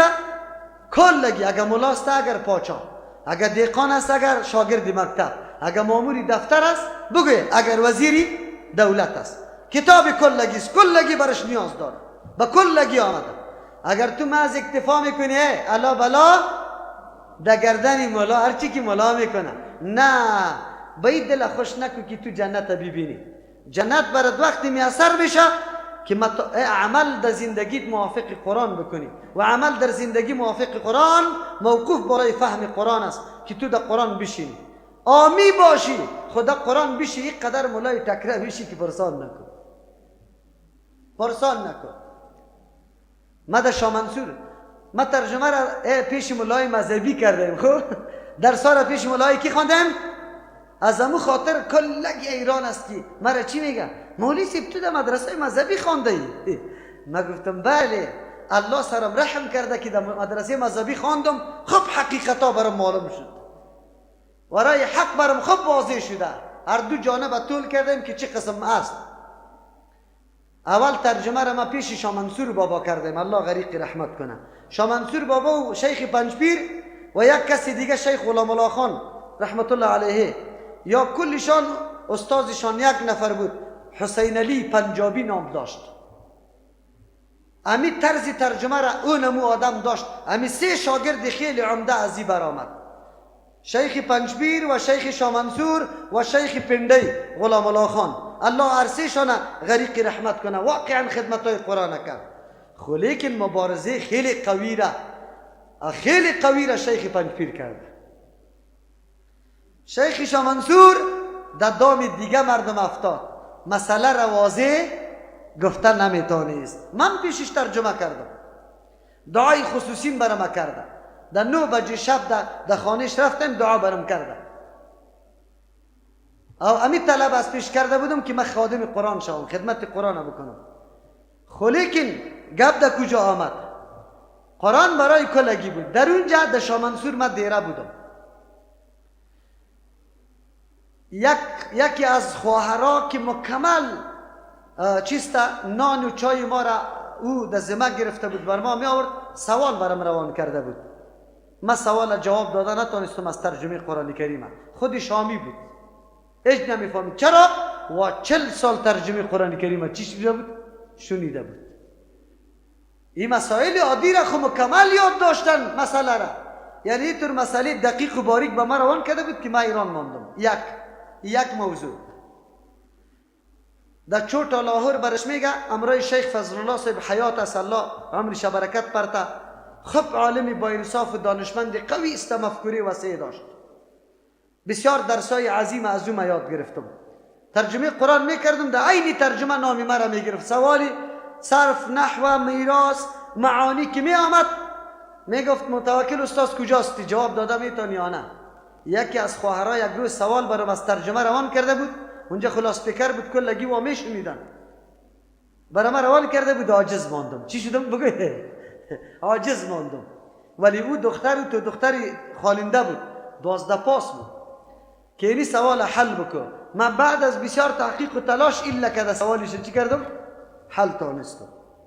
قرآن کتاب کلگی است.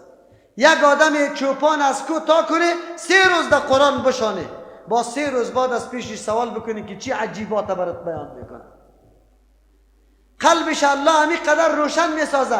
تو باور بکو در وقتی دلایل، یک قسم دلایل برات بگویه که ایران میمانی کی در کدام مدرسه درس خونده. قرآن همی طور نور است و در هر قلبی که داخل شوه یقینا قلب روشن میسازه. از امو خاطر است که طایفه های که و همیشه مردم از زیر پرده تاریکی نگاه کرده، از ترجمه قرآن زیاد حراس داره نداره. مریدای خدا نمیمانه، شاگردای خدا نمیمانه که در ترجمه قرآن بره. چرا؟ به خاطر که میفهمه که قرآن اینطور یک روشنی است که باز حقیقتا کلش برش چی میشه؟ واضح میشه. از همون خاطر نمیمانه. پس قرآن کتابی عامیاست و از علماست، از کلگیسته. اگر ما اکتفا به دکانداری و کار روزگار دفتری خود میکنیم، در قرآن، در ترجمه قرآن نمیشینیم، اونمو امیونی هستیم که همیشه خیال پلو زدیم. چی زدیم؟ خیال پلو که در جنت میریم. نه، در جنت رفتن نمیتونیم. تو یک ترجمه بود. دوم ترجمه قرآن یاد داره، خو از لفظ یاد داره، پشتی مطلب نمیگرده. الله رحم بکنه امروز امو مرض دا جامعه ما خیلی زیاد شده، او مرض بسیار زیاد شده. و منهم امیون، بعضی از این مردم ها امیسته، نمیخوانه نمیدانه. لا یعلمون الکتاب، نمیدانن از کتاب الله الا امانیه، بجز از تلاوت و قرائت. فقط تلاوت و قرائت یاد داره، دیگه امیستن. و اینهم نیست این مردم ها الا یظنون، نیست یا مگر گمان کننده است. گمان میکنه که محض تلاوت قرآن کریم سبب نجات ما است، حالان که محض تلاوت سبب نجات شده نمیتونه، بلکه تلاوت دومین حق قرآن است. اول حق قرآن چی بود؟ تصدیق قرآن، ایمان به قرآن. دوم چی بود؟ تلاوت. چند حق دیگه باقی مانده؟ تعلیم قرآن کریم، برنامه عملی قرآن کریم، دعوت به سوی قرآن کریم. 3 حقوق باقی مانده. خدا نجات یافتن نه شمار نکو.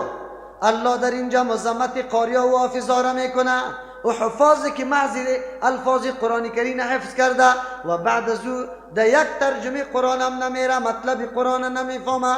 الله میگه این مردم فکر میکنه که ما نجات پیدا کردیم، نجات پیدا نکرده. چرا؟ به خاطری که قرآن هدفش تزکیه است. هدف قرآن چی بود؟ او تزکیه کی میه؟ که ما سر قرآن عمل بکنیم. عمل سر قرآن کی میه؟ که ما قرآن بفهمیم. که قرآن نفهمیم عمل شده میتونه؟ تزکیه آمده میتونه؟ هدف نزول قرآن کریم که خیلی زیاد هدایت بود. کی حاصل شده میتونه؟ اینجا است که الله تبارک و تعالی مزمتی طور مردم بیان میکنه. امروز راستی تانه بگه مسجد ده مسجد دارالالفاظ است یا نیست؟ برای درست کردن الفاظ اینقدر کوشش ها روان است. تنها یک قاری برکت الله به هزارها نفره بگه تجوید و ناظره یاد داده رو ایسته، دیگر خب بگذار. کوچه به کوچه دارالحفاظ و تعلیم القرآن داریم. خب لیکن مقصد قرآن وجود داره؟ تعلیم قرآن که مطلب قرآن بیان شما وجود نداره. از همون خاطر شاگردای ما در کدام جایی که میره، من یک روز گله کردم با شاگردای خواهرها که قطعا زیاد درس خوانده، حالی الحمدلله توالایی ترجمه و حدیث درس حدیث داره.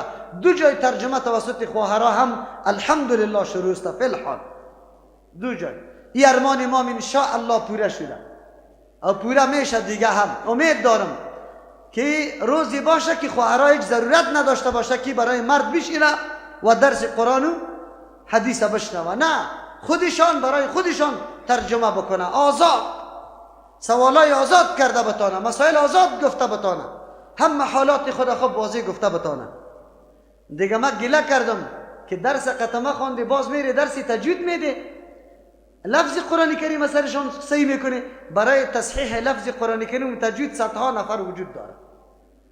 ما از شما توقع داریم که معنا و مقصد قرآن به مردم بیان کنه. امی وظیفه و مسئولیت ماست. خود فریب ندیم. 20 نفر دیگه موجود است و وظیفه را پیش میبره. اما وظیفه تو را یک نفر وجود نداره. تو خود در 20 نفر شمار نکو، در یک نفر خود بده و یک نفر برابر 20 نفر کار بکو که الله برابر 20 نفر اجر بده. 20 نفر اجر. امور دین نمی قسم است. امور دین نمی قسم است. بله، برای مسابقه 100 تجار در میدان میآید. خود تو مسابقه در میدان بیا اینطور برنامه را در پیش بگی که اگر وا 100 مرتبه مسابقه را بگیره، تو نیم مرتبه گرفته باشی، ثواب تو از او بالا باشه. مؤمن نمی قسم در فکر میکنه، تأمل میکنه که کدام راه خیلی برای کامیابی ماست. قرآن برای ما اینجا میگه معلوم شد که عامل بدبختی و نعوذ بالله خطا شدن یهود چی بوده؟ اکتفا کردن به تلاوت چی؟ کتاب. فقط نه عملی کردن سری خود و نه فهمیدن و نه خود پاک کردن، نجات یافتن یا تباه شدن. قرآن کریم همینطور میگه. از دو خاطر الله بعد از او میگه فویل للذین، هلاکت بربادی است للذین، با او کسانانی که یکتبون الکتاب، نوشته میکنه کتاب، بایدیهم، به دست خودشان، ثم یقولون، بعد از او میگویا هذا من عند الله، ای از جانب الله تبارک و تعالی است. اسقاط نوشته میکنه او را باز با مردم میگه که این شریعت است. میلاد از خود نوشته میکنه میگه این حکم شریعت است، نوشته میکنه. در یهود هم همینطور مردم بودیم، روز هم همینطور مردم وجود داره. حکم خودش نوشته کرده، حکم کی معرفی میکنه؟ الله. تالی را ما و شما اسقاط چی میگفتیم؟ بگوی اسقاط حکم الله و رسول میگفتیم یا نه که جور کرده یک عالم یک انسان؟ بگوی. ما گفتیم که البته از الله و رسول است. اولی میفهمیم که جور کرده کی هست؟ یک صدقه فطره به مولا دادن، این حکم کی میگرفته؟ شریعت میگفته یا نه؟ اولی فهمیده که حق برای کی است؟ مسکین. حالی را نمیفهمیدیم، اولی میفهمیم. قرآن امیره میگه فویل للذین، هلاکت و بربادی باشه و کسانی که یکتبون الکتاب، نوشته میکنه کتاب، بیدیم، به دست خودشان، ثم یقولون، بعد از میگوین برای مردم هذا من عند الله، ای از جانب الله است. احکام علمای یهود از خود نوشته میکرد، برای عوام بیچاره میگفت ای از جانب الله است، ای از جانب الله است. چی میگفتن؟ مرده که میشد میگفتن 40 روز ای ارواح مرده میآید، یک چیزی باید خیلی مکلف برش نان جور کنی و ای را در خانه ملا صاحب رای کو، خب بی میوه نباشه. 40 روز ما تو فکر میکردیم که حکم شریعت است. ملا صاحب گفته چی میگه؟ این 40 روز که طعام در خانه روان میکنی بسیار ثواب زیاد داره. در کدام حدیث است؟ بالکل همو مرضا این پیغمبر پیشن گویی کرده و امروز همی مرضا وجود داره. مردم تباه کرده. هر دفعه که رفتی یک روز همی مولا برات گفته که نه سرش تاویز نشده، گفتم نه برات میگه خوب شد زود آوردی، اگر نه 2 ساعت بعد از بین میره. باز چی میگه؟ اونجا چیسته سوزانای زنگ زده را که سابق خودش مانده جنیات میگه که من گفتم که بیار، باز تو بیار. اونمونجا جن خود تو نمیبینی میاره قد دمو جامش میفته بالا میکنه که او سوزانای زنگ زده است. او دا چیسته؟ تارو پیچ زده شد. چی میگه؟ اینی طور جادو سرت کرده بود. تو دیگه بیچاره باز چی میگه؟ تا او وقت خواهمی جنیات هم سری تو شیشته بود، جانت گره هنگ بود، تا اونجا را سرت سوار بود رفته رایی بودی. اونجا که امو جن تو را ایران کنه جانت سبک میشه همیته، میگه والا جانم سبک شد سبک. زد در بدر که تبا کت مردم. او برادرم از کاری پیغمبر لازم بگی. پیغمبر برای صبح و شام از کار داره، بعد از نمازها از کار داره، دعاها داره. تو ملازمت و پابندی از کار بکو. اگر سری تو جن یا جادو کار کرد باز مرا اعدام بکو. تو تلاوت قرآن بکو، باز بعد از سری تو جادو کار کرد باز مرا اعدام بکو. تو خو مسلمان خدا گرفتی اما زندگی را به شکل سالمی یک روزم پیش نبردی. از امو خاطر خانت محلی چی شده؟ جنیات. خودت محلی چی شده ای؟ جنیات. نه بیا با دینت رابطه پیدا کن، انشالله خود به خودی گپا از بین رفتگیسته. و قالوا لن تمسنا النار الا ایاما معدوده. این دیگه خباثتی از یا خباثتی دیگه از یا ایره چی میگه؟ این خباثتی از یا ادعای بی مورد، لافی که هیچ اساس و سند نداشته باشه. برادرم تو که کدام لاف میزنی سند داری؟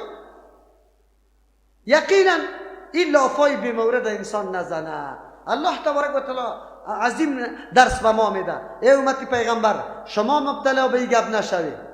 در میدان عملتان چیزی وجود داره که لاف میزنه یا نه؟ اگر در میدان عمل به وجود از خلاف بزن، اگر نیست چرا لاف میزنی؟ یهود چی میگفتن؟ و قالو گفتن لن تمسنا النار، هرگز ما بر ما نمیرسه النار آتش. اول خب کل ما نمیرسه، اگر برسه الا ایام معدوده، مگر روزای خیلی شمار شده. 4-5 روز یا 7 روز است. او به کل گوی ما هم نمیرسه. اموی که گوساله را پرستش کرده به مو میرسه. خب کل عمر نمیرسه، یک چند روز میرسه. چند میشه؟ یک چند روز میرسه دیگه نجات یافته هستیم. قل بگوی پیغمبر علیه السلام با دعوا میشه، یعنی که سند و دلیل داری. همین گپی زبان خیلی آسان میباشه، هر کس گفته میتونه، هر کس ادعا میتونه. ما و شما هم گفته میتونه، اما مکمل مسلمانی واقعی ما هستیم. کو کی؟ اما کمال برام نشان بده. چند درجه؟ 2 3 4 5 10 کدام؟ قرآن برای ما درس میده که مردم ادعاهای بی مورد نکنه، بی اساس نکنه. اسلام دین عمل است، دین گفتار نیست. تو در عمل خود یک دفعه طول کو. الله میگه قل بگوی پیغمبر علیه السلام اتخذتم عند الله، آیا شما کدام پیمان گرفته قرارداد دارید، خط دارید، عهدن یک پیمان وعده نجات، فلا یخلف الله، که هرگز مخالفت نمیکنه الله عهد او از پیمان خود. اگر از الله کدام پیمان گرفته که یقینا الله از پیمان خود مخالفت نمیکنه برای نجاتتان، خب بگوی بیاری پیش کنی امو پیمانتانه، امو قرارداد خطیتانه بیاری. ام تقولون بل تقولون، بلکه ختمت خو وجود قطعا نداره، بلکه شما میگوی علی الله، بالای الله ما سخنای را لا تعلمون، که سند و دلیل علم نداری. اینجا علم به معنی چی هست؟ سند و دلیل سرش نداری، از دروغی گپا را میزنی. شما میگه ما دوستای الله هستیم. الله در اونجا باز میگه که دوستای الله است، چرا عذاب شما را میده؟ شما که دوستی الله هستی. عجیب است. بله او مردم ادعا نکنه، معیار چیزی دیگه است، حقیقت چیزی دیگه است. حقیقت کدام چیز است؟ قرآن بر ما میگه بلای طور نیست که شما میگه، بلکه گبی طور است. من کسب سیئتا، حقیقت سخنی طور است، او از حقیقت سخن مکمل بربادی شما نمایان و معلوم دار است. خود چرا فریب میدی؟ چرا؟ بلا من کسب، ای طور نیست که شما میگه، بلکه کسی که کسب کرده سیئتا، گناه را. دو ترجمه میکنم. من کسب، کسی که کسب کرده کل عمر سیئتا گناه را و در کل عمر یک عملی نیک انجام نداده، این تو آدم مسلمان است یا کافر؟ و احاطت بهی، احاطه کرده فرا گرفته ای مرده کرده خطیته گناه ازی. آدم که سخنم میگه گناه است، قدم که میزنم گناه است، عمل که میکنم گناه است. یک آدم که در این سرحد رسیده باشه که قدمتم بی گناه نیست، الله رحم بکنه. بعضی مردم ها امیطور است، یک سردمدارا و کلانا یقین به الله بکنه قریب به می مورد رسیده که قدم میمونه غیر از چی است؟ گناه. یا رشوت میخوره، یا غصب زمین میکنه، یا سود میخوره، بگویه یا چیسته نماز ترک میکنه، یا گناه. یک کسی که در این سرحد برسه او هم باز دعوای جنت داره. او یهود شما خو یک دم گناه ولی در شما یک دانه نیکی را نمیبینیم، چطور دعوای چی را داری؟ جنت داری که میگه ما در جنت میریم. یک ترجمه ایست. دوم ترجمه، اگر مسئله سیئه در گناه خودم چی نمیشه؟ ابدی در جهنم نمیره. اگر کسی بعضی اعمال انجام بده عقیده و ایمان داشته باشه، نه، اینجا سیئه به معنای شرک است. بلا اینطور نیست که شما میگه من کسبه، کسی که کمایی کنه سیئتا شرکه، یعنی در شرک واقع شوه و حاطت بهی خطیته، بعد از گناهش یادم فرا بگیره، فاولئک اینطور مردم اصحاب النار، ملازمین آتش جهنم است، هم فیها خالدون، امی مردم دمی جهنم همیشه هستند. عالی برای شما معیار معلوم شد، خودت طول و ترازو کنی که شما چه حالتی داره، آیا گناه سرطان احاطه کرده یا نکرده، مبتلا به شرک هستی یا نیستی. بس قرآن ما را آگاه کرد، بیدار کرد. ما تلاش کنیم که در شرک واقع نشده باشیم، بعد از او تلاش کنیم که ما را گناه های احاطه نکرده باشه، که تمام روز غیبت، چلبازی، دروغ، خیانت، دزدی، نعوذ بالله، آزار، اذیت، این گپا نباشه. انسان اگر وقتی خود مؤمن میگیم دعوای جنت میکنیم، باید پابندی بکنیم به ایمان خود. والذین آمنوا وعملوا الصالحات، یقینا کسانی که ایمان آورده و عمل صالح انجام داده. والذین آمنوا، کسانی که ایمان آورده از عقیده مکمل تیت و تاب شده، و عملوا الصالحات، مطابقی نمی عقیده عمل درست موافق سنت رسول الله صلی الله علیه وسلم انجام داده. این دو شرطه که پوره کرده باشه، عالی آدم باید دعوا بکنه. چرا؟ اینطور آدم اولئک اصحاب الجنه، اینمی مردم ها ملازمین کیسته؟ هم فیها خالدون، اینمی مردم ها در جنت همیشه است. تو کدام عقیده داری که دعوا میکنی؟ تو کدام عمل صالح داری که دعوا میکنی؟ بس گپا خود به خود حل است. امروز اگر 100 نام اهل سنت سری خود بمانم، لیکن عقیده‌ام از شرک باشه، پیری خود قیوم زمان بدانم، در وقت مشکل به پیری خود آواز بدم، پیری خود حاضر و ناظر بدانم، پیری خود مشکل کشا و حاجت روا بدانم، موحد هستم یا مشرک؟ باز خود مشرک هستم برادر. باز دعوای جنت دارم؟ بله، عقیده صحیح هم داری، بالکل داری، هیچ نوع شرک در وجود نداره. و عملی تا پیش کو که عملی کیست؟ موافق نقشه کیسته؟ این را پیش کو. اگر عمل انجام میدی خیلی خوب عمل انجام میدی، خواست طریقه پیغمبر پرسان نکردی که پیغمبر چی رقم طریقه کرده بود، طریقه پیغمبر چطور بود در راه، باز بعد از این عملی تو کی قابل قبول است؟ و اذا اخذنا میثاق بنی اسرائیل لا تعبدون الا الله، دیگه خواستش الله تبارک و تعالی بیان میکنه. و این برنامه و قانون برای سازندگی جامعه مسلمان است. معاشره مسلمان ها کی رونق میگیره، کی در اونجا فضای صمیمیت پیدا میشه، امنیت برقرار میشه، هر کدام یکی بالای دیگه مطمئن میشه، اعتماد پیدا میشه. کی کارا میشه؟ الله بر ما یک برنامه عمومی میده. این امر به بنی اسرائیل در کل تاریخ ها توسط انبیاء علیهم السلام به مو امتایشان شده و به امت پیغمبر هم همی توصیه است. الله یاد میکنه از بنی اسرائیل قابل یادآوری است در آن وقتی که ما گرفتیم میثاق بنی اسرائیل، وعده محکم از بنی اسرائیل. اول گپی ما چی بود؟ در سری وعده محکم لا تعبدون الا الله، عبادت نکنی بغیر از یک الله. نظر عبادت است به نام الله بکنی، به نام بیبی، به نام حسین، به نام فاطمه و بلعباس نکنی. بکنه یا نکنه؟ نکنه. چرا عبادت است؟ دعا چیست؟ از کی خواسته شود؟ از سخی صاحب و شیخ عبدالقادر جیلانی خواسته نشود؟ از علی و حسین خواسته نشود؟ چرا اگر بخواهی باز لا تعبدون عبادت الله را نکردی؟ اول گپی که از انبیای سابقه از امت گرفته وعده محکم الله با واسطه انبیای خود این همی گپ است. لا تعبدون الا الله، عبادت نکنی امرای الله یک کسی را هم. لا تعبدون نگفته کی را؟ لا تعبدون احدا، یک کسی را عبادت نکنی بغیر از کی؟ الله. نه پیغمبر، نه ملک، نه ولی را، نه انسان، نه جنی را عبادت نکنی. یک مسئله و بالوالدین احسانا، احسان کنی، خوبی کنی، روش نیک کنی امرای پدر و مادر.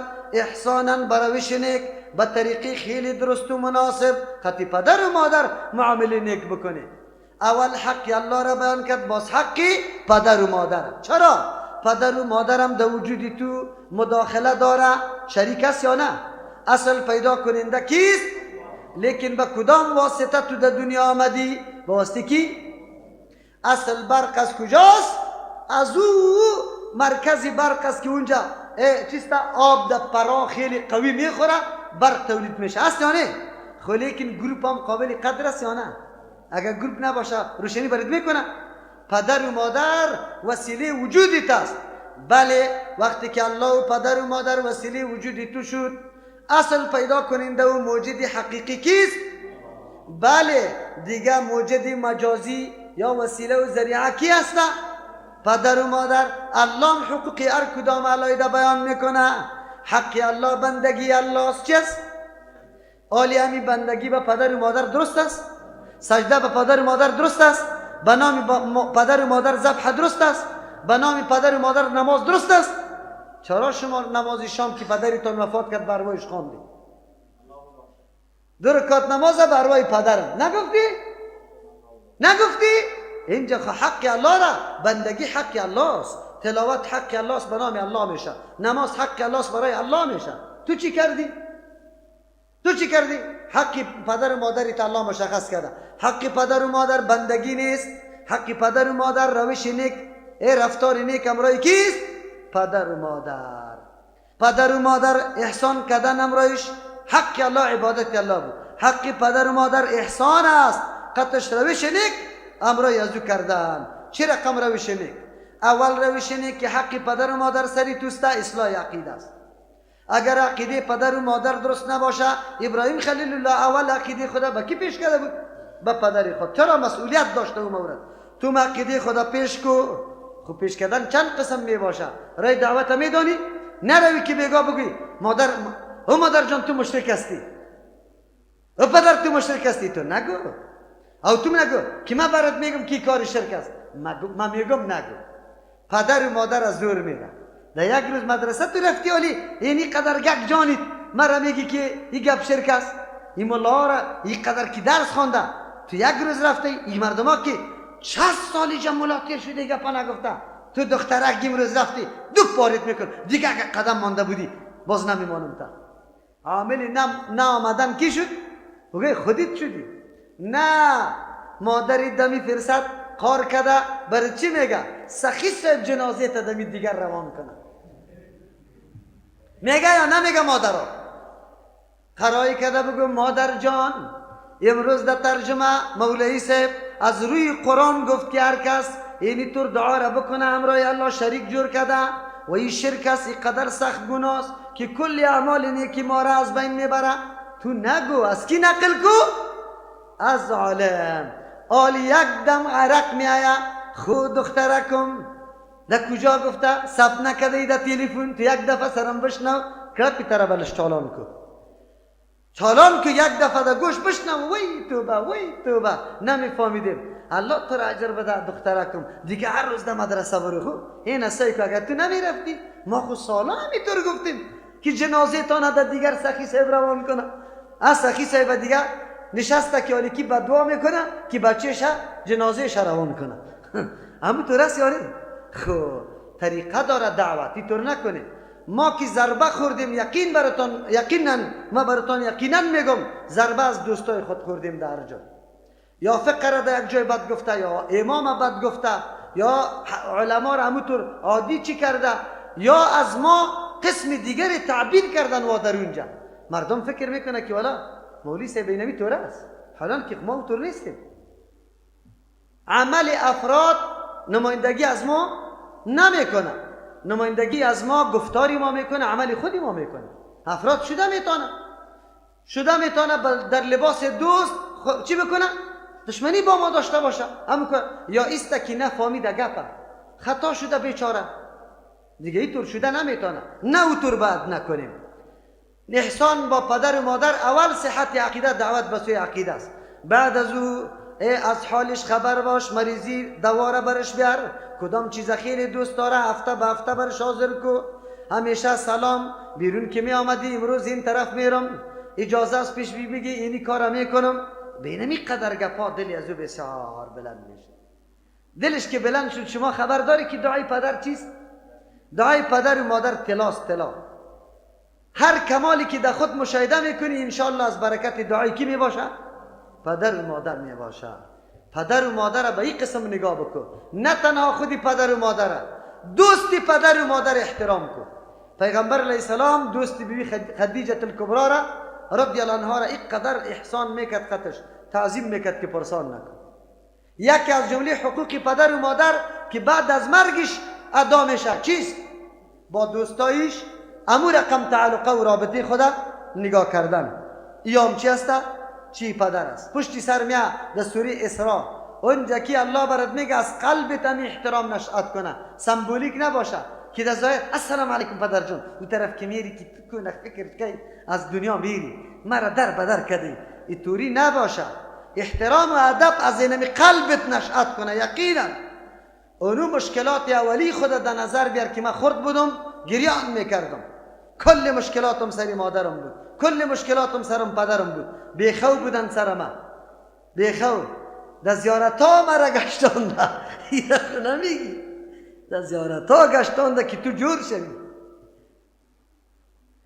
خب جور شوی. و دل قربا، بله حقوق شروع شد.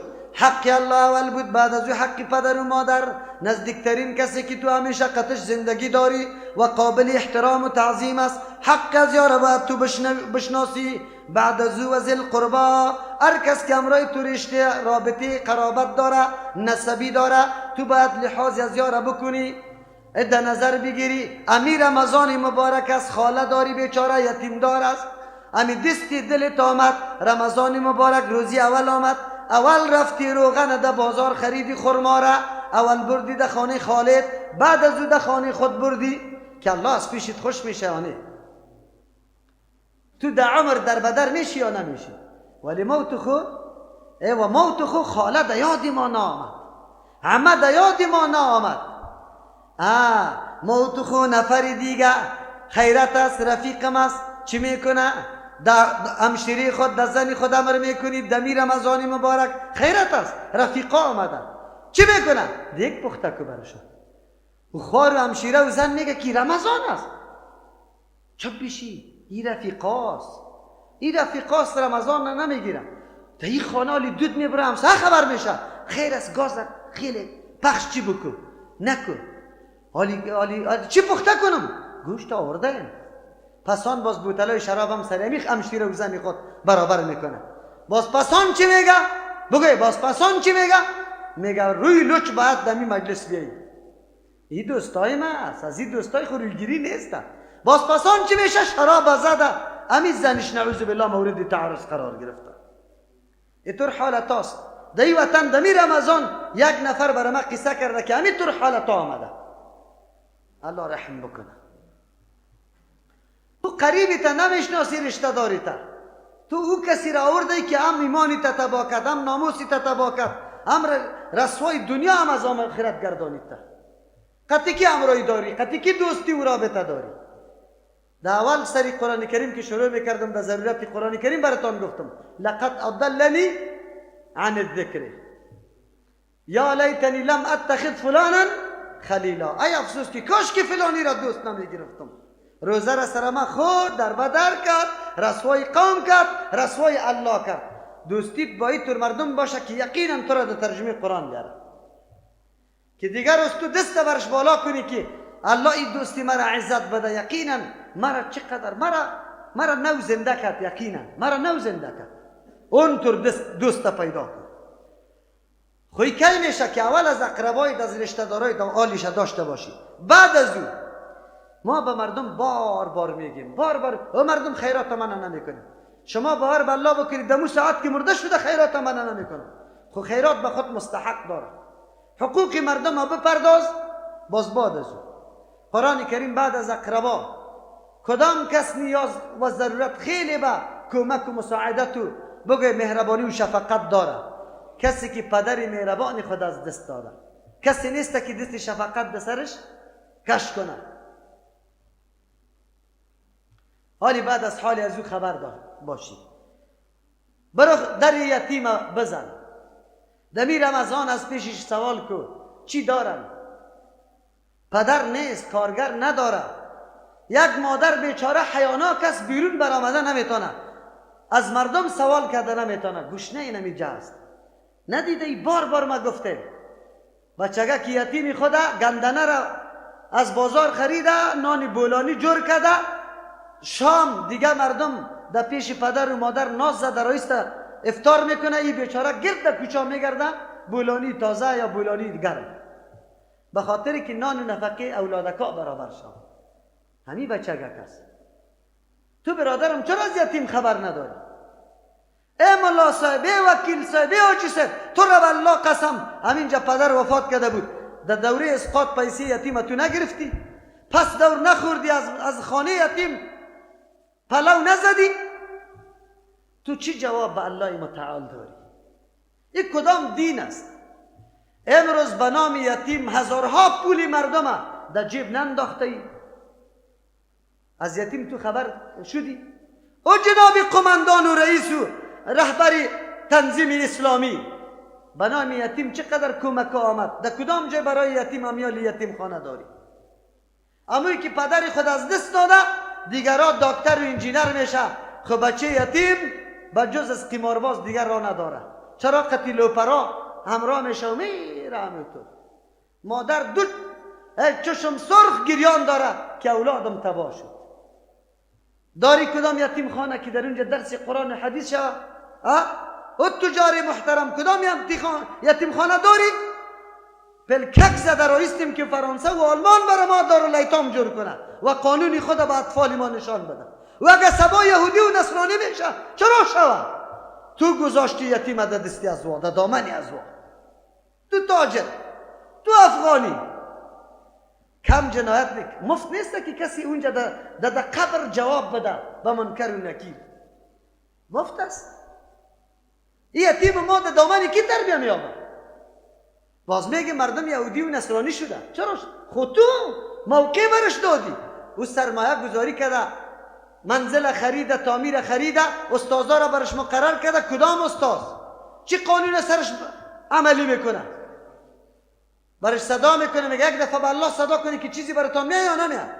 صدا میکنه یا الله نان برای ما بیار، هیچ چیز نمیشه.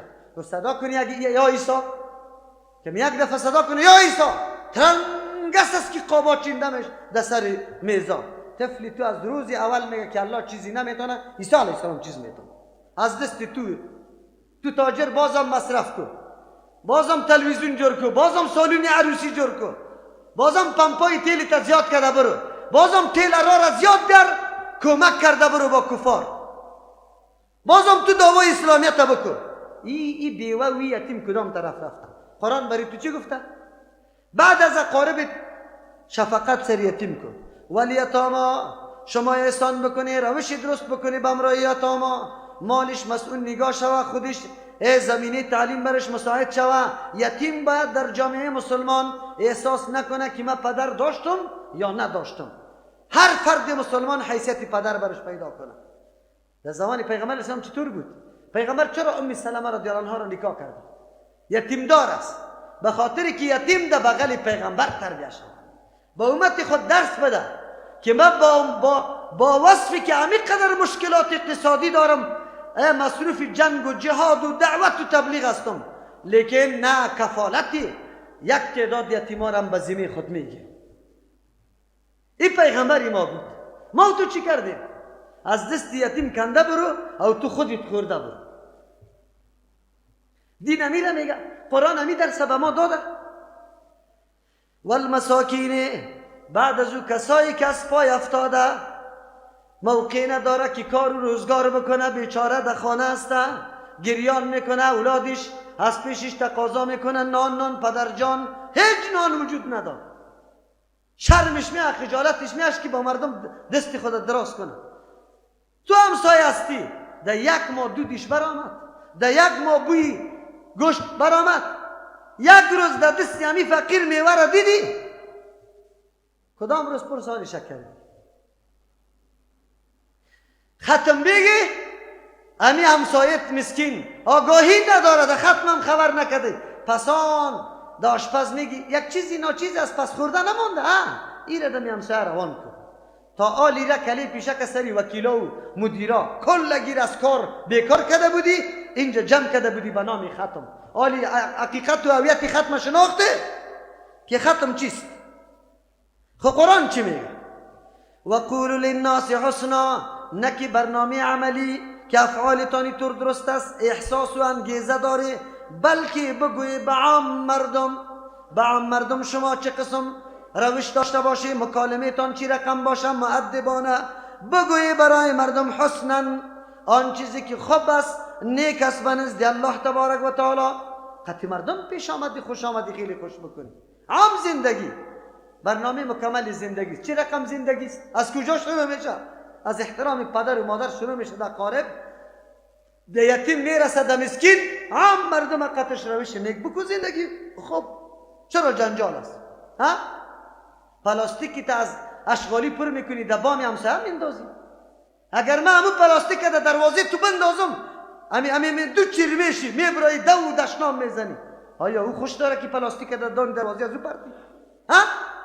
بی برام. و قولوا للناس حسنا، و کل ما مردم سخنان نیک گفت بگویی، بله پابند احکام الله باشه. و اقیموا الصلاة، رابطی تانه با امر الله قایم کنه، نماز درست و برابر ادا کنه، با جماعت در وقت وادیش، با خشوع و خضوع، با مراعات تمام سنتا. وقتی میشه که موافق نمازی کی باشه؟ پیغمبر صلی الله علیه وسلم. و آتوا الزکات، بده زکات تانه، آن چیزی که سر شما واجب است دادنی از او، سرتان فرض شده، تال متال نکو. اگر کتاب داری کتاب بده، رخت داری رخت بده، پیسه داری پیسه بده، آرد داری آرد بده، روغن داری روغن بده. اگر برنامه زکات عملی شود کسی فقیر باقی میمانه؟ قطعا نمیمانه. خب الله چی میگه؟ ثم تولیتم، باز شما روگردانی کردی، اعراض کردی بعد از این همی هدایتا، الا قلیلا منکم، مگر خیلی کم افراد از شما، و انتم معرضون، شما عادتیتان خویتان همیشه این همیطور اعراض کردن از احکام الله است. چرا وعده محکم گرفته بود چرا عمل نکردی؟